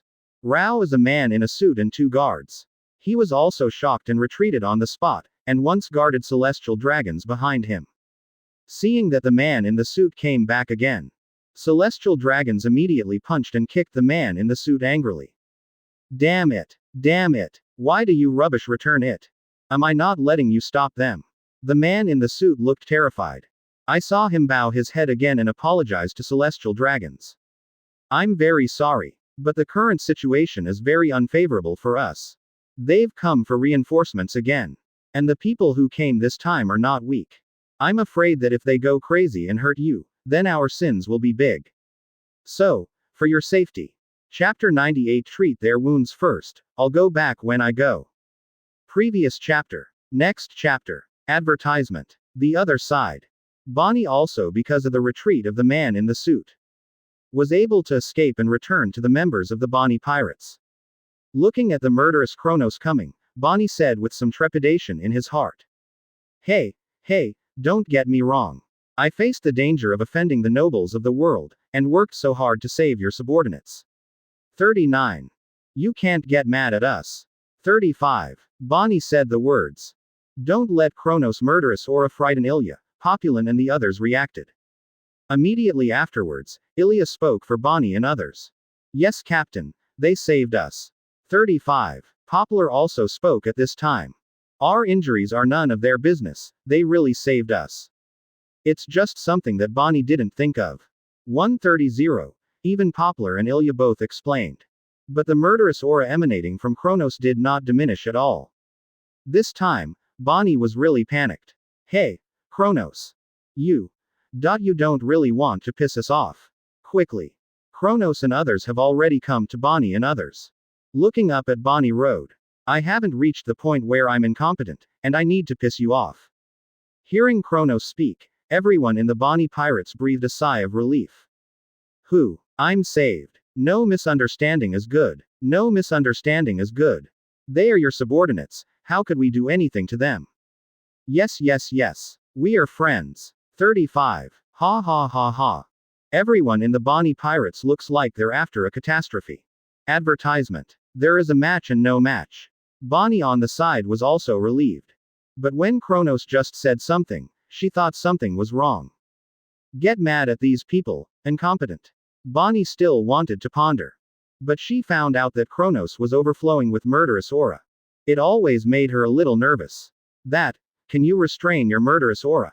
It's a bit scary. Bonnie reminded cautiously. But Kronos just glanced at her and didn't respond. There is no restraint murderous. Because this murderous aura was not revealed by him deliberately. But can't hold back the exposure. His eyes fell on Eudemons, Asak and others. Looking at their bodies covered in blood, looking at the horrific injuries on their bodies. Kronos asked in a low voice. How are their injuries? Can you live? Listening to the captain, he was actually concerned about his injury. Asak, Eudemons and Conte raised their heavy eyelids immediately. The forced life said hoarsely. Don't worry, Captain. This injury, we can't die. While speaking, dark red blood flowed from the mouths of the 3 at the same time. Kronos glanced at them and spoke in a cold tone. I didn't ask you, just keep your mouth shut. At this time, Bonnie's face also showed a serious expression. They are seriously injured, and if they drag on, I'm afraid they won't survive.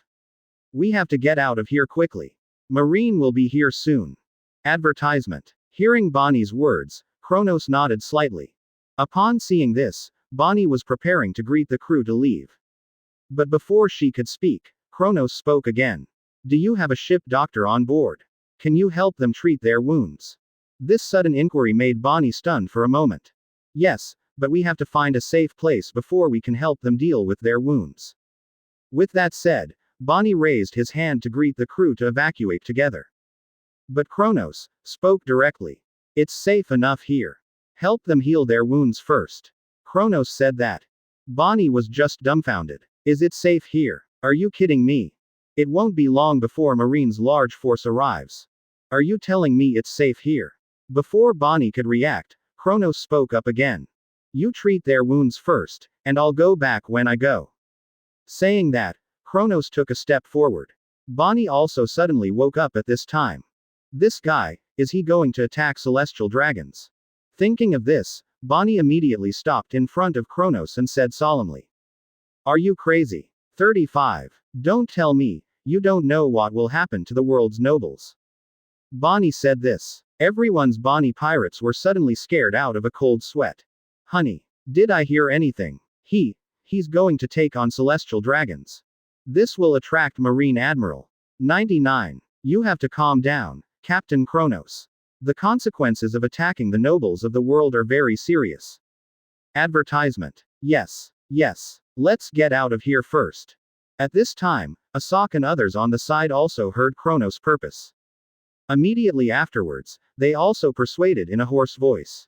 Yeah, ship, Captain, let's leave first. That's the nobles of the world. We just suffered a little injury. It's not worth it to offend the nobles of the world for us.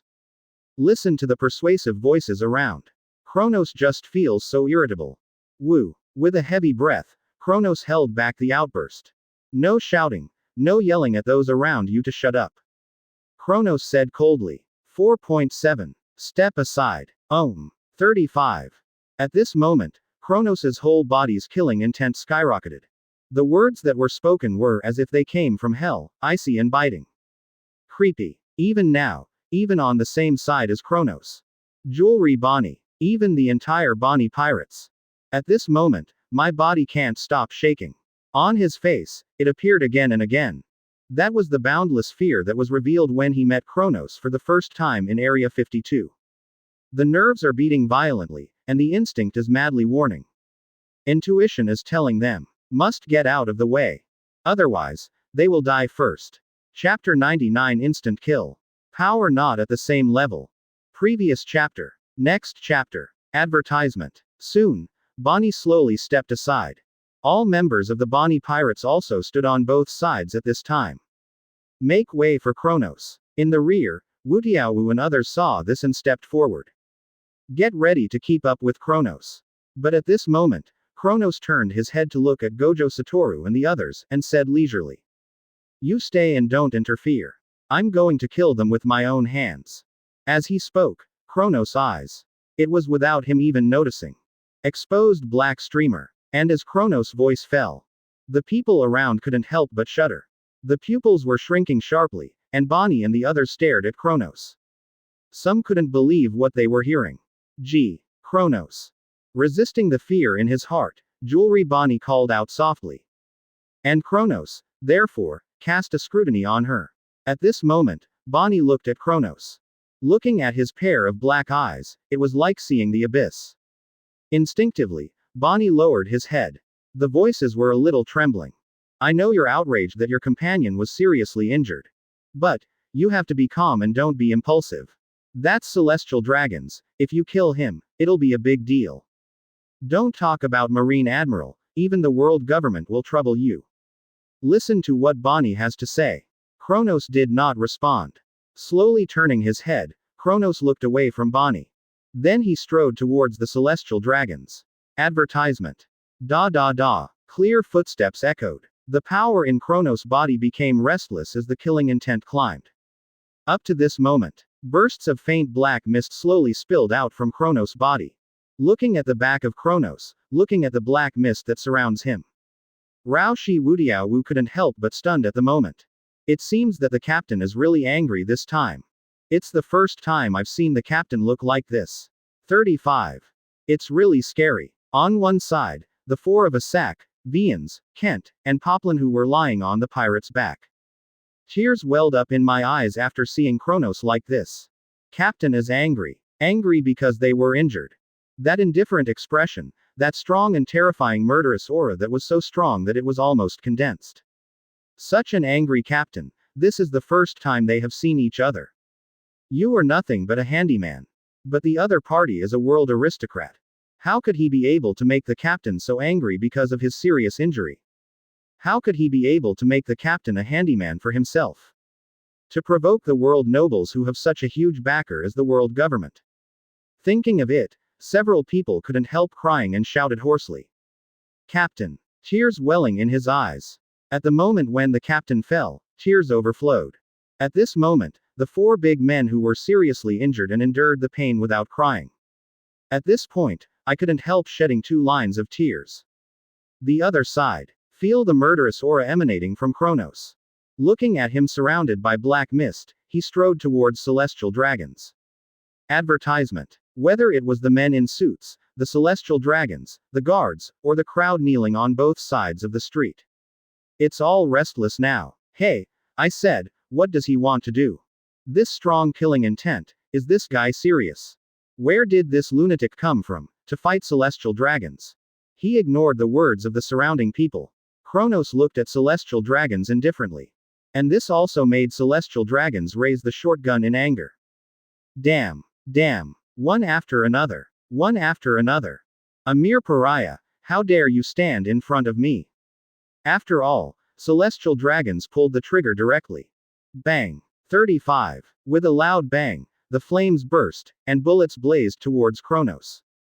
Call out. Face this scene. The pace of Kronos' pace is gone, his face is calm. Right hand, but at this moment, a layer of black mist is attached to it. The next moment, I saw him raise his hand. He flicked his fingers towards the blazing bullet. Boom. But in the blink of an eye, the lacing bullet came. It exploded on the spot, turning into a faint black mist. Faced with this sudden scene, the pupils of celestial dragons suddenly contracted sharply. Immediately afterwards, he fired several more shots. Bang. Boom. Boom. 35. However, those bullets that flew towards Kronos. It's all solved in the same way by Kronos, turning into a faint black mist. This time, celestial dragons is not calm. The next second, I saw the man in a suit who turned his head and shouted. Advertisement. Get on. Get on me. Kill him. No. Take him down for me, I'll make him my slave. Hearing this, the man in the suit immediately took an offensive stance of 133. Only heard the sound of, Om. Echoing. The arms of the man in the suit were immediately covered with armament hockey. The man in the suit was full of energy and took a step forward. Bang. 35. The ground cracked, and the man in the suit galloped towards Kronos with a sudden stride.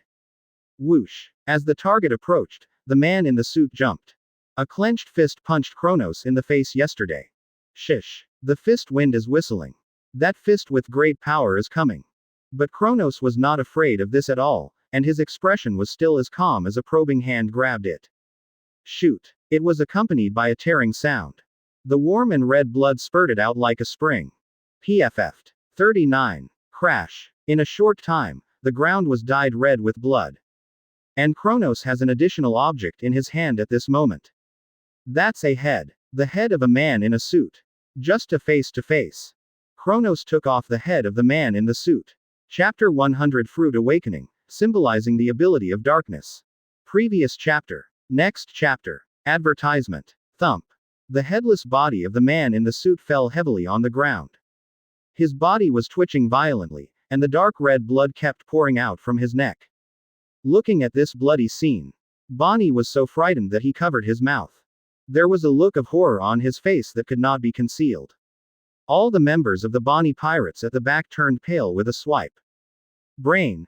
Head. His head. Hey, am I dreaming? I must be dreaming. 99.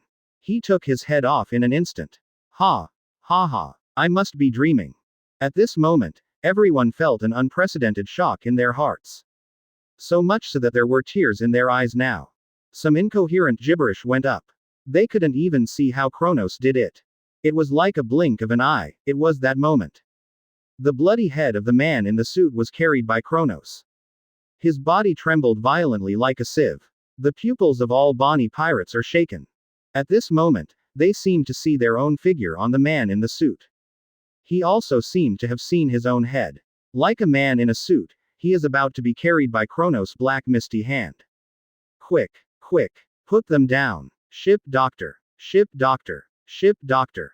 Quick, help, help, help, ship doctor. The pirates carrying Asak and others moved quickly and carefully to their direction. The people around were shouting for the crew. At this moment, they are really scared. Advertisement. The cries of help were not just about the lives of the ship's doctor, Asak, and others. Like them, the ship's doctor is going crazy. I saw him carrying the medical kit and yelling at the person standing in front of him. Get out of here, bastard. You bumped into my medical kit. Go away. Don't delay me in saving people. Soon, the ship doctor felt that he immediately treated the seriously injured Eudemons. The surrounding crew members were all around. Some incoherently asked urgently.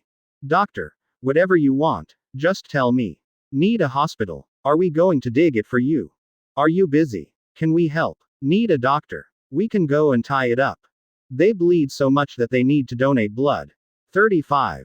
Come on. Smack me. I have a lot of blood, just draw it.